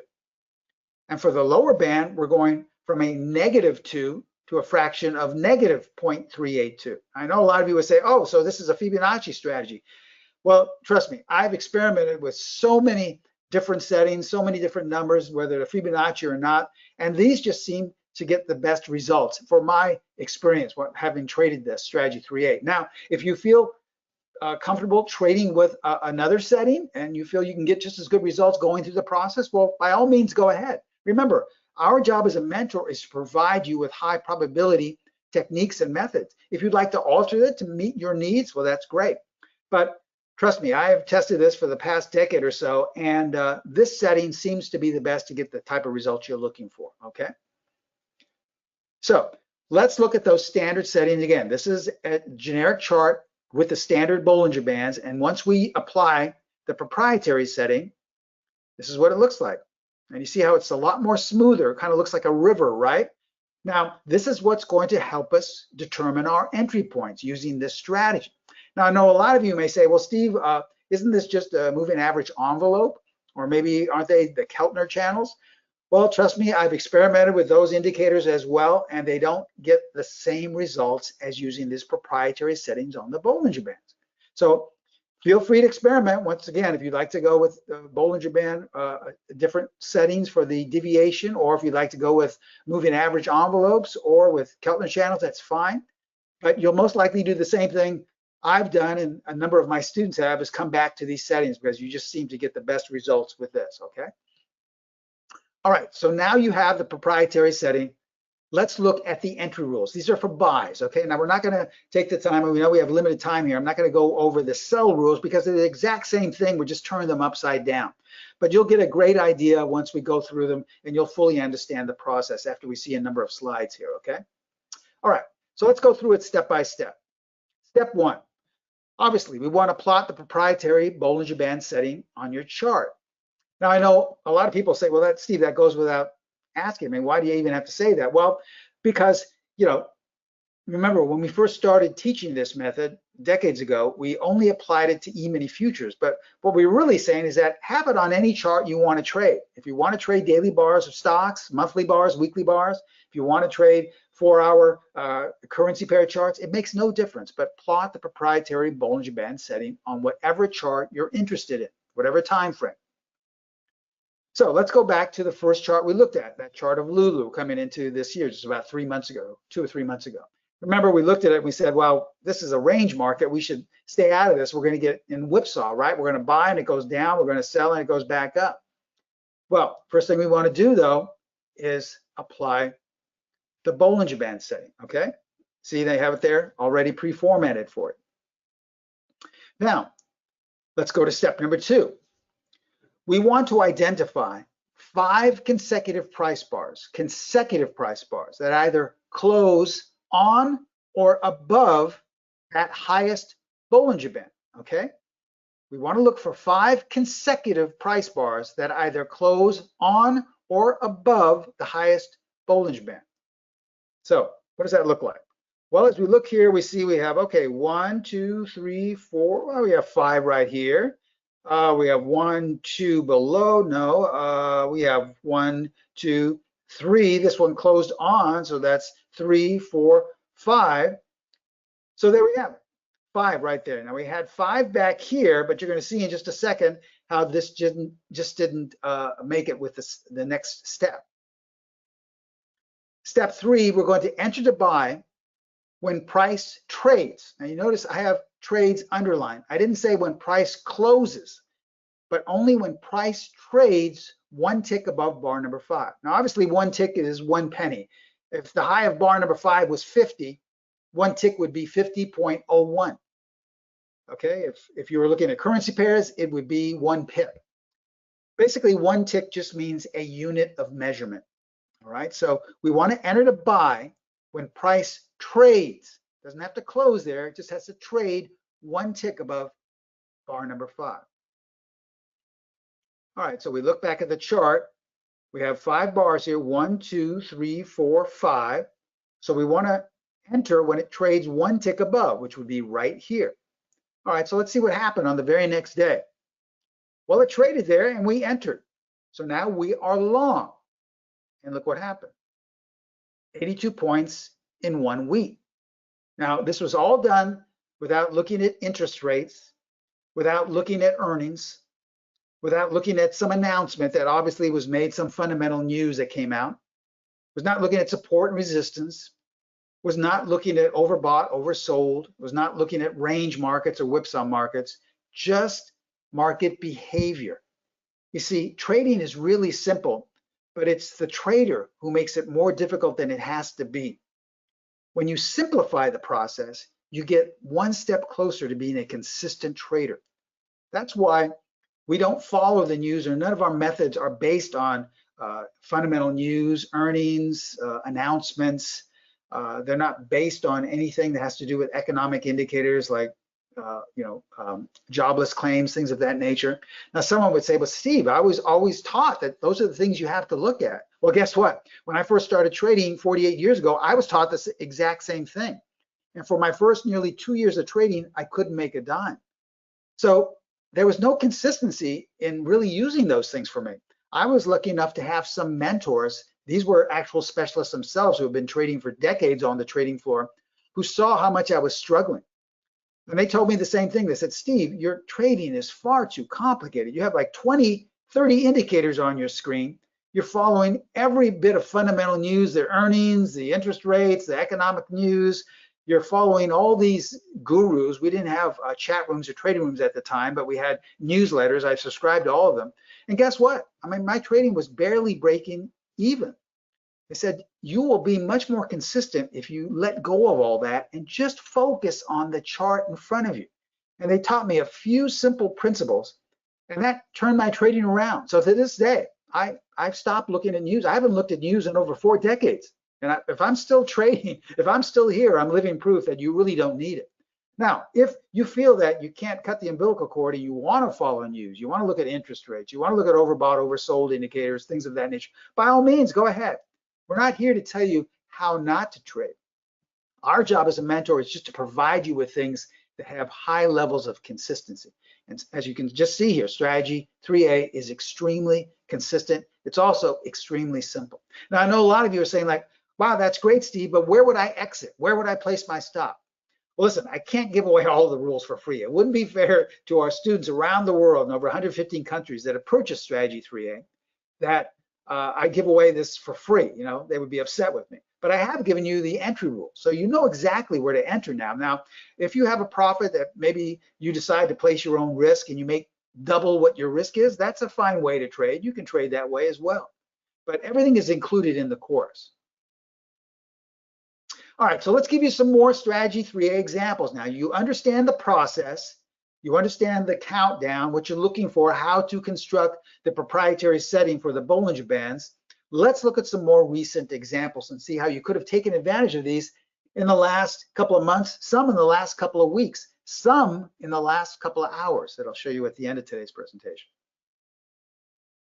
Okay, here we're looking at A, B, and B. All right, once again, someone looking at this would say, well, gosh, you know, I know it's kind of slowly drifting higher, but what is the real trend here? I mean, we're going up, we're going down, back up, back down. I mean, we're probably going to come back down again. So I don't really know if I want to jump into this. This is kind of a, you know, a whipsaw market once again.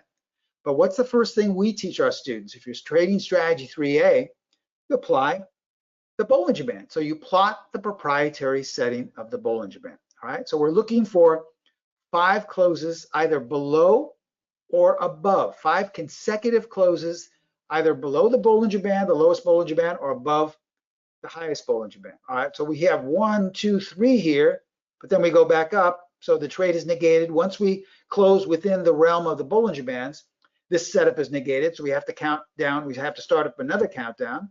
So we have 1 here, but then the next one closes within the realm below the highest Bollinger. So now that all bets are off, we lost the countdown there. Now we have 1, 2, but back up, close within the Bollinger Band, so that's not a valid countdown. Nothing going on here. We have close below, but then back up again, close below, but back up. But what do we have here? 1, 2, 3, 4, 5 closes, consecutive closes above the highest Bollinger Band. Now here's where students have difficulty. They say, yeah, but Steve, I thought they're not supposed to touch the Bollinger Band. They're supposed to be above the Bollinger Band. No, all that is required is that we close above the Bollinger Band. It's okay if we touch or intersect it, even if we open below it, as we did here. Here we opened within the Bollinger Bands, but we closed higher. All we're interested in is seeing where it closed. So we have 1, 2, 3, 4, 5 closes above. So this is setting up for a possible buy in A, B, and B. But we're not going to buy at the market. We're going to buy 1 tick above bar number 5. Okay, so let's see what happened on the very next bar. Well, it traded there. Now, once again, here's where students have trouble. They say, yeah, but Steve, it didn't close above there, so I didn't buy it. Remember, that's not the rules. The rules only state that it has to trade there. So even though we close lower, you're long. For the day, you have a small loss, but with your proper money management, you've placed your stop, you know where your exit is, you're in the trade. And that was a wise decision because once you entered, look what happened after that. 23 points in just 2 days, okay?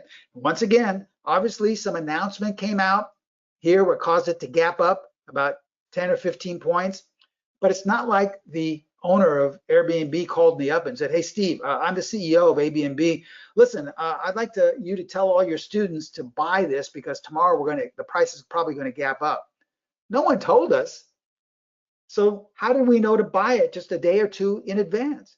It's because the market tells you. It tells you just about everything you need to know. The only trouble is we're never trained and we're never taught to listen to the market. We're always taught to listen to some guy in a chat room or some guy on TV. We're taught to listen to the earnings or the jobless claims, but we never focus on the source, which is the chart right in front of us. So that's what we do at specialist trading. We keep it as simple as possible. And you could have potentially captured 23 points in just 2 days. This was just about last week. All right, here's an example now in SWKS. Once again, someone looking at this will say, well, Steve, you know, I bought that $10,000 course in support, and this is institutional support. And basically, I mean, the institutions, they have all the big money, right? So why would I go against them? If they're buying at this level, I should be a buyer too, right? You notice how I just made my justification off an outside source? This is why, once again, when we teach why most traders fail, you're not basing it off the chart in front of you. You're basing it off of something like institutions, which is, you know, very standard when you're first learning how to trade.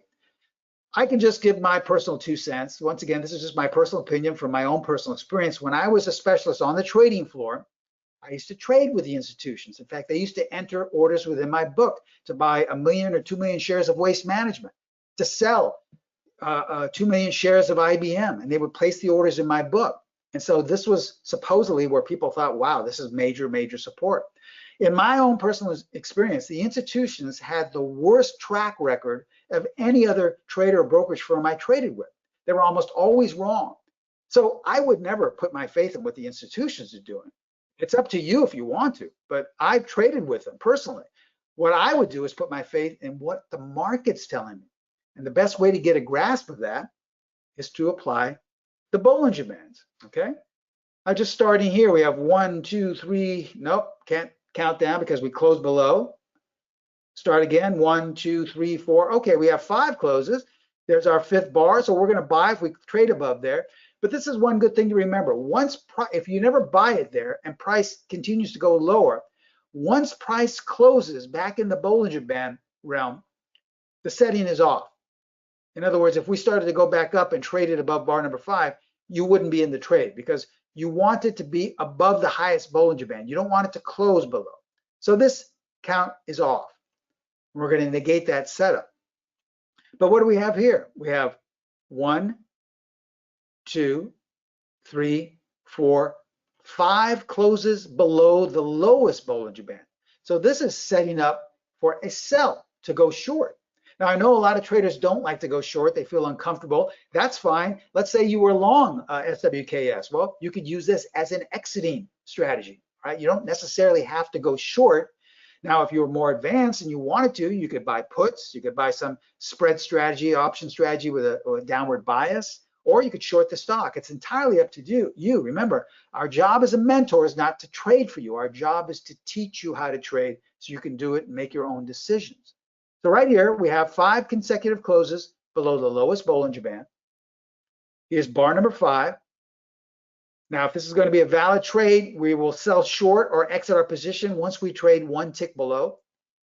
And we did. In fact, we traded just below there. We opened below there. So we are short on the opening. And look what happened in the next 4 days. It dropped 25 points coming into a couple of weeks ago. Once again, some news or some announcement or some earning estimate came out. It caused it to drop and gap down about 25 points. Once again, the CEO didn't call me up and tell me to tell all my students around the world to sell this stock or to go short because there were going to be some negative announcement. We knew this simply by looking at the chart and using strategy 3A. All right, now a lot of students say, yes, Steve, but what happens when the trend changes dramatically? What happens if you get caught on the wrong side? Well, like this chart here in Apple, it was going straight up at the end of last year and then coming into January here, it went straight down. Well, nothing changes. You apply the same process, apply the Bollinger Band settings, and if you have 5 consecutive closes above, like we have here, there's your entry point, and you could have potentially captured 25 points to the upside. Now, when the trend changed, now you just simply apply the process to the downside. Look for 5 consecutive closes below. Here's your entry point right here. Enter.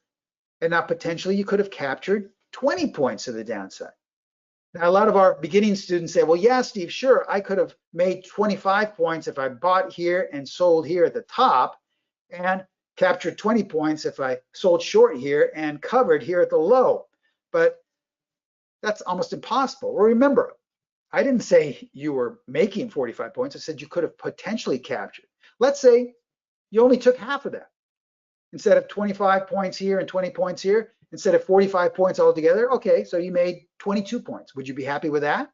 Say you got out 22 points. Let's say half of that. Let's say you made 10 or 11 points. Would you be happy with a 10 or 11 point gain in less than a couple of months? You see, it's all relative.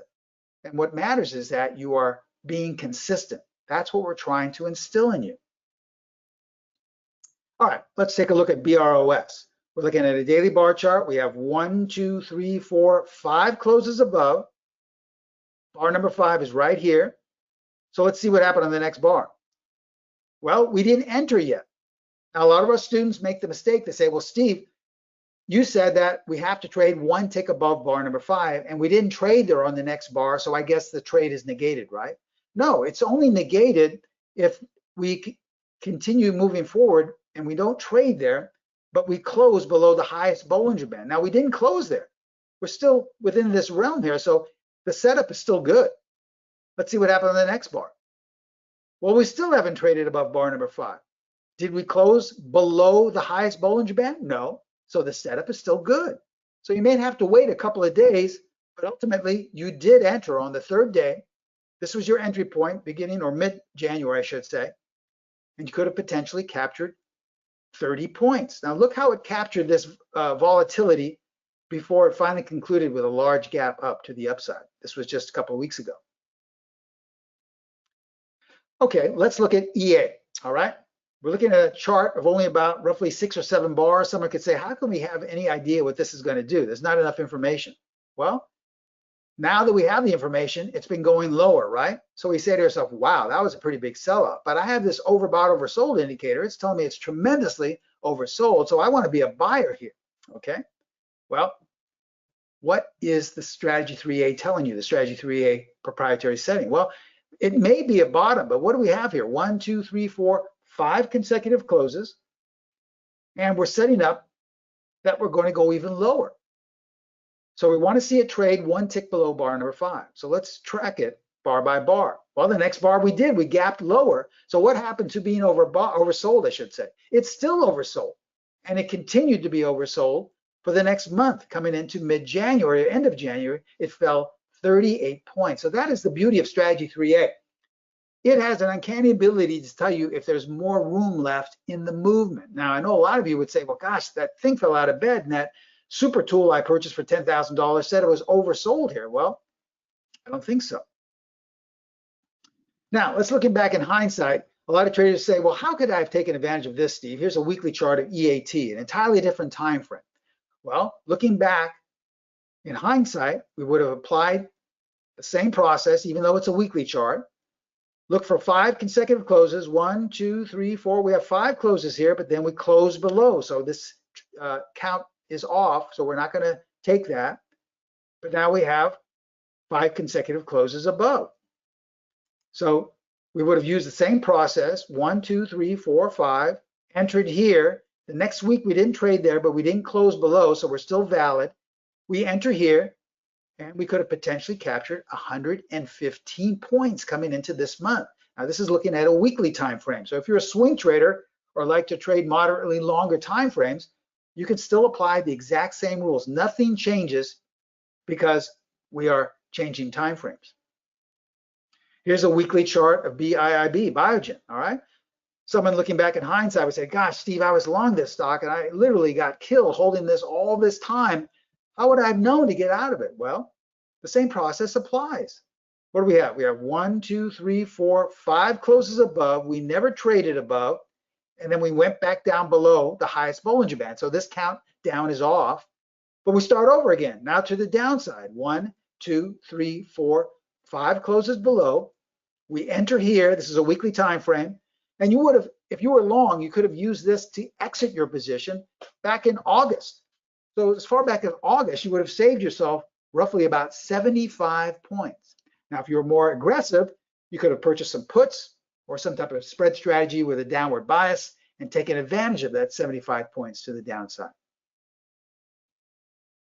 Now, nothing changes because we're looking at currency pairs. Here's an hourly chart of the yen, okay? Same process applies. We have 5 consecutive closes here on an hourly time frame. You would have entered right here and 250 pips in a couple of days. Or to the downside here, we're looking at the Australian dollar. This is a daily time frame though. The same process applies. First we had 1, 2, 3, 4, 5 closes below. So here's where we would have entered. But then look what happened. We never traded there and then we closed back above. So that countdown is off. We're negating that setup. So we just start off again. 1, 2, 3, 4, 5 closes below. There's our entry. So all you currency pair traders, you could have been short since November, the Australian dollar, and for a couple of months captured upwards of 230 pips potentially, okay? Intraday traders, excuse me, here is a 10-minute chart of IBM, okay? This was just last week. Same process applies if you like to intraday trade. We have bars closing above, bars closing below, but we don't have 5 consecutive bars until right here. This is a 10-minute time frame. Here's where we would have entered, and 5 points by the end of the day. All right, let's look at a monthly chart. So we've looked at intraday bars, 5, 10-minute bars, I should say. We've looked at currency pairs. We've looked at weekly bars. We've looked at daily bars of stocks. Let's look at a monthly time frame, because we have some investors, I know. It doesn't change. You can still apply the same rules, the same process, regardless of time frame. Here's a monthly chart of Costco going all the way back to 2022, okay, almost 3 years ago. Someone looking at this once again would say, well, you know, I want to invest in this, but that guy on TV says there's major resistance, so I'll wait for a breakout. I'm not going to do anything, or I'm going to wait for, you know, maybe to see what the earnings are, and maybe I'll do something then. This is how traders fail or miss big moves, because you're waiting for someone or something else to tell you how to trade. Our job as an educator, as a mentor, is to provide you so that you can make your own decisions. Now, if you knew strategy 3A 3 years ago, well, you could have said, well, I'll apply strategy 3A. There's a proprietary setting. Okay, we don't have enough bars closing above here, not enough closing below, until right here. This was in 2023, 1, 2, 3, 4, 5 closes above, consecutively above. It's okay if they touch that Bollinger Band. It's okay, they just need to close there. So here was bar number 5. Even though this is a monthly bar, this was in October of 2023. Here's where we're going to buy if we trade above there. So let's see what happened the next month, November 2023. Well, it traded there. So we entered. If you're a long-term investor, you have the proper money management, the proper way of trading this, you could have entered going long Costco on a long-term time frame, and coming into this month, you could have potentially captured 500 points to the upside. Once again, the same way my mentors told me, I'm telling you, trading is really simple. It's the trader who makes it more difficult than it has to be. Remember, there's no focus on interest rates. There's no focus on earnings. There's no focus on anything fundamental in any of our methods we teach, not only strategy 3A. There's no focus on getting a nightly signal service. We want you to figure this out on your own, because it's simple and you want to be a part of the process. The only traders I know from my years on the floor who are still trading are the ones that make their own trading decisions. All right. All the other ones have left. They've all given all their profits back. They've been tapped out, or they're in completely different industries because they couldn't trade anymore.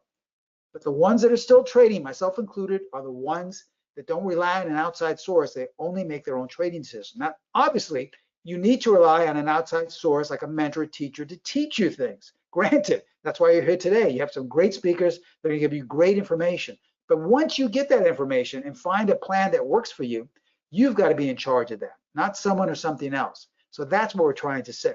Obviously, we want you to get all this amazing information from these educators that are speaking. But once you take it and learn the process, you have to be in charge of your own trading. Okay, so let's recap what we shared with you today. Strategy 3A highlights, it's a continuation strategy. You know, we have other methods that look to buy towards the lows or sell towards the highs. Strategy 3A is different. We're looking for a trend to already be established, and then we're jumping on board. Think of a train that's left the train station, and you're almost thinking like, gosh, I missed it, I'm late, and the train's already leaving the tracks. It's going in your desired direction. Well, it's leaving, and you jump on board that train.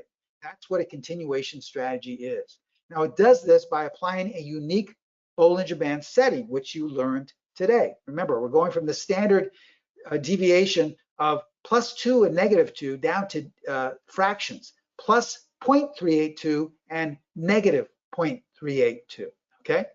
Now, it's designed to trade these quick, powerful trends, as you just saw.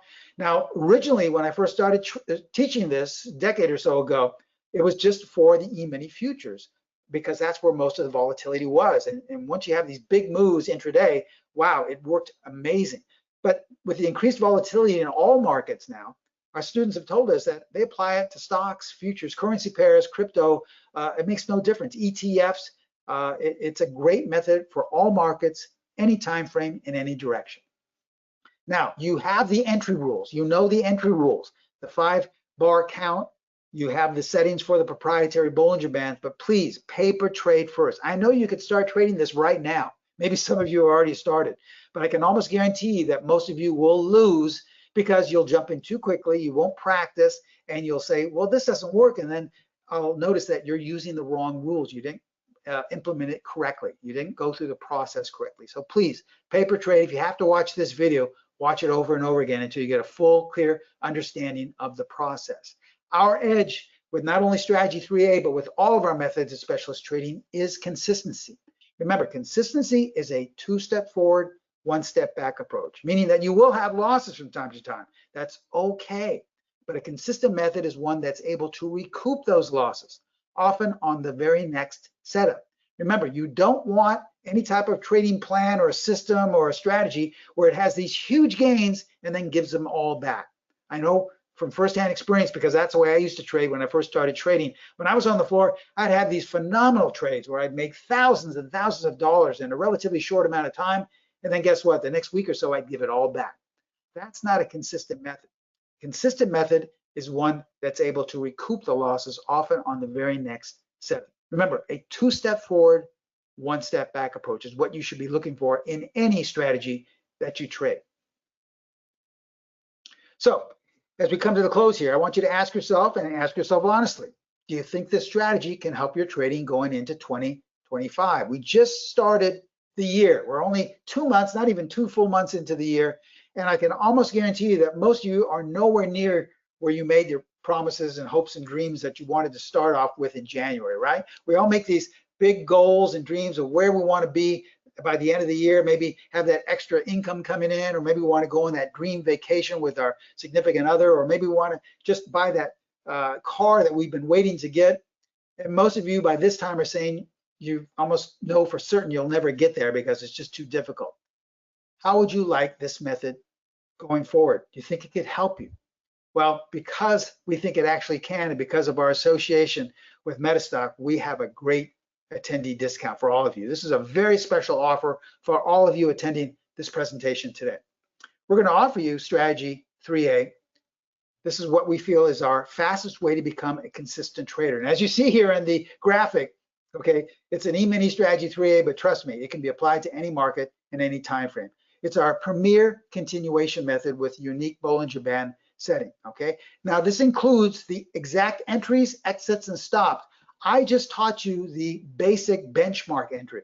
It also comes with 6 or 7 different other entries, also 6 or 7 different ways to exit, and also 6 or 7 different ways to place your stop. Now, a lot of you would say, well, why are there so many exits? Why so many entries? The reason is because remember, no 2 traders should ever trade alike. You should trade according to what makes you feel comfortable. Think of it. Let's say you only have a $5,000 account. You can only trade a specific market or a specific time frame.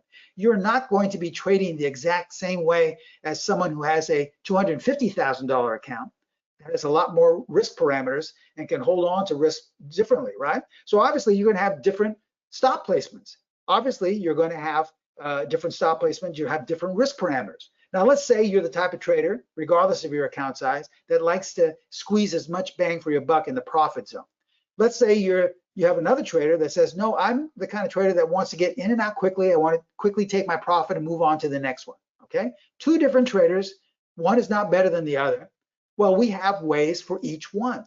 So that's the way trading should be. You should determine what makes you feel comfortable. Do you want to hold positions overnight? Do you want to enter and exit for weeks? Do you want to get in and out quickly? Hold a position as long as possible. It's entirely up to you. And we have all the different variations to make you feel comfortable so that ultimately that is the only way you'll be able to make your own trading decisions, okay? So we have offered for you. This is the fastest way to become a consistent. If you're still not convinced, let me share with you what happened. I took this snapshot earlier today. This was the first hour of trading day today. Now, if you don't remember, I don't know what the market's doing now because I don't have a live feed. I'm not looking at a live. But earlier in the day, the market was going straight up. As we look at this this is a 1-minute chart of the S&P. These are the spiders. As we can see right here, well, here was the opening right here at 9:31. That's Eastern time, 6:31 on the West Coast. The market had this nice stair-step straight up approach for the first hour going into roughly 10:21. How could we have taken advantage of that if you're an intraday trader? Apply the proprietary Bollinger Band setting. And then we go to the countdown. 1, 2, 3, 4, 5 consecutive closes above, okay? So our entry point would have been right here. And in 1 hour, you could have potentially captured 4 points. This is how simple this is. I know a lot of you have seen strategies before, and maybe you say, gosh, this looks amazing. But then you look at the date and you say, wow, that was 2 years ago when that happened. Well, this just happened a couple of hours ago, okay? So we're just trying to show you how consistent this method is, how you'll see setups over and over again, okay? And we want to share it with you. So let's break it down. Strategy 3A course, our premier continuation method. You'll get the unique Bollinger Band setting along with the complete strategy rules, all the entries, exits, and stop placements that you can apply to any market, any time frame, and in any direction. Well, normally, Strategy 3A course and the rules would cost close to $500, which in my opinion is still very inexpensive. But today, because of our association with MetaStock and Jeff Gibby, we want to drop that down for a limited time only. We're not going to charge you $495, a special discount price of $39. Think of it, $39. I can imagine most of you can't even go out to lunch for less than $50 these days with someone else. For $39, you're going to get a great strategy that's yours to keep forever, okay? And this price is really discounted deeply, going down from nearly $500 down to $39. But remember, it's for today only. This is a limited time. So really, don't sleep on this.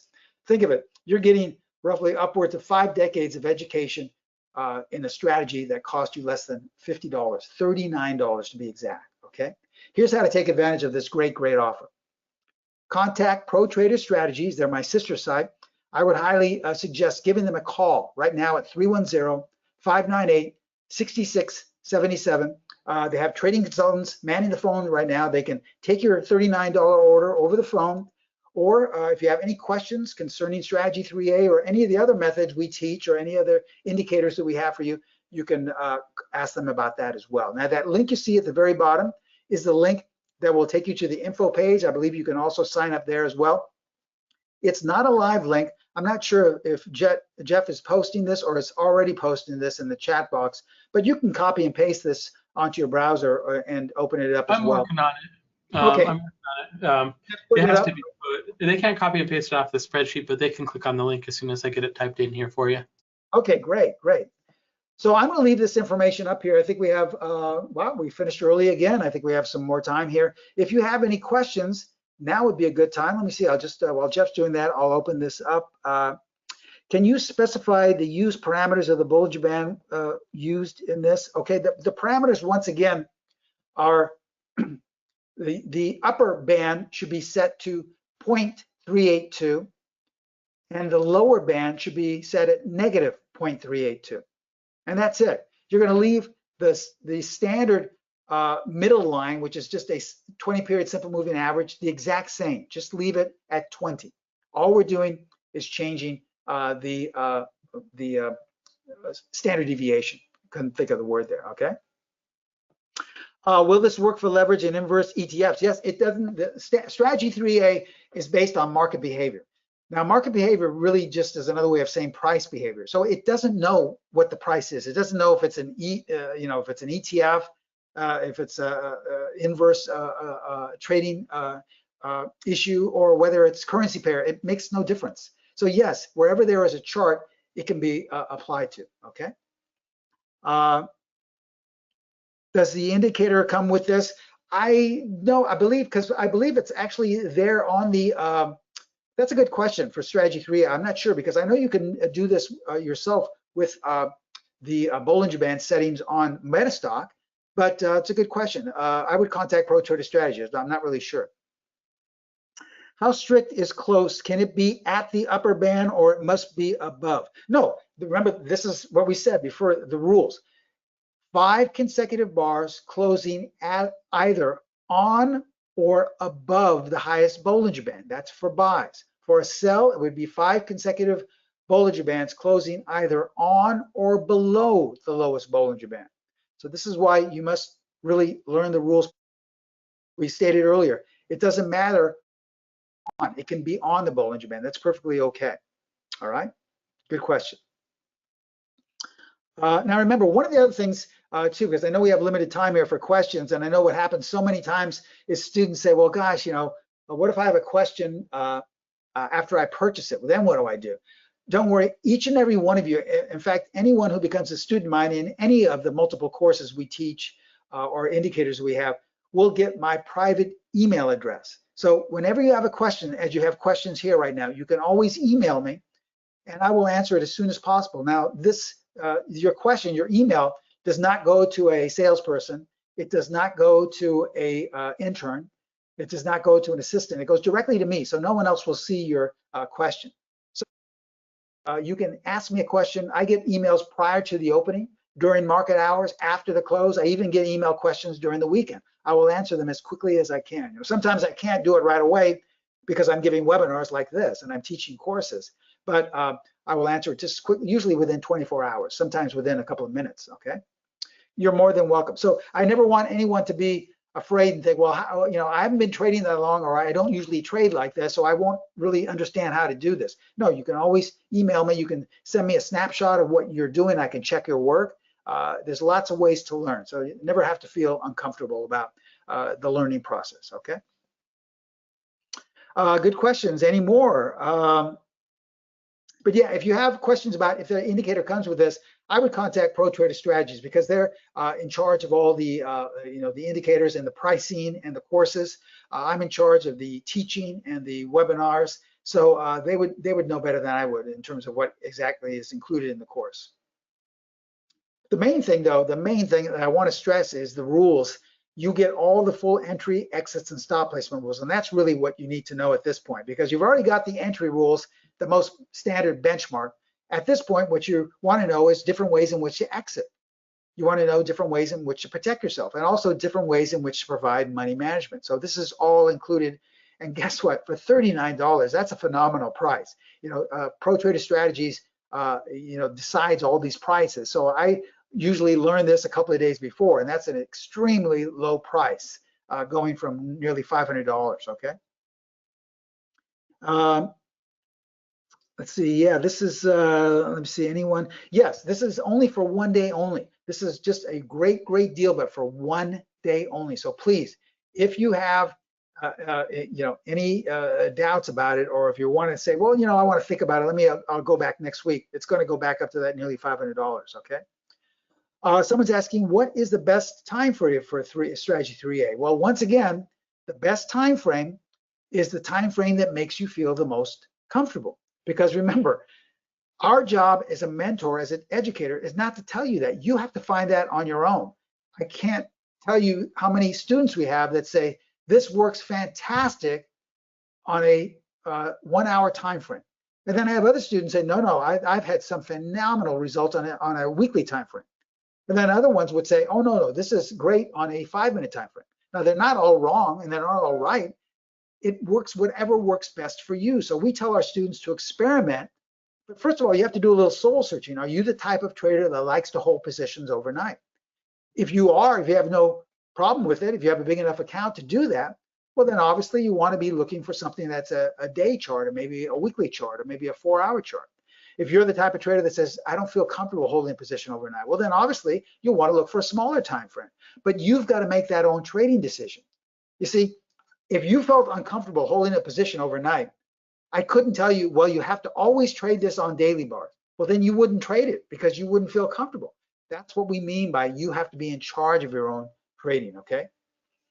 Is this a video course? Yes, it is. So you'll be able to get the full video course and you'll be able to keep it and watch it over and over again and learn all the rules, okay? Jeff, I think we're running out of time, so I'll hand it back over to you if you think we've done everything. But that is a phenomenal price, and I really hope that you learn something. If you're going to trade strategy 3A, please, by all means, trade it just from what you saw today, but you'll have a better understanding of the process if you take advantage of that $39 offer and start to trade it knowing all the rules, okay? And you'll. I have one more. Oh, sorry. No, I'll be there with you every step of the way for any type of educational assistance. Steve, I have another question for you.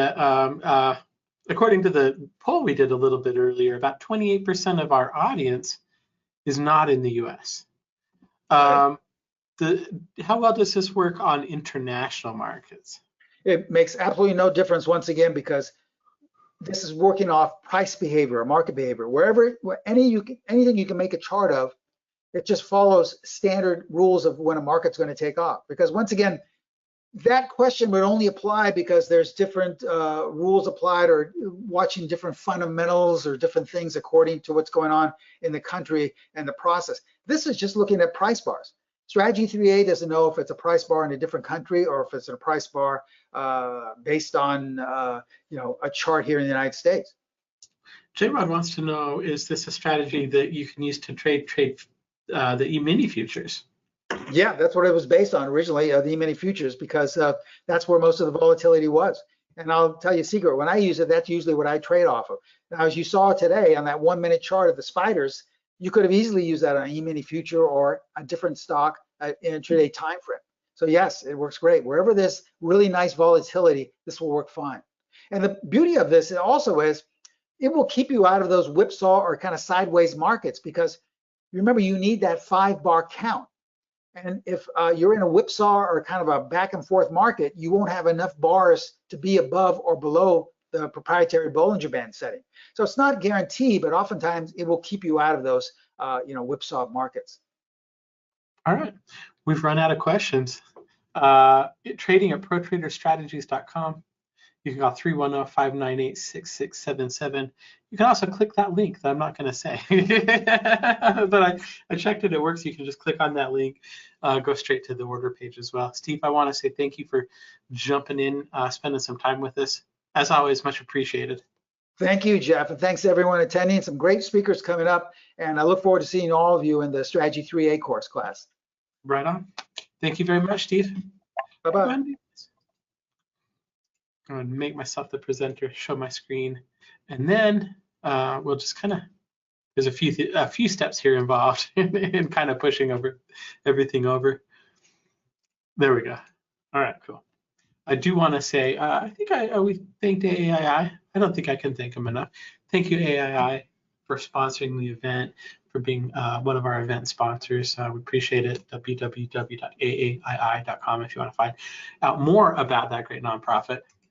I do want to spend a second talking about Stocks and Commodities Magazine, the magazine that you should subscribe to if you're interested in technical analysis of kind of the mechanics of technically analyzing a stocks. They've been publishing since 1982. They've got 1.3 million subscribers. You can get more information about Stocks and Commodities Magazine and even subscribe. I think it's about $100 a year, 98, 99, somewhere in there. www.traders.com. When you subscribe, you get access to all of their articles they've ever released. It's a great research area, a great place where you can kind of learn about the markets. So traders.com with our thanks. While we're kind of transitioning, I want to remind you that all of the offers that we're talking about with MetaStock are award-winning software program that's been rated #1 for 32 years in a row. Can help you scan markets, test trading ideas, forecast probable price movements, all of the stuff we've been talking about all week. Pricing for our MetaStock DC is $75 a month. For real time, it starts at $210 a month.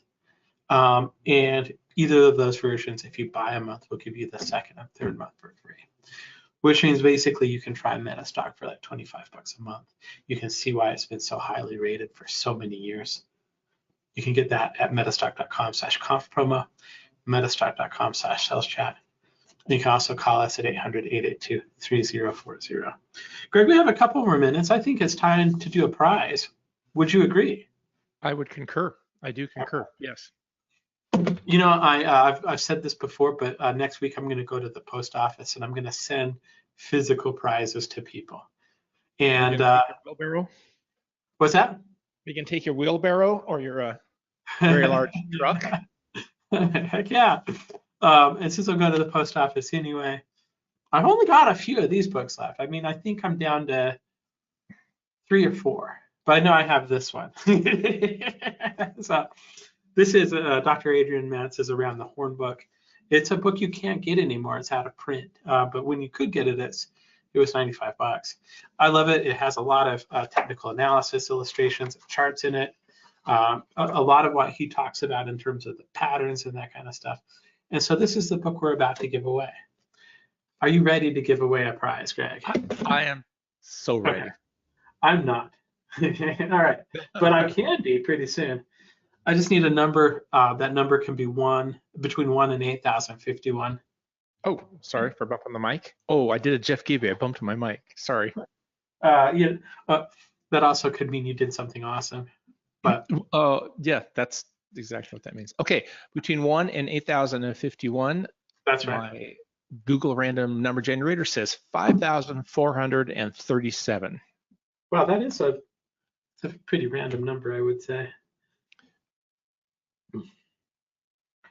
This is actually the winner of this one is also in the US this time. Eric, with an email address of engineer.com. That's the end of it. Oh, so I'm going to guess Eric's an engineer. I'm going to guess that I think that would be a safe bet. I'm going to go ahead and put this over here on my list of prizes. Eric, I'll reach out to you next week and just make sure we have an address for you. And as long as you respond to that email, this book will be yours. Aren't engineers just after pilots on professions that most likely to use technical analysis and trading? I do not. I know a lot of people gravitate to MetaStock that are engineers. A lot of engineers, because it's easy to tinker with. You can set up. Yeah. Oh, yeah. Several surveys we've taken actually have borne that out. Engineers like analysis. So. Greg, do you want to introduce our next guest? Oh, Oscar Carboni every day. I hope it looks like Oscar's here already. Well, everyone that knows MetaStock and has been around much with us has certainly got the opportunity, I hope, to listen to Oscar Carboni. If you haven't, today's your day. Oscar has been a partner with MetaStock for years. I've had the opportunity to visit him at his compound in Las Vegas, and it is awesome. And I do know that from looking, I've seen exactly where Oscar is sitting right now, and I guarantee you he's sitting there almost 24 hours a day. I always look forward to hearing to Oscar. He's always got a lot to say, and he doesn't hold back. And with no further ado, Mr. Carboni. Oh, Eric just said in the chat, he said he's going to respond, and so I will be able to send him this book. Congratulations on winning, Eric. We love it when you're in person and win a prize. That's really cool. William says we love Oscar. So, and when he says we, he's blushing. Me and Greg, we all love you, Oscar. So yeah, I think we made him blush. I mean, we can see it. Break a leg, Mr. Carboni. Thank you, sir. Am I showing the right screen? Do you see the Omni Trading Academy? We can, yes. Okay, and it's coming. I want to make sure you're not seeing the left screen. All right. Thank you very much. First off, a round of applause to these presenters and MetaStock for allowing us to present. Fantastic. You know, MetaStock does this often. They really help educate traders around the world. I think it's just great what they do. And I tend to do the same thing. I show up at these and I just try to educate traders, try to give you an edge that maybe can help you think about and trade properly moving forward. My name is Oscar Carboni. Some of you know me, some of you may not. You will get to know me after this presentation, I assure you. I run the Omni Trading Academy. You can find me literally 24 hours a day at livewithoscar.com. When you get there, you'll find me in my live trading room, like I am right now, waving to you, because I'm always here, even when I do presentations. So you can join me here. Traders from all over the world gather. This is Live with Oscar. I traded on the floors from an 18-year-old kid till I was in my mid-40s when floors went electronic. So I started there as a kid. And when we went home, they sent everyone home with a laptop and said, now do this from home. And I went, not a chance. I'm creating a trading room, and these people are going to hang out with me. And every day, like I did on the floor, I'm going to have a crowd around me. So this room, it's free to anyone who wants to join. And it's basically live your life looking over the shoulders of a professional Wall Street analyst and trader. So come join me anytime you want at livewithoscar.com. No credit cards are required, nothing at all. You'll just fill out, of course, a questionnaire. Very simply, go to livewithoscar.com. Let me just show this to you now before we get moving. So we're just going to go to livewithoscar.com. It's very simple. You will literally either log in or register. If you're not a member, you'll register. You will fill this out. It is nothing. I promise you, when you get an email back, it's going to go to your spam. Unspam it, click the email back, and in moments, you can join me in my free live trading room. and we could live our lives together. So I hope you do that. And now let's see what is going on out there. One of the things I like to do is take a look at where markets are now, where they should be going, and what we could do about that for the future. So what I'm going to show you in this presentation is exactly that, how powerful technical analysis is, how great you could be at calling markets if you just understood that a chart is actually a visual look at everything that's coming out. Reports from the government, whether they've been released or they're getting released. It is every bit of news that ever happened, geopolitical or you name it, and it is traders' reaction to such. All of that shows up on a daily chart. And if you read that chart properly, I promise you, you will make the best calls any analyst can make, because that removes your personality from these calls and allows you to use a pure chart. And stuff like that is what we're going to go over for the next hour. So I have done webinars in the past, of course, for MetaStock. And let me show you one of the most wonderful things that has come from doing these MetaStock webinars.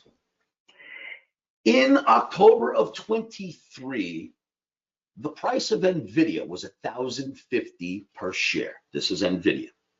And I said, before the split, and I said, at $1,050 per share, how are we supposed to get in? The normal humans on this planet, what are we supposed to do about this? So I went on a shopping spree back in October of 23.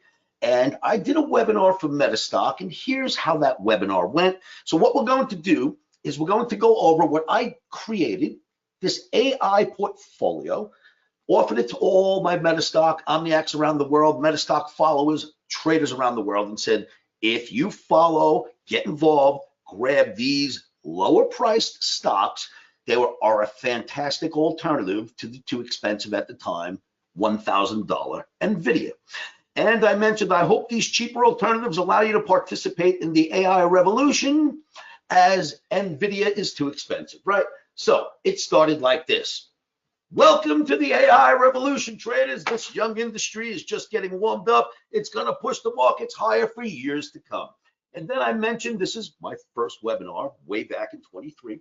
And then I mentioned the computer rally, which I was part of before there were computers. We stood on the trading floor literally with a pencil and graph paper and put X's and O's on graph paper. That was considered charting. That's how I began.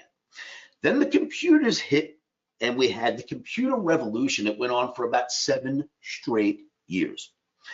After that, I also lived through the internet revolution. If you guys remember that, that went on for about 7 straight years before we had our 2001 .com crash. Now we've got the AI revolution. This baby is only in year 3, and it's only in the 2nd month of year 3. It is a baby. This revolution that usually lasts about 7 years, when something this major hits the economy, a big new thing like the internet or computers, well, the AI, I'd like to call it a revolution. So the AI revolution, if you will, is absolutely going to take our markets much higher over time. So I did the first webinar back here when Omni got interested. The next webinar was here.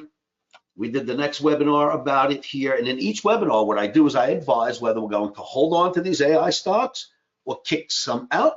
So what we're going to do first is look at the AI portfolio, and we'll shelve that, and we'll go look at where the markets are now, all the rest of the markets, the stock market, and where it should be going. And I think you're going to find this presentation very helpful to help shape your opinion about where markets are going to go next. Please remember how risky trading is. We never trade without stops at the Omni Trading Academy. In fact, as far as stops, they're so important that the stop goes in first before we ever even enter a trade. Always, always, always, protection goes in first before we even enter the trade. At the Omni Trading Academy, we plan a trade. It's already written down, and the next day when markets open, we enact that trade. The stop goes in first. Put your stops in first, traders. You'll live a lot longer in this business. All right, so we had the high flying NVIDIA, and I did webinar after webinar and just kept saying whether or not we're staying in these stocks or we're going to get out of them. So let's go look at that series, or my AI portfolio, first. Started with this chart. You've seen it. Fantastic hold around the 200 bar moving average every time it gets there. Gotta love it. Let's move on to alternatives though, because that is what we can afford more so at the time, of course, than the high-flying NVIDIA. So one of the stocks I introduced was AI.Q or AIQ.O, excuse me, the AI play. It's the Global XAI Technology ETF. We started liking it here. Omni gets interested, did a webinar. Another webinar to tell you to hold it. Another webinar to tell you to hold it. We still like the AIQ, stays in the portfolio, but you want to see something really interesting. You know how simple Wall Street is. Everybody's got that. You know, everyone thinks it's so complicated. I grew up on Wall Street, kids. I was there from a child till it went electronic. I can tell you so much about what they use, and so much of it is so simple. Nobody would ever want me to show things like this to you. But you want to see what they use to make life simple on Wall Street, even though they want to put out some article and tell you how complicated things are when they decide to buy or sell. Let me show you the simplicity behind what gets used. It's all about market geometry.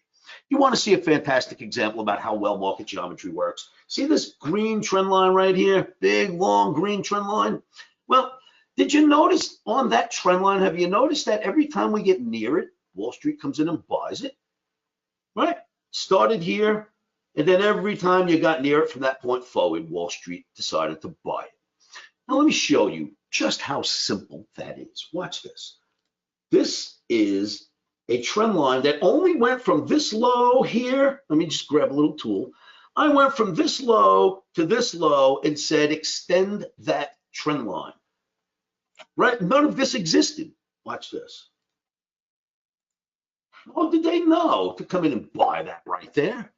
How did they know to buy it again here? It's simple. They use market geometry. I promise you, kids, they use jargon on Wall Street, and you've got to learn about the EBITDA, and you've got to learn about the float, the insiders, to drive you crazy. So you send Wall Street their money. I promise you, the techniques are way simpler than you might think. They program them. They use algorithms. Yeah, it even sounds scary and sophisticated. They're programming in the geometry. It's so simple, I promise you. Watch this. Want to see them do it on the top as well? They use the same thing up here. We had a trend line from here to here. Watch what happens when I extend the trend line. Boom, it hits here a bunch of times, in fact, right? It hits here a whole bunch of times, hits again here, fails, and finally they start using it. It doesn't work, and it starts to fail again. It is called geometry. It is what Wall Street uses. Yeah, again, they'll program it into an algorithm, but that's it. It's not only that, but that's so much of it right there. This stuff is so simple. You'll see as we do this webinar. Don't let Wall Street scare you and think things are complicated. Let's go to the next one. All right, so the next one is the AI play BOTZ. Check this guy out. BOTZ, we got involved right here. We loved it, started doing webinars, and in those webinars, we said, okay, maintain, hold your positions. Next webinar, hold your positions, we maintain. But look at how simple this one is. Look at this orange average, right? A lot of respect being paid to this orange average. When it gets there, you react. I mean, that is it. If you don't see that, you're not paying attention. The simplicity behind what Wall Street does would knock you over if you understood it was that simple. Every time we get there, you see how they buy it? And watch this. Now we get under it. Under. We go back up. What's it do? It sells again right there. Down again you go. Right? Gets above, they buy it. Gets below, they sell it. They just work this average like crazy on BOTZ. Wall Street's not that complicated. You just got to figure out what they're using. I promise. Hang out with me. I'll be able to show you all these tricks. So what else do we have out there? Let's see what else showed up on our AI portfolio. Next guy, the Franklin Intelligent Machines ETF. Albeit support just got tested, but support works. That's the geometry I just showed you about. So I didn't even want to mention support in this chart. I wanted to show you something else, but being that it just showed itself, let me show it to you. Watch this. Trend line, right? Starts here, goes to here, extends forward from this point. Look what happens when the market comes down and hits that trend line. Do you know what it did? Look, it went right back up. it hit that trend line and went right back up. Now, that doesn't mean it's going to stay going up, but you see how Wall Street reacted immediately off the geometry? Simple stuff, kids. You just got to know what they're looking at. So support is being tested right now. As you can see right here, this is their support test. So far, it went right back up as soon as it hit the support test. Support, support, right? Simple stuff, right? So this is another of the AI alternatives to NVIDIA. It's only $64, but when we liked it, it was $40, right? It was down here. It was in the 40s. It's all the way up in the 64 area now. Same thing with just about every one of those AI stocks that we put in this portfolio. Let's continue to look at more.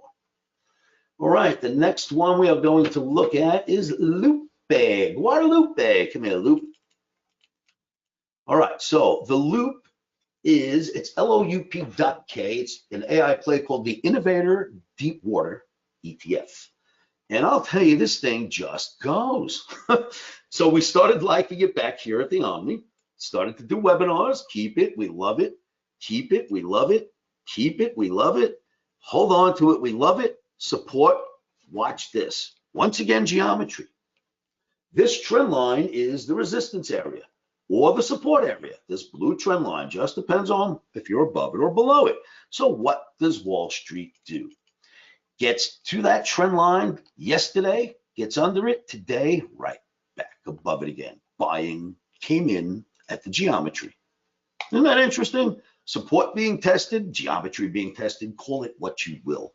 Now, look inside this channel. Fantastic channel, this orange channel. We fell out, testing support. If it holds, right back into the channel, we will go. If not, you can clearly see what happens. Check this out. You can clearly see what happens if you can't get above the top of the channel, right?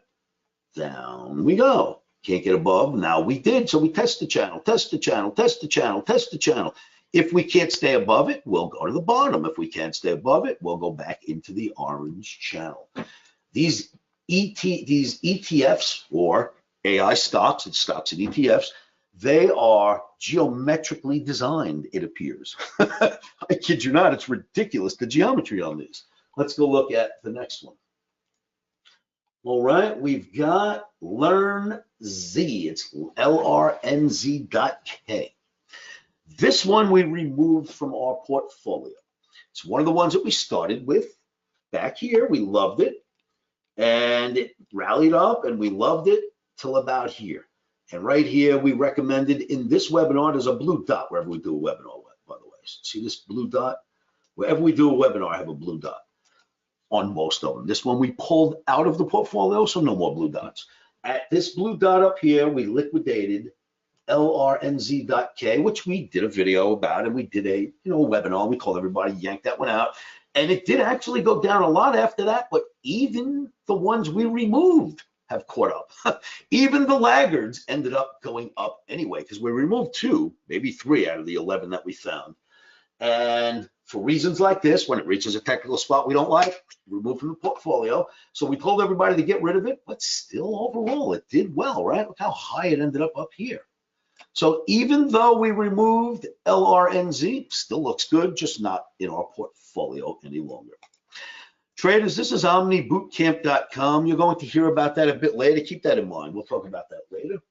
Let's go finish looking at our AI portfolio first, because enough people are following this portfolio that have called me about it over the last year and a half. Next one was removed as well. WTAI.K, it was the Wisdom Tree AI Fund.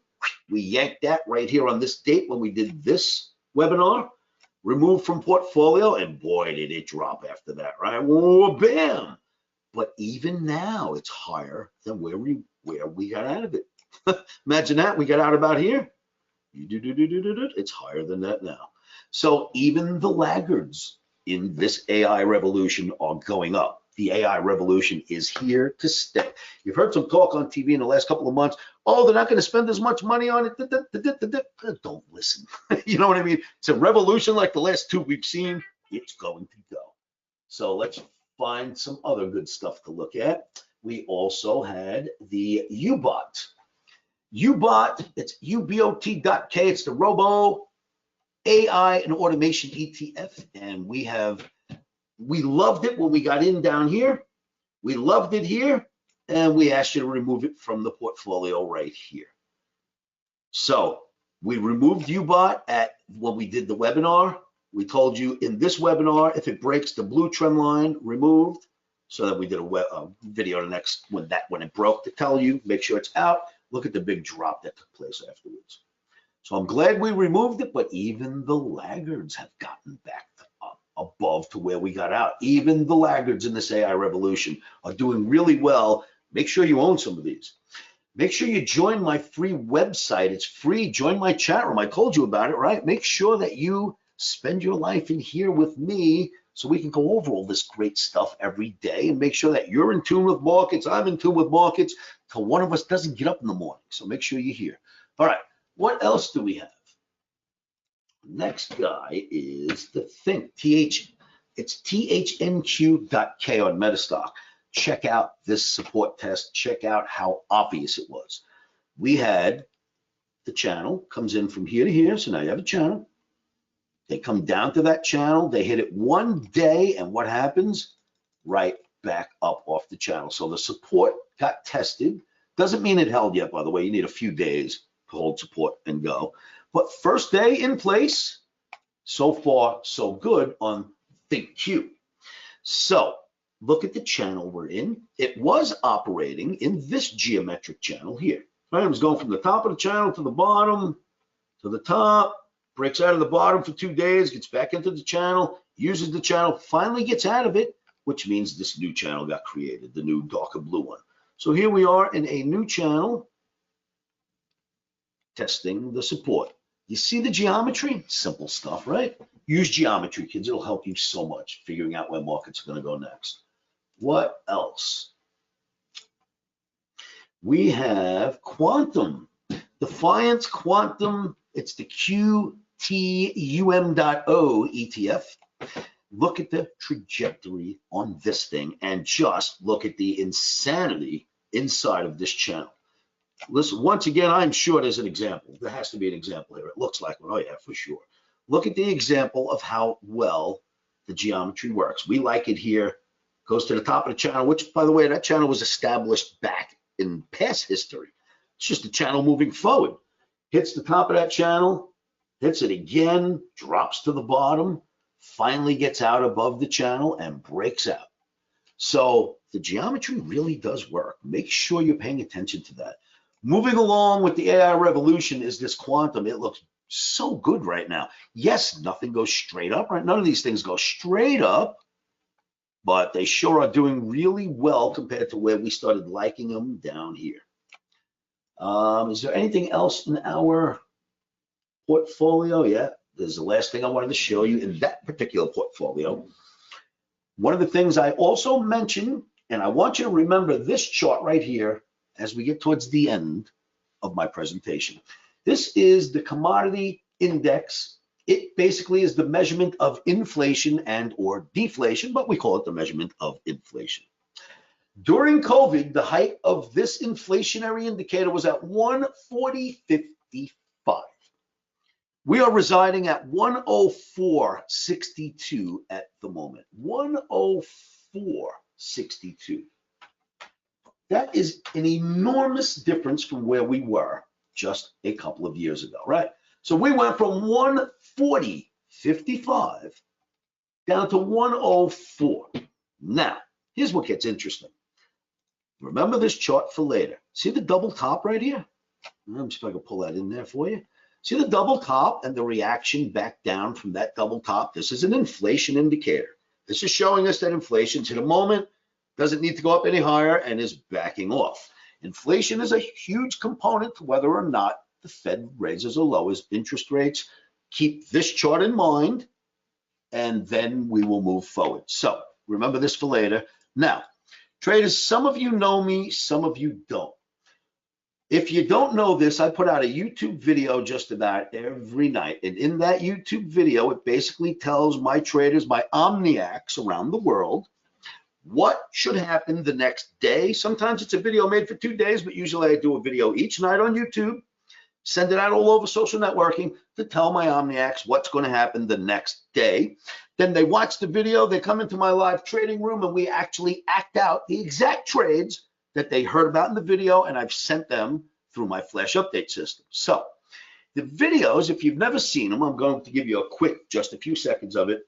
They basically look like this.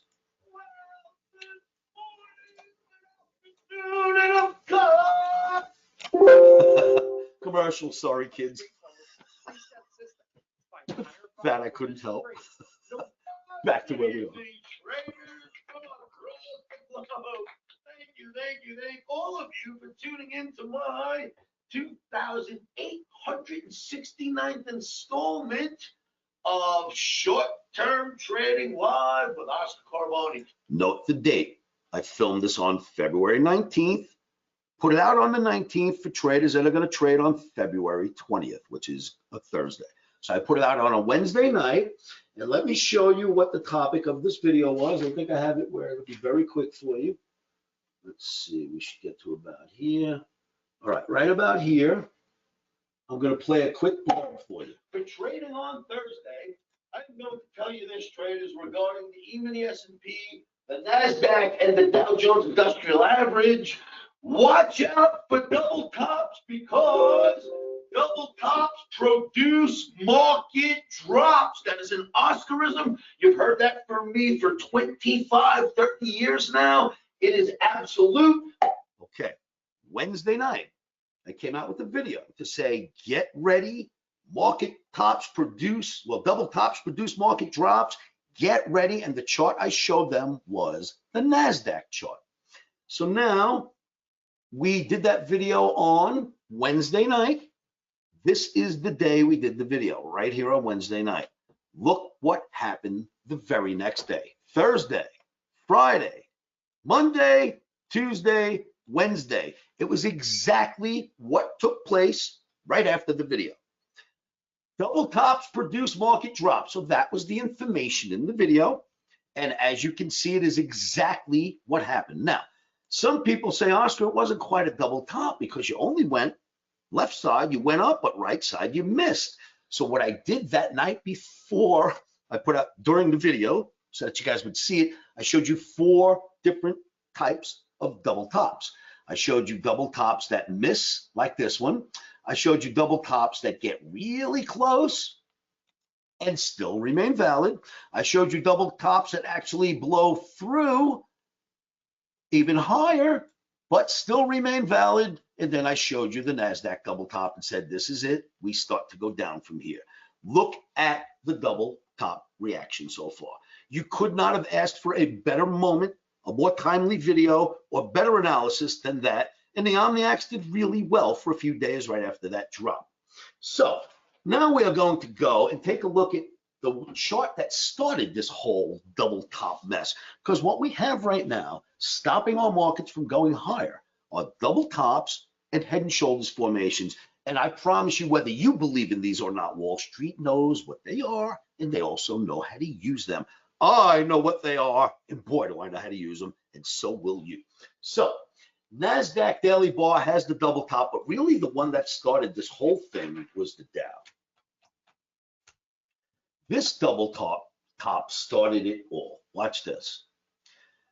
We had a double top, and I did a video the night of the double top, by the way, and said, traders, here we are, double tops. When we see a double top, we sell a double top, and down it started to go almost immediately. And we've had this big spill off since. This was the first one to hit, and if you note, this hit exactly. The highs were exact, right? You had a top, boom. The other top went all the way up, hit it exactly. Unlike the NASDAQ, which was close but not quite, still remained valid. Down we went. So it all started with the Dow Jones Industrial Average, double top. NASDAQ didn't have one yet. Dow Jones was the only one that had one. That was it.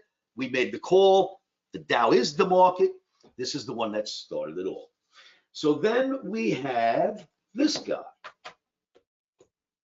And that should be about here, the E-mini S&P.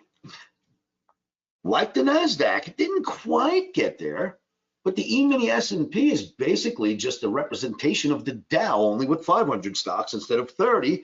All right, the Dow got there and started to drop. S&P doesn't have to get there exactly, which it didn't. And we did the double top call. Double tops produce market drops. Sell a double top when you see a double top. And the double top reaction started. So that's your second one, right? You saw the Dow, you saw the NASDAQ, and the E-mini S&P. And then we had this. I also gave this to you as an example. I think that's right here. I said, now look at this example. This would be your Bitcoin double top. And yes, you hit here, but look how you went through on this one. Did it still remain valid? Yes, it was still a double top, and down we started to go. What makes Bitcoin worse at this point is that, do you see this long trend line right here? Hold, hold, hold. One day through it, went back on the same day and settled all the way up here. That's a hold. So that held as well. Then it starts to get through, and once we get through right here, this big trend line, it starts to go down. What else is there? Get rid of the trend line if you want. Let's move it. Let's move this out of the way. Look at this average. This average is just perfect on Bitcoin, absolutely perfect. And look what happened right there when it finished itself off. Down we started to go. So the analysis works really well. Simple analysis works really well if you understand it. Now, there is this. I run something called the Omni, Oscar's Market Navigational Indicator, which gives us exact buys and sells, where we're getting in, where we're placing the stop, where we're taking profit.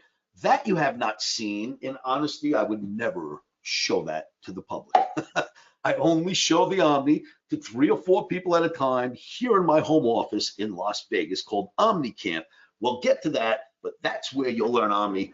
Yes, all these great trades I tell you about, I never show them to the public. If you got a system that works, you don't show it to the public. You don't sell it. You don't mass produce it. You keep it to yourself. You only teach a few people. You cannot find Omni anywhere. It's never been mass produced. It never will. It's never been recorded. It's not on Zoom. It's only taught in my home office here in Las Vegas. So it's not exactly this. This is part of it, but the Omni is much more accurate as far as exactly when we're getting in and getting out, where to place your stops. It gives you a day trade every day. This is the analysis that hovers around the Omni that I'm showing you guys. In other words, this is my technical analysis 101. Right now, I'm in pre-kindergarten. I'm laying down on a cot. I'm drinking warm milk and cookies. That's the analysis I'm showing you guys. We could get more complicated, but there's no need. The simplicity is what works. All right, so let's see what else we have out there. Then we're going to go back to that NASDAQ chart just for a moment, because let's look at it again. You've seen that you don't have to hit. You've seen in Bitcoin that you can hit all the way and go through. And then you've seen in the data that could just be exact. So double tops can look like almost anything as long as it's there and it starts to pull back. So back to that NASDAQ. This was the last one to go. This was the last double top to finally install itself. It missed by a little bit, but the timing was right on. The Omni turned red right there at that green bar, and down we started to go. So we know now we're in the throes of double tops. That is that. There's no way out of it. It started a market pullback. What else is there to look at, though? Check this out. It's not just double tops. Look at this Russell 2000. This is the daily Russell 2000 with a massive head and shoulders formation. Left shoulder, head, right shoulder, and anyone that follows the Omni has seen all of these charts for the last few weeks in my nightly videos, right? I show you guys all of this stuff. Just want to make sure that everyone's always aware. So I show the head and shoulders, basically said now we could expect the downside the same day, the very next morning. In fact, I have to show you what this chart looked like. I'm going to delete a few bars. The very next morning when NASDAQ, after the video on Wednesday night, when NASDAQ cracked, this is what the Russell looked like. And I did the video, and the next day that happened. And now we're below the right shoulder, making the head and shoulders valid. Who else has one? The transportation average. Now, the Dow Jones transportation average, I deem, well, Charles Dow, remember that? The stock market is called the Dow Jones, right?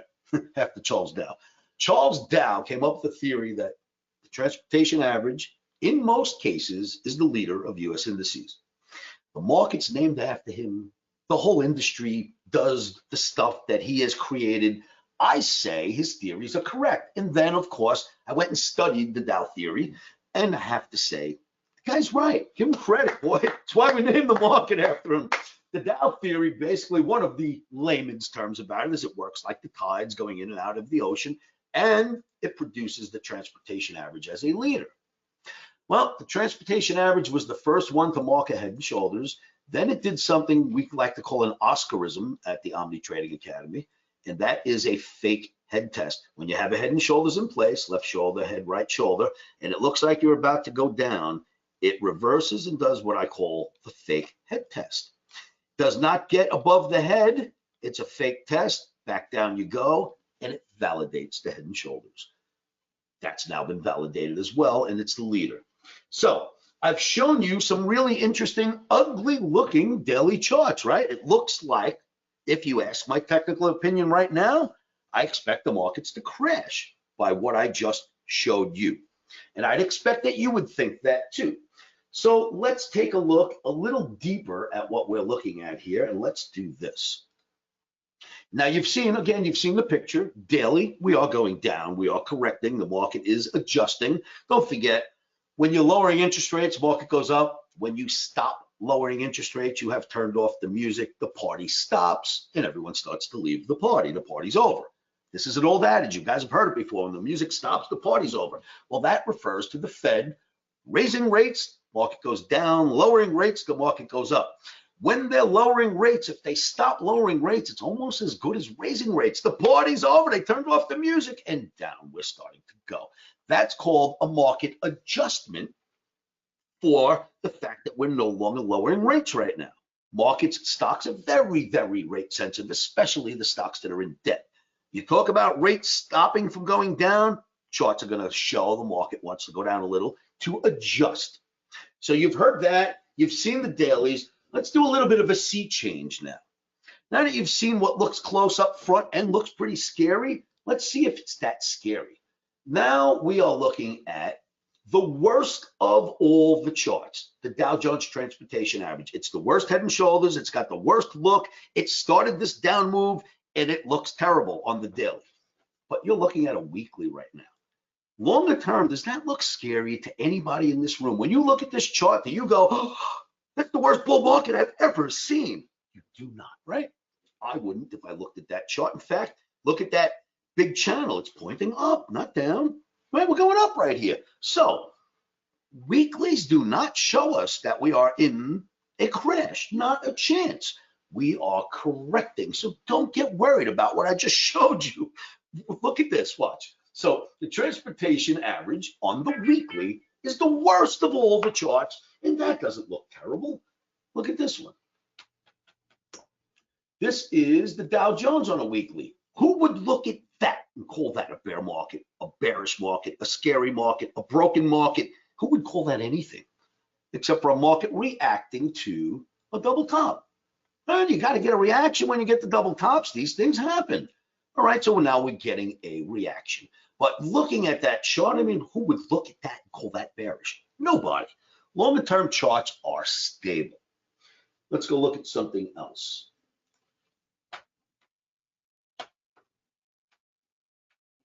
And that's 1, 2. Look at this guy. Look at your NASDAQ. Does anything look wrong with that besides it just doing what charts do, or markets, which are, they don't go straight up. They go up, they come down, they go up, they come down, they go up, they come down, up, they come down. All right, it went up, it's coming down. Does not look like the end of the world to me. So if the first part of this webinar got you nervous, don't get nervous.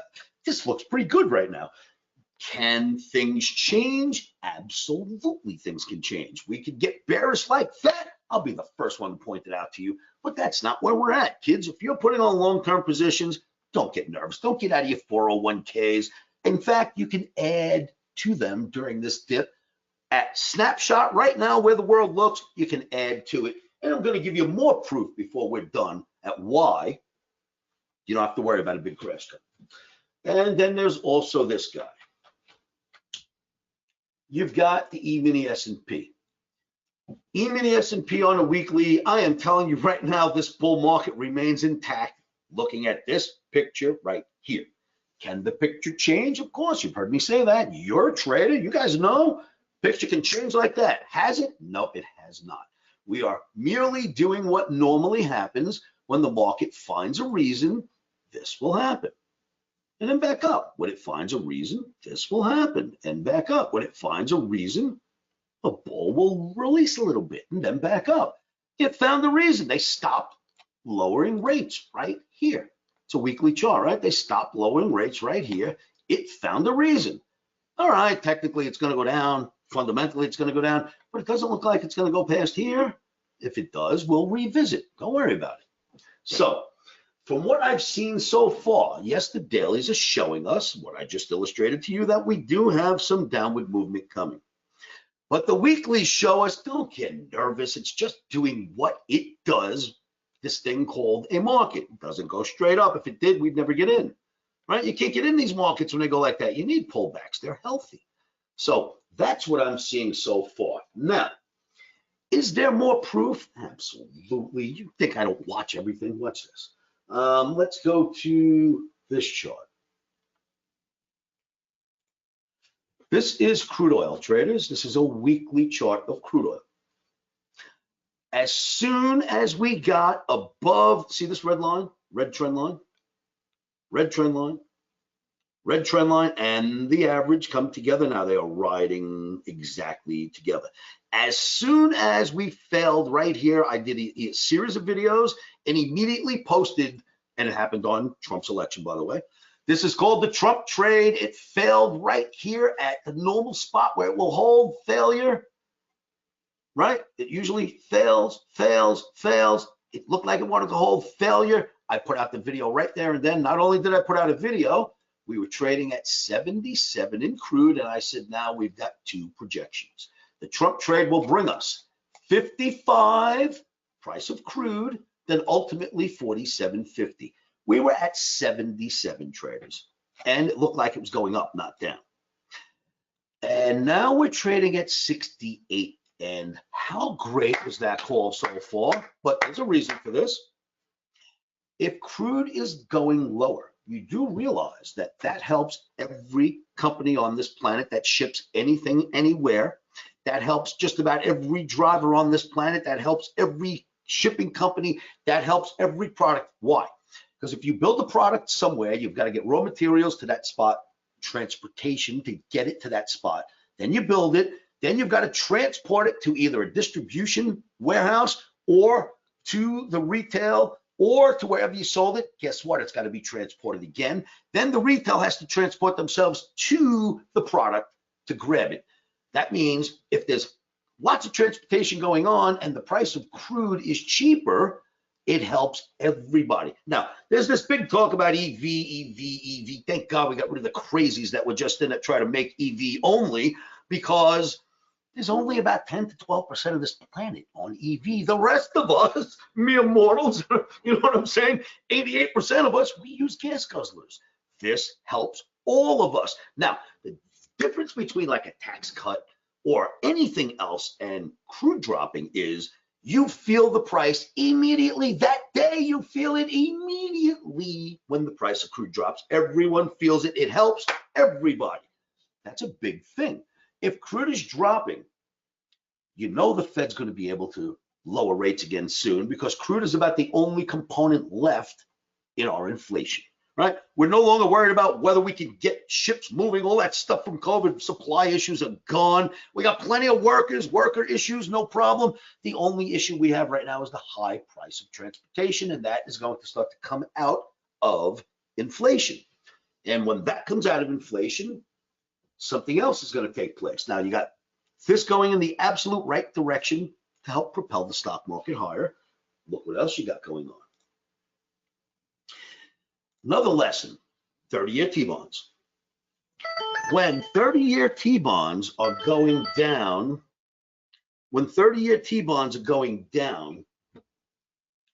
the market is raising interest rates. That is how this works. Did you know that? When 30-year T-bonds go down,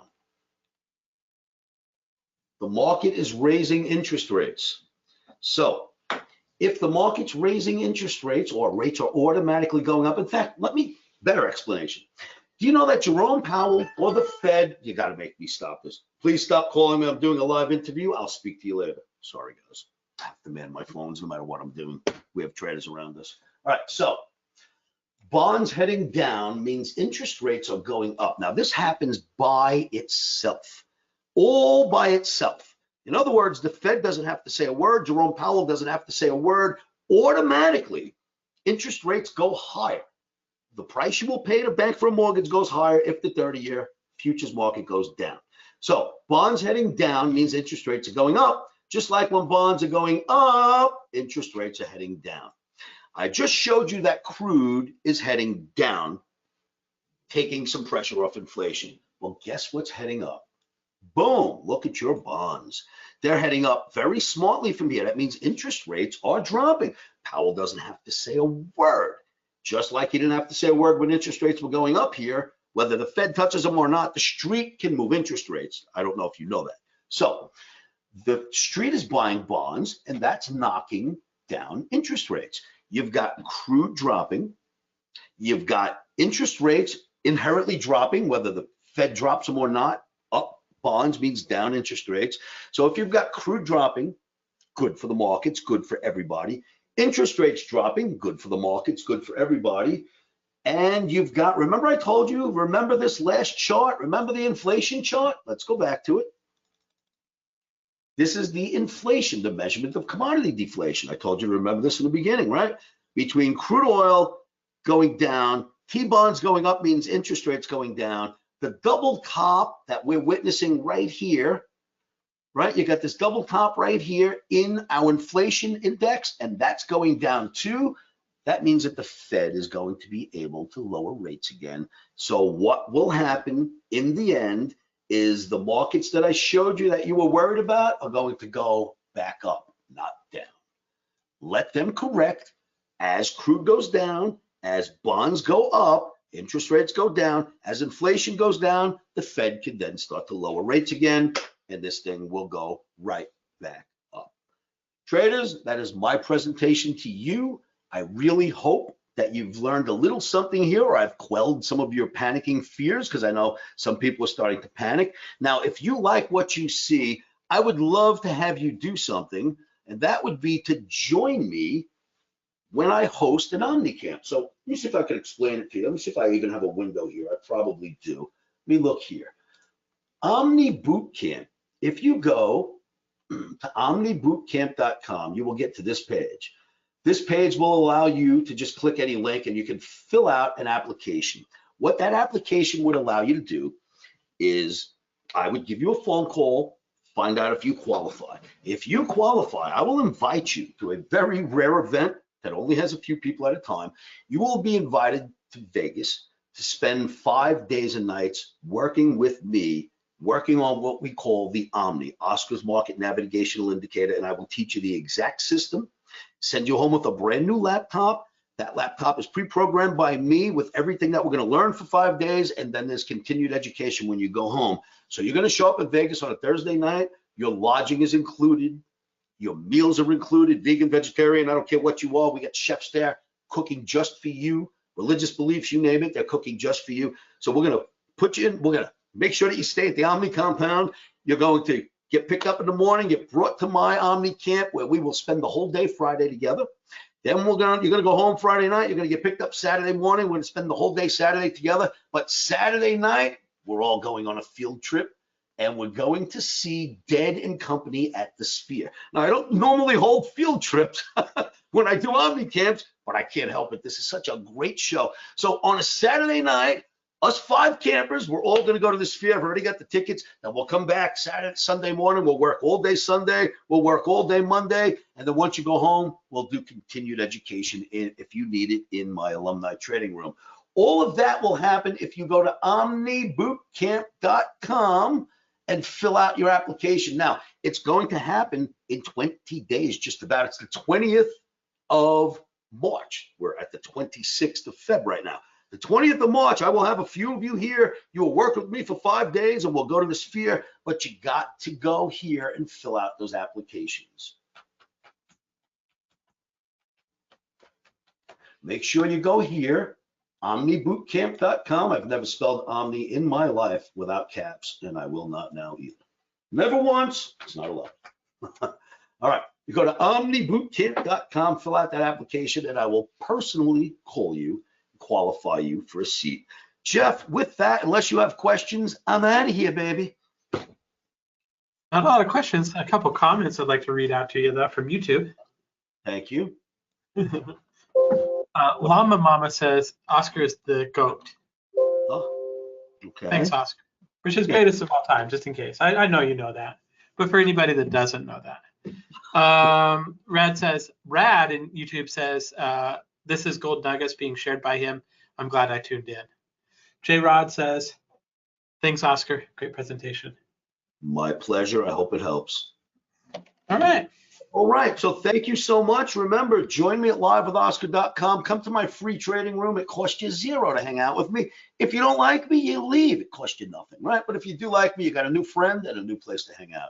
Jeff, with that, I will yield my time back to you. Thank you so much. Right on. Thank you, Oscar. Much appreciated. Great job. All right. Very cool. We can do this. All right.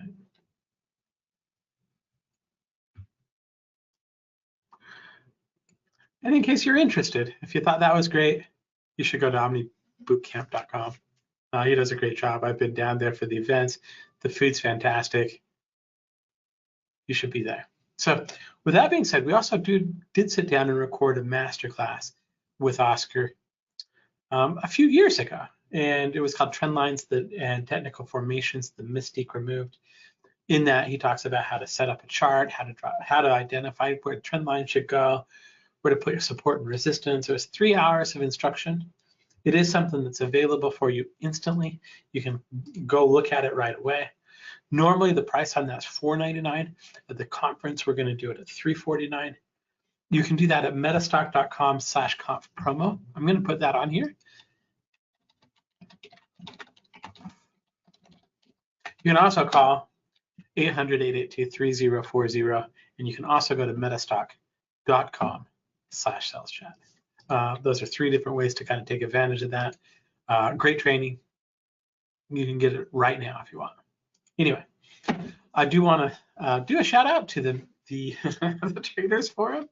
Traders Forum has been a really fun project that we've kind of picked up, and we'll do a lot of education up there. We talked last week about Dow theory. There's a live market chat. There's a lot of educational resources. It's a community of traders designed to help traders. Lots of talk about candlestick patterns and how they work. You can join for free at thetradersforum.com, and I look forward to seeing you there. So with that being said, of course, we are MetaStock. MetaStock has been rated the #1 product for scanning, testing, all the stuff that it does. The forecasting Scott talked about earlier. It's been rated #1 for 32 years straight. We're offering a buy one, get 2 free. Your cost can be as low as $25 a month to get set up with that. You can do it at metastock.com/conf promo, metastock.com/saleschat, and 800-882-3040. Greg, you know what time it is. How awesome does that event look that Oscar's doing? I'm not a particular Deadhead fan, but that looks like a good time. I'd love to go do something at the Sphere. Oh, I mean, you and I both been there. Great food, great company. Oscar really knows how to not just train, but entertain. And I think that's going to be a good time. People should do that thing that he's doing. That reminds me, you and I are going to Las Vegas, and not very long. We are on business. Yeah. All right, let's do this. We're going to do a prize. Oh, and this is the last prize of today. Ooh. Do you know what that means, Greg? Do you remember from yesterday? Yes, that means it's the best possible prize you could get, which is the MetaStock Mega Prize. Market data. Yeah, so we're going to go with MetaStock. We talked a lot about MetaStock. We talked about Bobby came in. Great job for Bobby for subbing out last minute. We appreciate that. Talked about Zenith. the product they spent $1 billion designing, how it's a comparable product to like Bloomberg. That's something that you can get as part of this extended trial. It's something that we're going to give away now. We're going to give away 3 months of Zenith. We're going to give 3 months of MetaStock away. We're also going to give 3 months of Learn MetaStock, and I almost forgot because we're Wednesday. That's a lot of trading goodness in one. So for that, we're going to go to the list here. All right. And Greg, what I need from you is a number, and that number can be anywhere between, the number's hidden, anywhere between 1 and 8,051. All right, you ready? According to the, no, I'm going to do it again. I don't like that number. I don't like that number. You're supposed to just let the random happen. I know, but I didn't like the first couple of numbers. It's been lowballing lately, I feel like. Even though it is Google and it is the random number generator, I can be the last judge and jury and executioner, as it were. The number I have chosen that Google random number generator chose is 6,527, 6527. I think it defeats the purpose. All I'm saying, we can make an argument about this later offline, but I think defeats the purpose. Absolutely. If you reject numbers just because you don't like them. Yeah, it's my prerogative. Our winner is Fernando S. in the USA. Fernando S., you're welcome. Yeah, I'm glad the AOL account too. So that kind of will help it narrow it a little bit too. So he got his email account in 1992, apparently. Yeah. Now, Fernando, if you're watching, let us know in the chat. I love to see people go, I just won. It's fun. We like to celebrate with you. So if you're here, let us know. But what you need to do is watch for an email from me next week. I will send you an email directly saying, here's what I need to help you get your account set up. And trust me, it's not spam. If you give me your address and your details that I need for exchange reasons, we'll set you up. But I think a lot of people, Greg, see the email from me and they're like, oh, sure, I won something. Whatever. This Jeff Gibby I've never talked to. It happens all the time. We get a lot of unclaimed prizes. So anyway. Hey, since we have a few minutes, I see Dave is here. I'm sure he's ready to jump on anytime you'd like, but we are, I don't think you'll mind me mentioning that we have a new addition to the schedule tomorrow, and that is Tom Joseph. Tom Joseph is a long partner of MetaStock, and he's going to be the very last speaker tomorrow after Peter DeLull. Oh, it looks like Dave is ready to roll. Yeah, he is. Dave looks like he's ready to say how we won the Super Bowl. Yeah, hey. I like that setup. Can you guys hear me okay? Hey, Coach, how'd you do it? Well, I'll get you out of everyone's way, break a leg, and we'll see you tomorrow. All right. Dave, welcome to the MetaStock conference. We're having a great day. I'm glad you came. Yeah, it looks like it. Looks like everybody's pretty excited with the last presentation, so that's kind of interesting. And you guys are doing a great job over there, obviously. Now, Dave, one of the most important lessons I've ever learned, I learned from you. And that's how to identify a trend. Are you going to be talking about that today? Absolutely. Okay, good. Well, wait, I'm sorry. I have to interject one last time. That is classic. In fact, this is on this thing behind him, isn't it? A trend is either up or down or straight. I just think I remember learning that from you about 5 years ago. Oh. All right, Greg, let's go ahead. People forget and sometimes. So I actually have it. I don't know if it probably can't see it, but I actually have it printed on my arm. Is it a tattoo? Okay, let me make you a presenter. Here we go. All right. Fantastic. It should ask you if you want to share your screen. Yeah, let's see.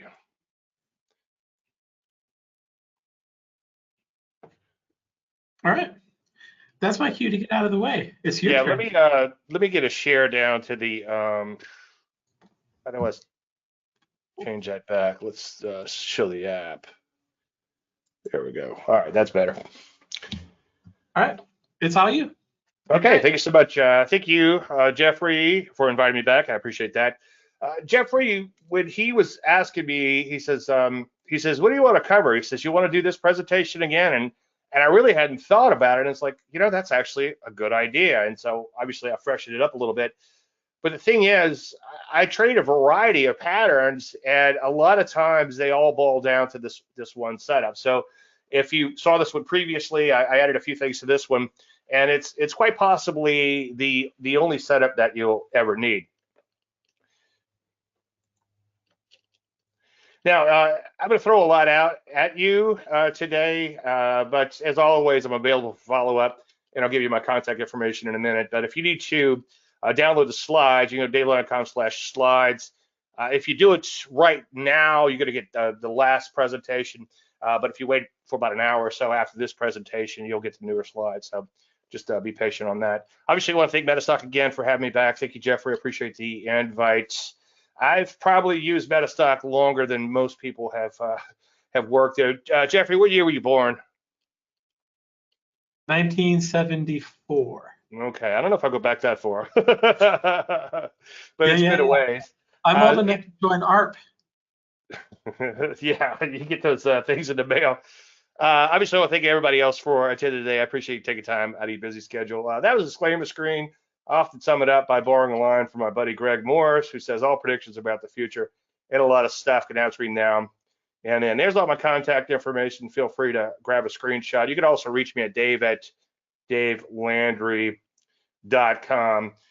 When people get involved in trading, or even when they hit a rough spot, which we all do. In fact, I hit one today, which was kind of frustrating. But you tend to feel like you have a knowledge gap, and if that you only knew more, you'd be able to figure it out, and you wouldn't have losses. And Mark Douglas talks a lot about the knowledge gap and everything, and everybody thinks you have to know everything about trading. Well, the bottom line is you don't have to know everything. You just have to know a few key concepts. And the trader's journey, it's similar to the hero's journey, and it begins with a lot of confusion. Then eventually, and eventually can take a long, long time, you end up with the enlightenment and the understanding. And we all start, for the most part, with a blank chart. And I know when I started with MetaStock many, many years ago, long before, like I said, many people at MetaStock were born or possibly certainly working there. I just thought I would just try out every indicator in the world, and maybe if it just added more indicators and more indicators, maybe eventually I'd figure this out. And my journey is very similar to nearly everyone I've ever met in this business, in my educational business. And then at some point, you might find yourself studying the complex in the arcane, or looking to reinvent the wheel. Now, I'm not saying I'm the grand poobah, but I think I have a very simple methodology, and I take a lot of heat on it, a little ribbing on it here and there, but the market's either going up, down, or sideways, as you'll see in a few minutes. But we kind of sometimes get lost in this maze where we're trying to reinvent the wheel instead of taking something simple that already works and proving that to ourselves that it does work. And that means, as you'll see in a second, do your due diligence. We go off on this grail hunt, and we're studying. I'm not going to mention the methodologies, but there's some arcane methodologies out there. Many people much smarter than me and with a lot more money than me have dumped a lot of money into these things trying to figure them out, and they've come to the conclusion that they don't work. Anyway, that's where you end up sort of on this holy grail hunt. And the holy grail doesn't exist, and that's actually a good thing, because that levels a playing field, and anyone could trade a simple pattern as opposed to just a select few having all the answers. And this journey down here can last 5 to 30 years, and that all depends on your attitude. I just received a list of goals from an individual. When you become a member of my website, davelandry.com, the goal membership, you're asked to set your trading goals, and he wanted to be profitable within 2 years and some other things. And 2 years is a fairly short time unless you're willing to go with something simple and possibly just trade one pattern. Now, the reason I have 30 years on here is I've received emails for more than one person, but one person I'm thinking about in particular for 20-something years. And he was asking me all these questions, and he would ask me about all these other methodologies and everything. And then he would come back and ask me a lot of questions about my methodology. And one day I said, well, why don't you just look at my first book? It's all in there. And he's like, oh, I've been meaning to get that. Now, again, I'm not the grand poobah, but here's an individual that was looking to learn my methodology and my stuff, and he never bothered reading the first book. He was so busy off on his grail hunt. He probably still is. So keep it simple. If you're not successful with one setup and one pattern, you won't be successful with 10 or 20 or 30. Anyway, the true enlightenment comes again when you begin to remove those indicators and look at the blank chart and ask yourself, is the market going up? Is it going down? Is it going sideways? And where can I get in this particular market? Is there a setup there that I could get into? Excuse me. Now, I believe a trading system, you should be able to put it on a cocktail napkin. So I actually had these napkins made. And if you see me in person speaking someday, I'll give you a napkin. And this is really the entire methodology for the most part in a nutshell. I do a little breakout trading here and there, but that's very, very select and a very minuscule part of what I do. Most of what I do is trading the pullbacks. And you're looking for an entry, you're looking for that stock to resume its trend after a strong trend and a pullback. And then you're looking for an initial profit target, which is sort of like a swing trade or a swing trade, if you want to look at it that way. And then we're taking off half of our shares at that level. And of course, we start off with a stop just in case we're wrong. In fact, put on one just yesterday. Well, yeah, just yesterday, and it got stopped out today. And I used a little discretion, and I think it just barely skirted not getting stopped out. But I have a huge loss overnight, so it happens, and I'll show you that in 1 second too. So you definitely have a stop, no matter how great a trend looks and a setup looks. You can always get stopped out, obviously. John Bollinger used to have a professional traders forum, and he invited me to join, and I was very excited, and of course I accepted the invitation. And like a lot of the traders forums and all these things kind of end up Lord of the Flies after a while. And I was surprised that professionals were going after each other so much, and it could get a little nasty here and there. It was kind of fun to watch from afar. But anyway, he would always sign his posts with the byline, if you advance far enough, you arrive at the beginning. And so I told John, it's like, look, I really, really like that. And I asked him where he got it. And he said it was probably from a documentary on Albert Eiler, where they said that he became so advanced, he came back in at the beginning. And that's kind of like my trader's journey, and I think most people's trader's journey. And John went on to say that this is probably the original origin, I should say, of that probably comes from T.S. Eliot for Quartets. We should not cease from exploring, and the end of all our exploring will be to arrive where we started and know the place for the first time. Amen. Bruce Lee once said, I fear not the man who has practiced 10,000 kicks once, but I fear the man who has practiced one kick 10,000 times. And Linda Rasky says, all you need is one pattern to be successful. And I agree wholeheartedly with Linda on that one. Now, obviously, we were kind of chit-chatting earlier. Trends could exist in three states, up, down, and then sideways. And you can't forget about the sideways trend, because many people think a market's either going up or down, and sometimes it's just going sideways. And I'm not going to pick on a certain methodology, but there's a methodology or bars. They're actually not bars, but there's always a pattern there. I'll say a candlestick, okay? Not a big fan of the candlesticks because there's always a pattern. It's always reversing a trend, but a lot of times it's a sideways trend. So what trend are you reversing is my question there. Anyway, Landry Light is a really simple way of determining trend. I use very few indicators. I just occasionally use the moving average, and I always start again with the blank chart, and then occasionally I'll add indicators to it. But the great thing about Landry Light is it really helps you to see the trends, and it also gives you a way to somewhat mechanize what you're doing. Now, I'm a discretionary trader, but this is a great little pattern. And I always forget that there's the expert in MetaStock. And even today when I pulled it up, I'm like, oh, let me just put my expert on there. And I'm like, oh, this is fantastic. And Jeffrey, what are we selling that plugin for MetaStock, my plugin? Well, we have it at 100% discount. It's oh, well, we'll make it up in volume, so it's free. And I do need to get with you. We do need to update a few things on that, specifically the name and all, but not much has changed. But I'll talk to you about that offline. Anyway, upside Landry Light, the lows of the instrument you're trading, and I believe markets are greater than the moving average. And then for downside Landry Light, the highs are less than the moving average.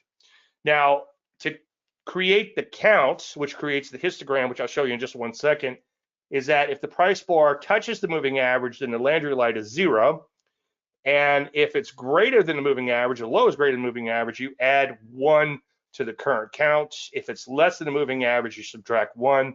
Here's the actual code when we created this plugin years ago, and this is called Daylight, I believe. And we're gonna, I'll get together with Jeffrey. We'll change the name to Landry Light before the next version comes out. But anyway, that's the actual code right there. It's very, very simple. Well, I'm very impressed the way the program was able to figure that out and boil it down. But that's pretty much it.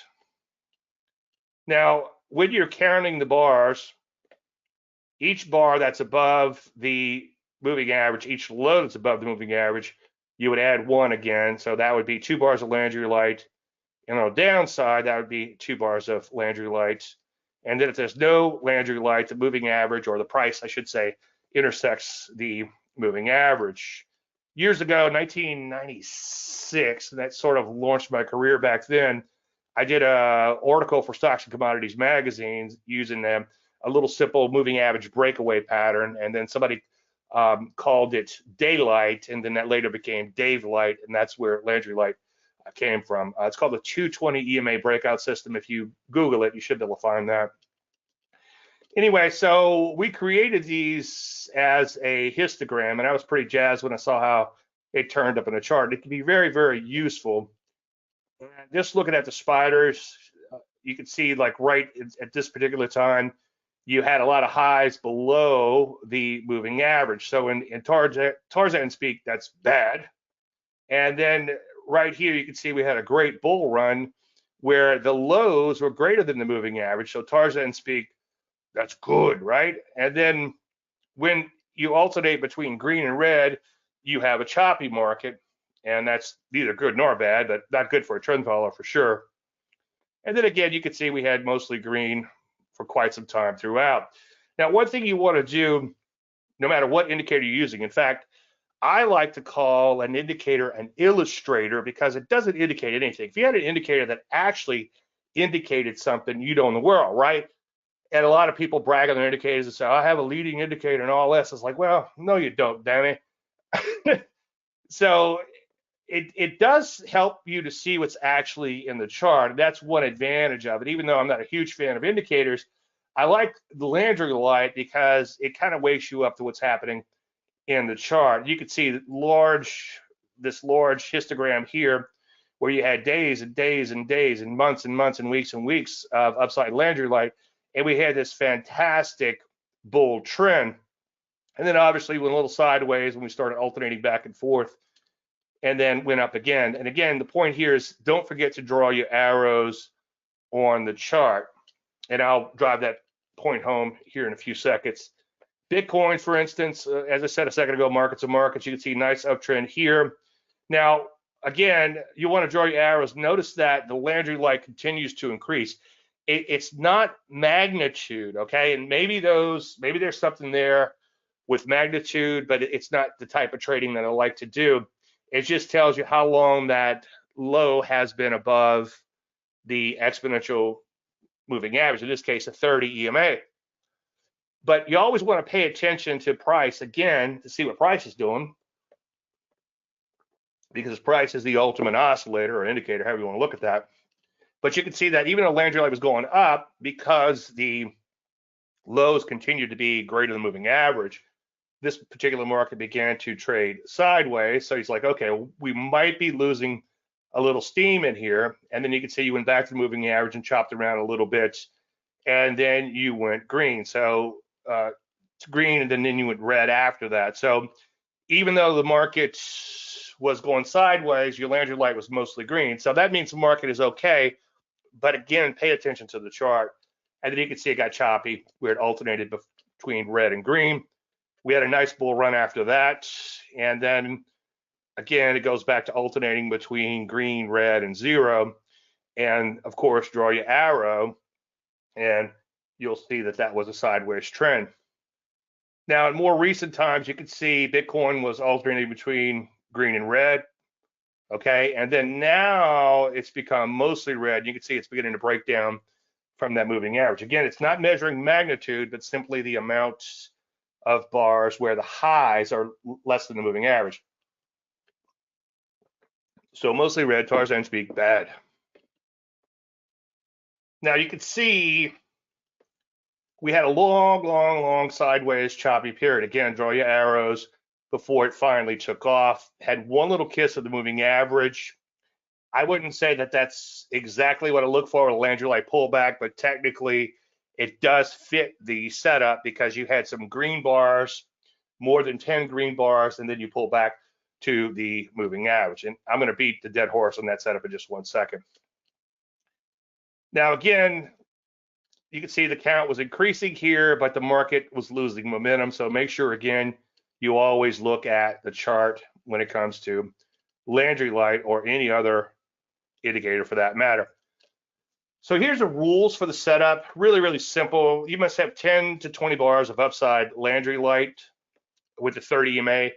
The original breakout system uses the 20 EMA, and in more recent years, I've found myself really liking that 30 EMA. I know you want to party with me, but the 30 EMA I found is just a fantastic moving average. If you look at something like Forex, and especially these altcoins, and if you had a general rule, never buy any market that's below the 30 EMA, you would be shocked at how much trouble that would keep you out of. Okay, you can see Bitcoin's imploding now. Guy at the gym's all excited. Oh, I'm going to buy it now. It's on sale. You know, it's like, I don't know about that. You know, it's like it looks like it's headed in the wrong direction to be buying it, at least for a trend follower, or some people call me a trend following moron like myself. Anyway, even if it mechanically fits the bill here, let's say you got 10 bars of upside Landry Light or more, again, make sure you're looking at that chart to make sure you have an uptrend in place. And then you want the market to pull back to touch the moving average where the Landry Light equals 0. You have the scans and everything in MetaStock. You should be able to scan for this. And then you want to go long above recent highs, and you want to follow the hybrid money and position management plan. And I'll explain that to you in just 1 second. So you can see here, this was a stock that traded mostly sideways and then began to take off. Kind of bigger picture, looks like a cup and handle pattern. But you can see lots and lots of Landry Light pulls back to the moving average. And at that point, the Landry Light goes back to 0. So as you can see, makes it fairly easy to scan for if that's something you're interested in. I just like to look at a lot of charts every day, by the way. I have very loose parameter scans, and I look at a couple thousand stocks every day, and it really gives me a feel for what's happening within the market. Anyway, that's the actual setup. And if you want to see these, I actually, when I put together these presentations, I actually go to this website, this web page, I should say, on my website, and I look for the archives to pull them directly from here. And these are screen captures down here. So the entry was at 23.50. This is based on a hypothetical 100K account. And I could actually give you that spreadsheet if you want. You can put your own trades in that. And if you know the entry and your stop, and earlier I said above recent highs, and the reason I said that is you want to give yourself enough wiggle room not to get triggered on noise alone. And it's kind of shocking at how many bad trades you'll miss, okay, or avoid, I should say, and avoid putting capital in harm's way simply by waiting for an entry in your trades. And now if you take your initial stop, your protective stop, subtract that from the entry and add it back to the entry, that gives you your initial profit target. So let's say you're risking, what were we risking in this case? We were risking 5 points, okay? So this is a very volatile stock, 5 points. So if your entry is there, 23.50, your initial profit target is 28.50. So your risk is 5 points away. Your stop is 5 points away. And again, we're looking to catch a swing trade and then hopefully stick with the stock for a long time. So you can see it triggers, and it did rally up nicely to hit that initial profit target. At that point, we banked $1,000 per 100K, and you can see the stock subsequently pull back. Now, when you do hit that initial profit target, you bring your stop up to break even. You might trail it up a little bit before that as the market moves in your favor, but if it spikes up and hits your initial profit target intraday, you want to make sure you bump that stop up to break even. And that way, barring overnight gaps, the worst you could do is break even on the remainder of the trade.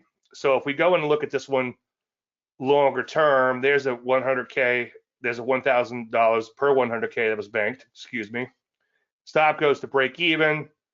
okay? And then we trail loosely and we allow that stop to gradually open up over time. Now I'm going to walk you through the money management in 1 second, but the idea is if the stock just goes up a little bit, I call that keep the change. Let's say it goes up 30 cents on, I don't know, $50 stock, just leave the stop where it is. And that stop has opened up by 30 cents on the remainder.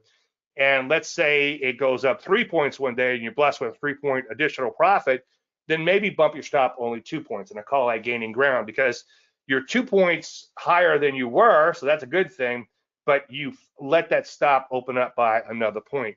And the idea is to let everything open up to a longer term trend, okay? If you just went straight in and tried to trade longer term trends, your performance would likely be abysmal. You would have to use huge stops, okay?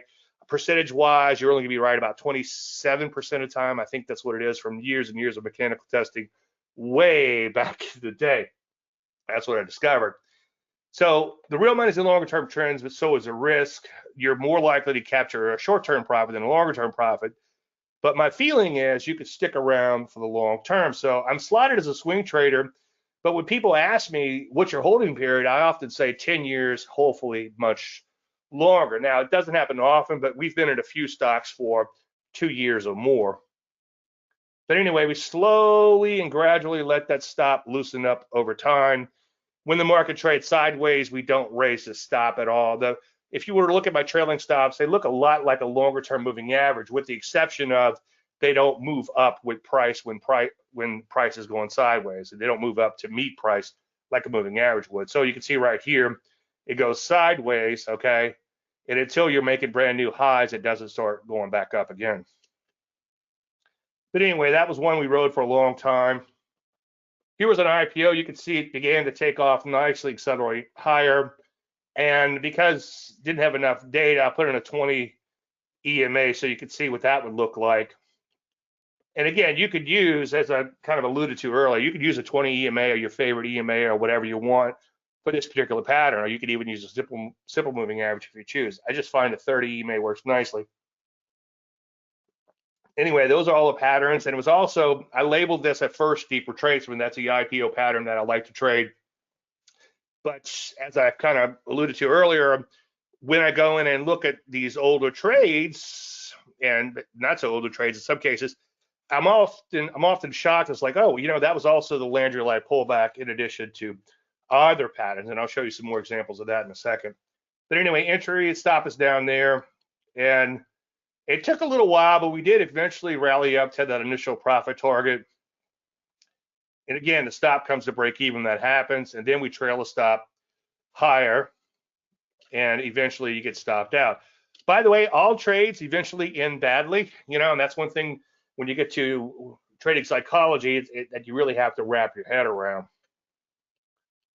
Anyway, I keep forgetting about this expert, which is really, really cool. And I'm kind of a geek, but this is really neat. So there's, again, the actual trade in this particular case. You can see that we had nice Landry light going higher. And again, the lows are greater than the moving average. We pull back to the moving average. And what's kind of cool, and I've forgotten about this, but the trending little indicator comes up here to let you know, hey, I'm in a market that's trending because we have 10 bars or more of the Landry light. And that's kind of a cool thing to have on the chart, just to kind of wake you up that, hey, you're in a market that could be trending. Anyway, nice pullback to the moving average. Notice the Landry light at that point goes to 0. Remember, when you intersect the moving average, Landry light gets reset to 0. Entry was here, stop was here, initial profit target was here. And then once again, per 100K, because you're risking 2% per trade, and that's if stopped out. So when you hit a 2% gain overall, okay, you take off half of those shares. So that's 1% on a hypothetical 100K. Although I do take these actual trades, and that's what, it's kind of like Bill Clinton, like the one we stopped on today. It's kind of like, I feel your pain. It sucks when you do get stopped out, especially when you get stopped at a loss like that. But I mean, it happens, spelled with a silent SH. This particular case, we banked 1,000. Again, that stop goes to break even. And in this case, we were able to trail it a little bit higher, but not enough to really get too excited about. And we got stopped at $150 gain on the remainder. So that's better than a poke in the eye. which is a term I use for getting stopped out for zero or a modest profit on a second loaf. And I'll show you that in just 1 second too. Anyway, this was one of the bigger winners from a few years back, and this is one we held for a couple of years. You can see nice Landry light to the upside. Now, not enough time to get into today, but apply some stock selection to your stock picking too. Make sure the stock is persisting, meaning that it tends to go up day after day after day after day. Mathematically, it's equivalent to linear regression. I like to just draw a line through as many bars as possible. So this stock just kind of stacks the bars one on top of the other, and that's kind of cool. Also notice that it kind of gradually took off and then it accelerated higher. And as a general statement, it trades cleanly. So there's a lot of little things in addition to the mechanics of the setup. But once again, nice little pullback to the moving average. You can see Landry light gets reset down to zero when that occurs. So if you look at the bottom of the chart, here was the actual trade. This is from my daily trading service, davelandry.com/trading service, if you want to find out some more on that. Now, it's always cool when we get into a lower price stock with a fairly, I'm going to just say tight stop, but fairly small stop. Percentage-wise, the stop was pretty big at one point, but that's what it called for because it's fairly volatile stock. But at one point, you're obviously getting 2,000 shares, and if the market runs, you take off 1,000 at that initial profit target again to get $1,000 out per 100K, and then you ride out the remainder. Now, if this stock rallies up, that 1,000 shares can really become something over time. And in this particular case, it did. I do have one client that adjusted this for dividends. I didn't think about the dividends on this one because rarely do I get into a stock that has dividends, but this one had a sizable dividend. I think we picked up $1,800, I want to say, at dividends on this thing. And one of my clients adjusted his stop down for each one of those dividend payments, and then he was able to ride the stock for a long time. And I'll have to ask him next time I see him in a webinar if he's still in this one. I think the stock is much higher since. But anyway, you can see we got that swing trade profit out. It didn't do a whole lot for a while, and then it began to rally higher. And so we just kind of gradually allow that stop to open up over time, and then eventually got stopped out. And that's, I think that was about 20K total on a 100K account. So one big outlier like that, a $20,000 gain, that's a 20% move on your entire account. That's all you need for a year, right? That'll really make your year. And that's the ultimate goal, is to collect as many of those as possible. So here's one. This was an IPO, if memory serves, and you can see nice Landry light happening there. Nice little pullback to the moving average. Notice the Landry light goes back to zero, and the area parameters down there. Entry was here, stop was here, initial profit target up here. So we got long, and once again, banked $1,000 here. And unfortunately, the stock imploded, and our stop was at break even. And then we made zero on the second loaf. Now, as I alluded to a minute ago, that's what I call the better than the poke in the eye trade.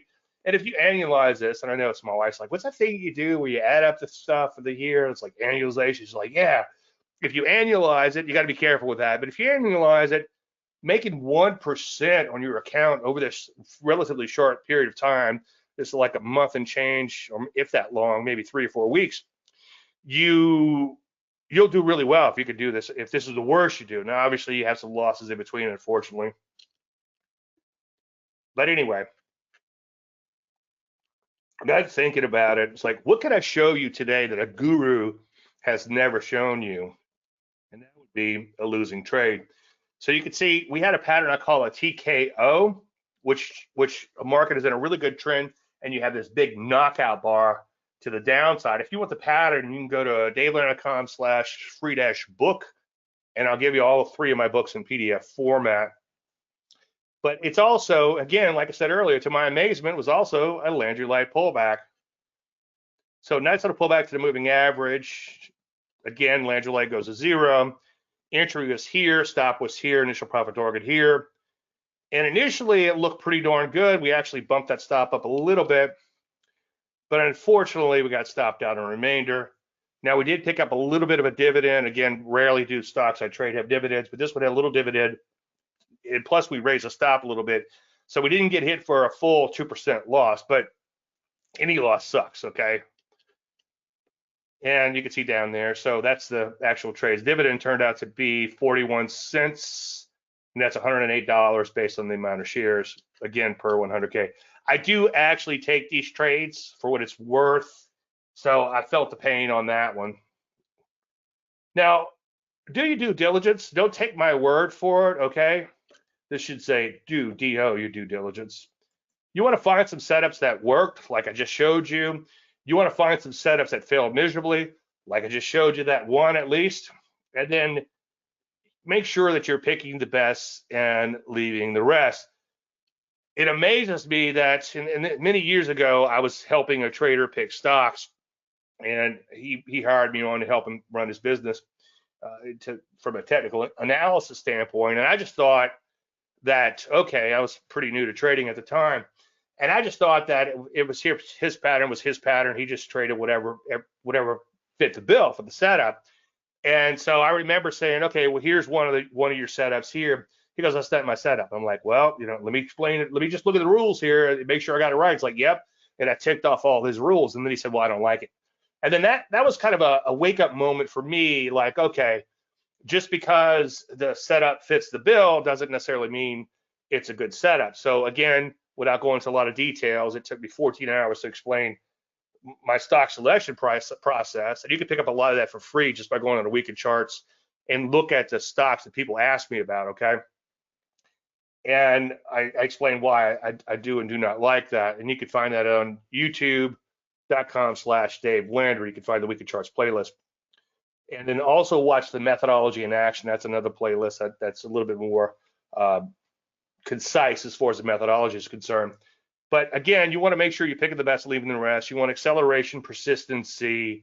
Make sure it's in a trend. You want to eyeball the stock. Make sure the acceleration is important. Also, make sure it's not decelerating. So sometimes a market will look like this, okay, as opposed to looking like this before you have the correction in the setup. Now you want to eyeball a trend, and again, draw your big blue arrows. The only reason they're blue is because my initial paint program, I was part of one of the first financial websites. It was us and Market Watch, TheStreet.com. I can't think of any others back then. Maybe you guys can remember some if you're old enough. But we were one of the few out there. And where was I going with that?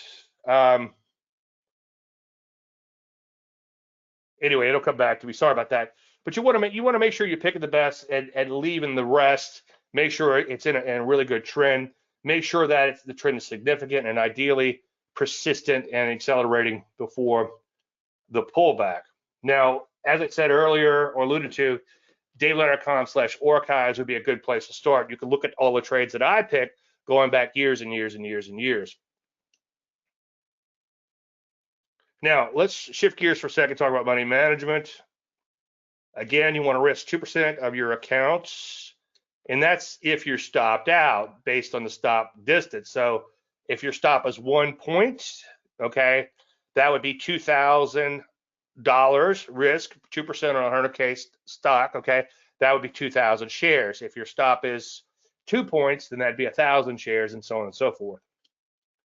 And again, I have a spreadsheet that will calculate all this for you. But you do have to know your entry and your protective stop. By the way, I've fixed a lot of people, so to speak, by having them open up their protective stops a little bit. Tight stops seem to be universally preached, but that's a good way to almost guarantee yourself you're going to get stopped on a trade. You will get stopped out on noise alone. Now, the stop is based on the volatility of the stock. If a stock is bouncing around 4 and 5 points a day, if you use a 1 point stop, you're within that normal volatility. The chances of getting stopped out are very high, okay? That the noise alone will likely take you out. A lot of people ask me, do I use ATR? Not directly, but if you boil it all down, I'm probably using something similar to ADR with my discretionary way of kind of eyeballing the chart, but it's not rocket science. Again, if it's bouncing around several points a day, you want to make sure you're outside of that volatility of the stock. I also use historical volatility as kind of a reference. And HV is in MetaStock. I don't know if it's in my plugin too, but it's definitely in MetaStock itself. And if you don't have it, I think you can Google it. That's what I normally do when somebody asks me for the formula, and I just cut and paste. It's a pretty simple formula in MetaStock. But anyway, we can take those partial profits when the reward equals the initial risk. And system designers will probably gasp when they see that, because they're like, oh, Dave, doesn't that have a negative expectancy? It's like, well, no, it doesn't. Negative expectancy means that you're possibly losing more than you make, okay? Because you're only doing 1 for 1. And everybody's like, you want 3 to 1. Well, if you're doing something like 3 to 1, you're 3 times more likely to get stopped out than hit the initial profit target.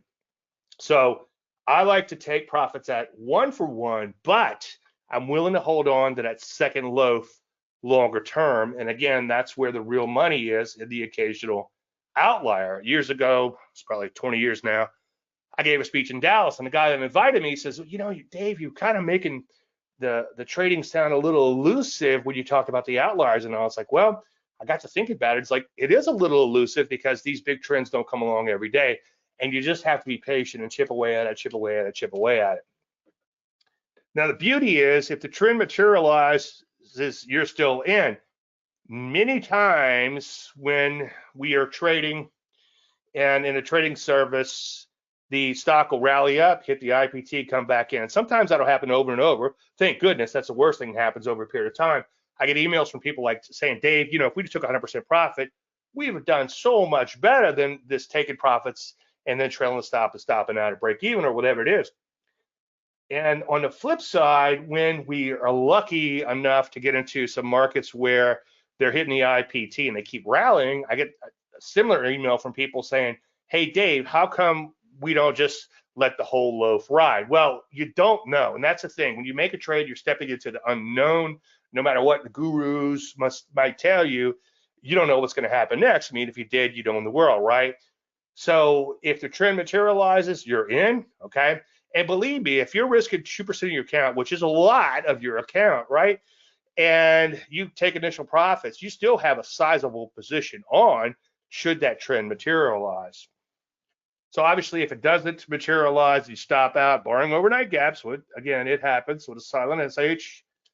At least you made something overall on the trade. Now, as I explained earlier, you want to make the transition to the longer-term trend trader on the remainder by allowing the stop to slowly loosen over time. When the market moves in your favor, you either leave the stop where it is or you bump it up accordingly. So trailing stop is on the first loaf when you're first getting into the trade. For the most part, it's kind of a 1-for-1 basis. Now, in more recent years, I've been a little bit more lenient in that, like the one we had yesterday. I went up 15 cents from the entry, and I only bumped the stop up 10 cents. But as a general statement, you almost want to stair step that stop higher on the first loaf, so to speak. And then as a second, again, I've become a little bit more lenient in that. It's not quite 1-for-1. I do some of the tricks like keep the change and gaining ground on the first lift a little bit, let it widen out. Anyway, once you are blessed by hitting that initial profit target and the market continues to move your favor, you want to slowly allow that stop to widen out over time. And that's often by not doing anything at all. So getting back to that longer term example, you can see we got in for some of the swing trade here, and then we slowly and gradually let that stop open up over time. When the market trades sideways, we leave the stop where it is. When the market begins to rally again, we resume trailing that stop. All right.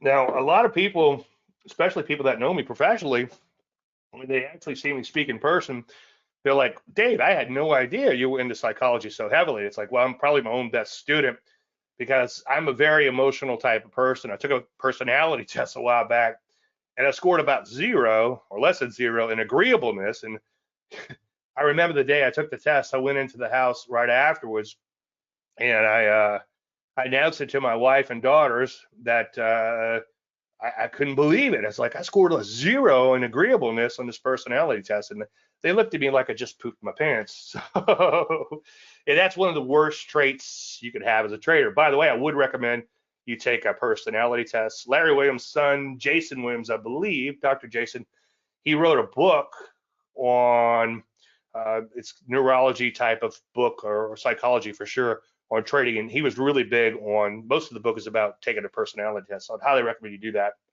It's a good book. I think it's the mental edge of trading.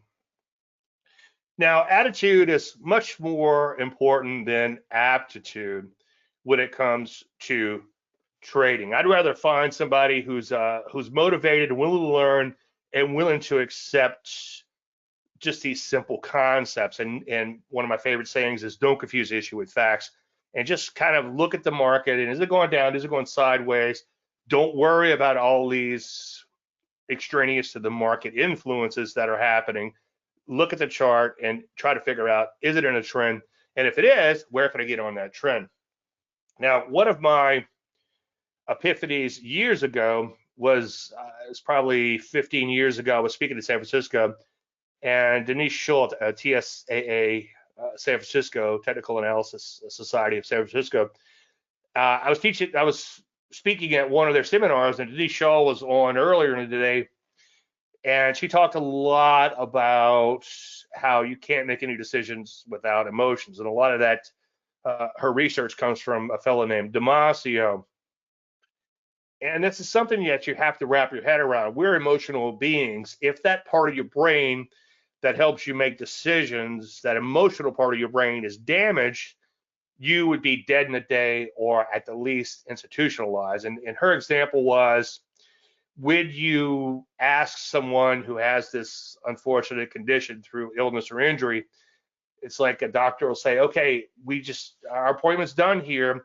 Would you like to meet again next Tuesday or Wednesday? Well, they'll go over the Tuesday meeting, and then they'll go over the Wednesday meeting, and they'll reason why they should meet on Tuesday, why they should meet on Wednesday, but they'll arrive at a stalemate because they don't have any emotions attached to any one of those decisions. And one thing I'd recommend you do is be cognizant of all of your decisions and how the emotions tie into those decisions. Now, one thing I've been doing a little bit of lately is kind of flipping things on their head. I think it's called negative potency, and I'm going to do a webinar tomorrow. I'm going to mention that a little bit. I'll brush up on that material to make sure I've got it right. But one thing you want to do, and I know things aren't brought about by thinking about the opposite, but in trading, sometimes you do have to play that devil's advocate, like what could go wrong. And one thing is, you got to realize that you're influenced by the extraneous to the market, okay? Lately, there hasn't been a lot of trades. The market's been choppy. Conditions have been abysmal, and we just haven't done well, flat out haven't done well. And that could be a little stressful, especially when, like I go home, it's connected now. I used to have a separate structure back at my old house. I used to have a guest house I worked out of, but now I actually have a porch I have to walk down to go home. So it's kind of like I'm at work in here, and then I'm home over there. And it's like, I go home stressed out a long day. And, my wife's like, okay, well, taxes are due, this is due, oh, my check engine's light is on, and blah, blah, blah. And it's like, when are you going to make some money? It's like, I don't know, okay? But that extraneous influence, which has nothing to do with the markets, is kind of wearing on me. I feel myself wanting to figure out how can I pull some money out of the market. And a lot of times there's nothing to do. So identify the extraneous is super, super, super important. Sometimes you have a fight with your spouse or a significant other, or maybe both, and you think like, I'll show her, and then the market's doing one thing and you think it's going to do something else because you're smart, right? And then you're like, oh, well, she'll never know about that. But identifying the extraneous is a huge thing and very, very important to do. Now, here's the good news when it comes to trading psychology. And I've had many, many, many examples of this. One is probably the best one that sticks out. And I've told the story 1,000 times, so my apologies if you've heard it before. But I had a client once, and he was trading my service, and we become really good friends, and we still are, by the way. And he said, Dave, I can't make any money with your service. And I'm like, okay. It's like, well, it looks like we're kind of keeping our head above the water over the last 6 months. We weren't setting the world on fire. It was not a fantastic period.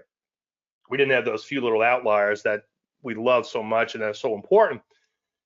And it's not normally what I do because everything is just for educational purposes only, but he insisted that I look at all of his trades. And so I went through every one of his trades, and he did an amazing job of following the service, as good or better than I did personally. And over the period of time, and again, I didn't set the world on fire, he made $300 or $400 almost or so just by following that service, nearly mechanical. In fact, almost every trade he made is exactly what I said. So it was very, very, very impressive. And he also made 20 day trades or 21 day trades. I forget exactly, but it was a lot of day trades. And he made $300 or $400 on my trading service. Again, it wasn't a great period of time. Probably barely, keeping his head above the water or whatever. But, better than the poke in the eye. But he made $5,000 worth of day trades, and that's why he was losing money over that period. So I called him up and said, good news. I said, you did a great job following the system. Fantastic. I'm very impressed. It's almost like he could be the poster child for what can happen when you follow the system, because eventually, obviously, we'll catch those big trends. And I said, the reason you lost was you did these 20 day trades. And he goes, I know. And I was kind of shocked. And that was kind of like the epiphany. It's like, you know what you're doing wrong. Well, that's the good news when it comes to trading psychology. You know what you're doing wrong. And I went on to tell him years later when he hit a rough patch again. And I said, look, why don't you, and this comes along with holding yourself accountable. It's like, why don't you tell your wife that, hey, I'm following this Dave character, and he's wrong a lot, but over time, he seems to do really well. He catches the occasional, again, big trends, and we ride him for a long time, and we'll make a lot of money longer term. Can't make any guarantees over the short term, and the short term could be 3 months, 6 months, and sometimes a little longer because it takes time to catch these big cycles, right? And I said, just tell her that we're going to stick with Dave through thick and thin. We might lose a little money here and there, so be prepared for that. But I'm going to report to you all of my trades in following Dave and show you exactly what I'm doing. And I said, why don't you do that? And he says, oh, no, that would end the marriage. And because he's doing all this other trading along the line. So again, you know what you're doing wrong. You know what you're doing wrong. It's kind of like the old doctor joke. It hurts when I do this. Don't do that. So in summary, you want to find something simple like Landry light pullbacks. You want to study the heck out of it. Find 100 examples, okay, at least. You can go through all my old archives, like I just said. That's a wonderful exercise. Very few people ever take time to do that, and that's free, okay? So I would say go in and do that. Again, study the heck out of the pattern. Make sure you play devil's advocate. Find some trades that fail miserably. Learn how to pick the best and leave the rest. See which ones, not every one will be perfect, okay, as far as the characteristics. But as a general statement, you'll find most of the ones that really did well have these certain characteristics like persistency and acceleration, trade cleanly, and so on and so forth. And then obviously use proper money management. And then you want to make sure you identify and separate the extraneous. Now that's a crash course in trading psychology, but that if you could figure out the extraneous, okay, like Tom McClellan's mother said, Mary McClellan years ago, everybody uses timing in their investments. Some people buy when they have money, some people sell when they need money, and others use far more sophisticated methods. So if you have money or need money, and make sure that you are still trading without letting those extraneous influences influence you, okay? So identify and separate the extraneous. One of the best things you could do for that is morning pages. And I wake up every morning, and it's tough. And I've told everybody I meet to do this, and I don't think one person has followed through with it.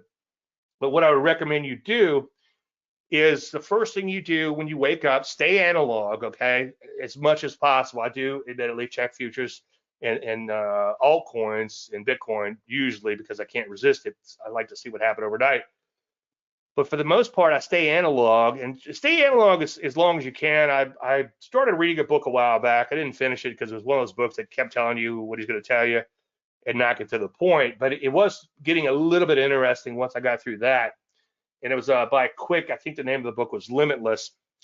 And he pointed out that in one day, especially think about us trader types, right?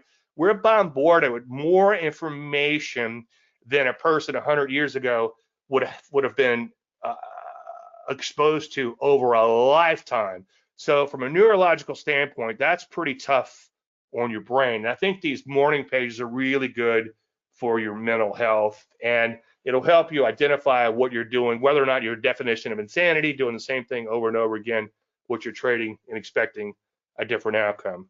Okay, Gregory, let's see, Jeffrey or Greg. I think we could go ahead and open it up to trading. I'm sorry, to questions.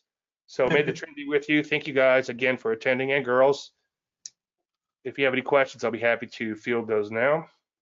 Yeah, we do have a few questions. If you have some questions for Dave, let us know. Uday wants to know, would you still be equally profitable by swing trading as opposed to day trading? Thank you for the question, Uday. Okay. Well, I don't. I'm a little confused about the question, but let me just point out a couple things.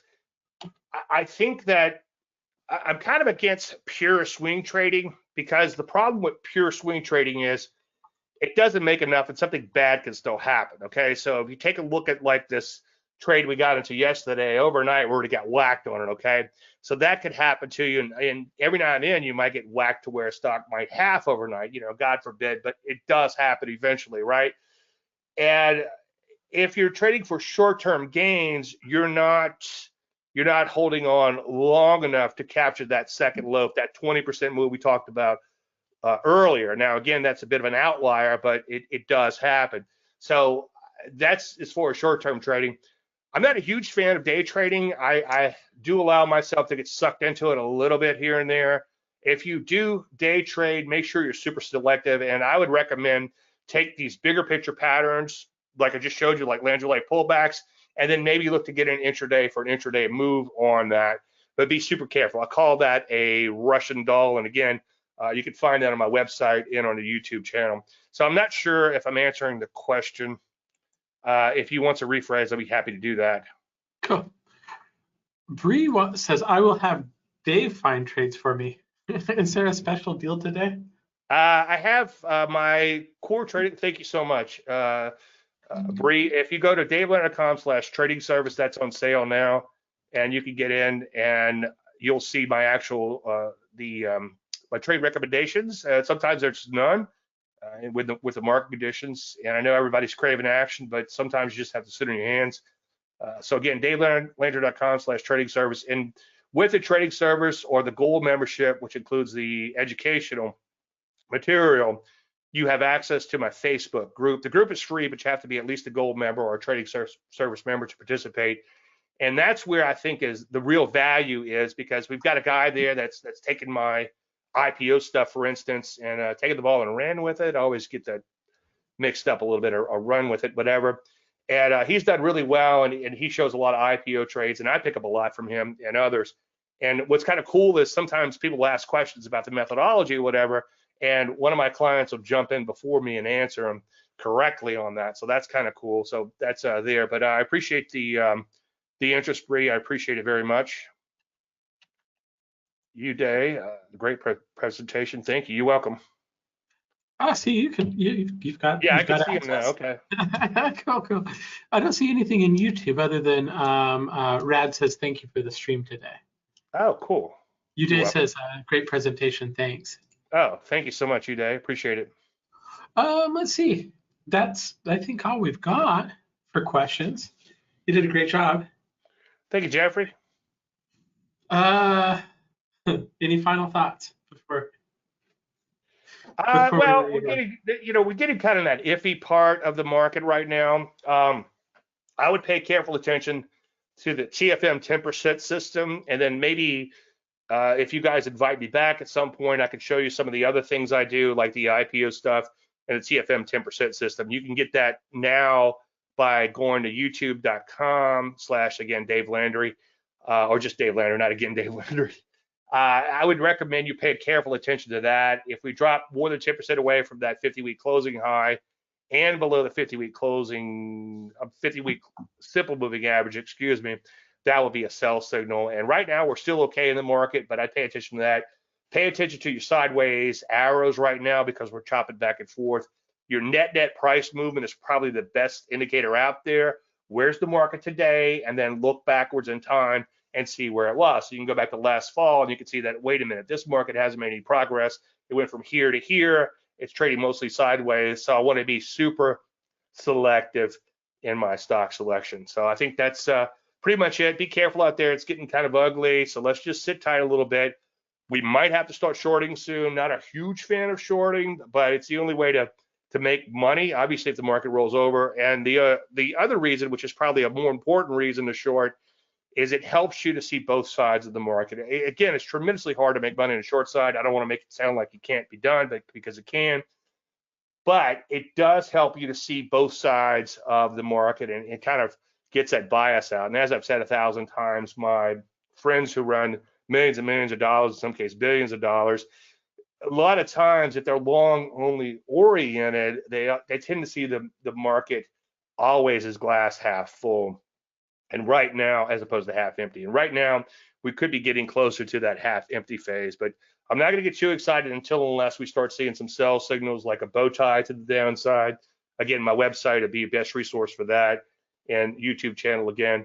And then again, if that TFM 10% system triggers. So just sit tight, mostly sit on your hands as much as possible, unless you think you have the mother of all setups, given the nature of this current environment. Right on. www.davelandry.com. Thank you, Jeffrey. Thank you very much, Dave. Appreciate it. I'll see you again very, very soon.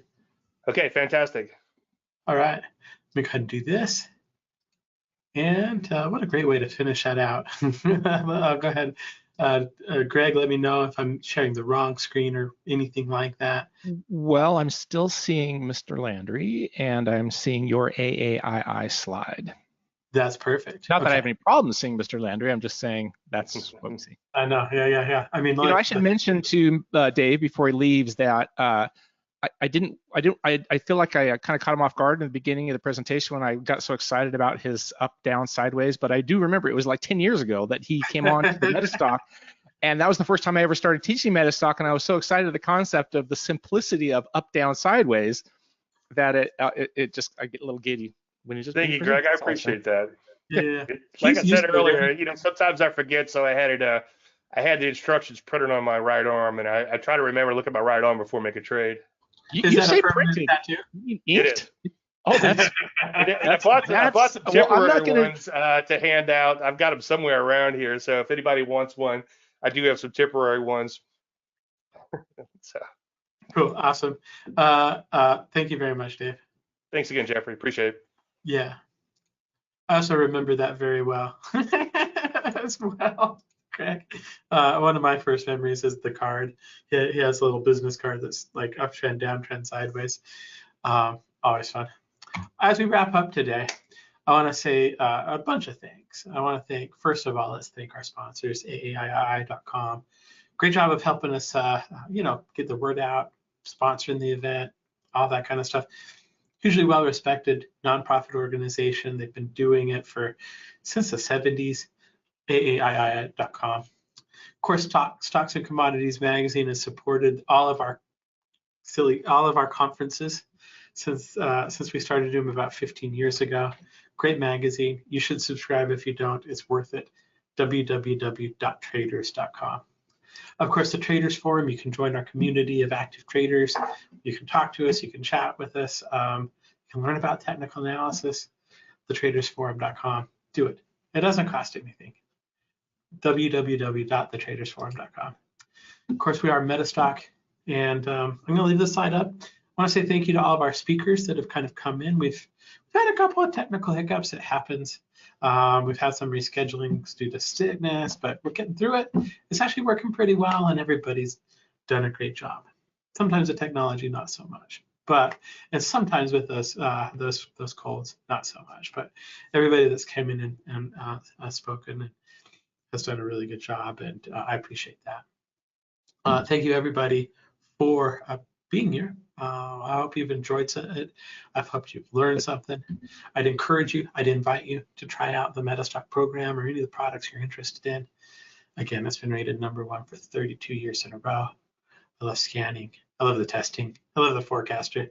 I just love it. I think it'll be helpful for you in your trading. If you're not using it, give it a go. There's a reason it's been so highly rated for so long.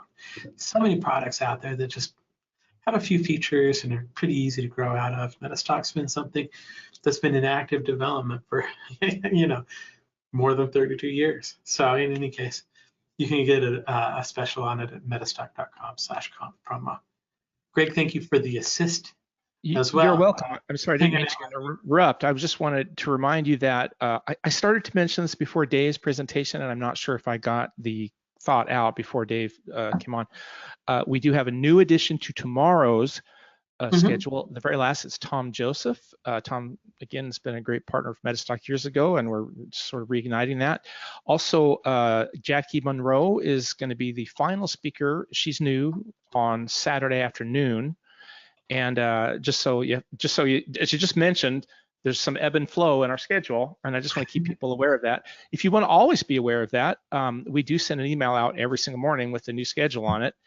Oh, excuse me, that won't show there just yet, Jeff. It will show by tomorrow morning. Yeah, so if you want to be always aware of what's going on with MetaStock, of course, if you register with this event, just go to metastock.com, select the banner at the top, then we'll send you emails every morning with what's going on. And we've had so many great speakers. Tomorrow we kick off with top market timer Price Headley. Then we're going to have Zahir Anwari. We will be rescheduling Jeff Tompkins. Hopefully he's feeling better. We're going to put him on Friday as well. So as long as he's feeling better, otherwise we might put him on Saturday. I'm going to check in with him on Friday morning just to see how he's doing. But we've got Tushar Shandy, we've got Buff Dormeyer, we've got Peter Dalal, and then we have another Steve Brumbelow. Wow. Tom Joseph. The information I received is it's Tom Joseph. Maybe Steve will also be joining him. I'm not sure. Yeah. Okay. Very good point. Well, we'll find out. I think they'll probably be together. Steve usually does a lot to help Tom Joseph, but I could be wrong. Great job today, Jeffrey. I'm sorry. I'll go ahead and let you close. I'll get out of your way. Good job, and I'll see you in the morning. I'll see you guys in the morning. We're starting 10 a.m. Eastern. Thank you for being here. Thanks for being part of the event. And I hope Greg makes you random, Nora. I hope you win a prize. Thanks for being here. Bye.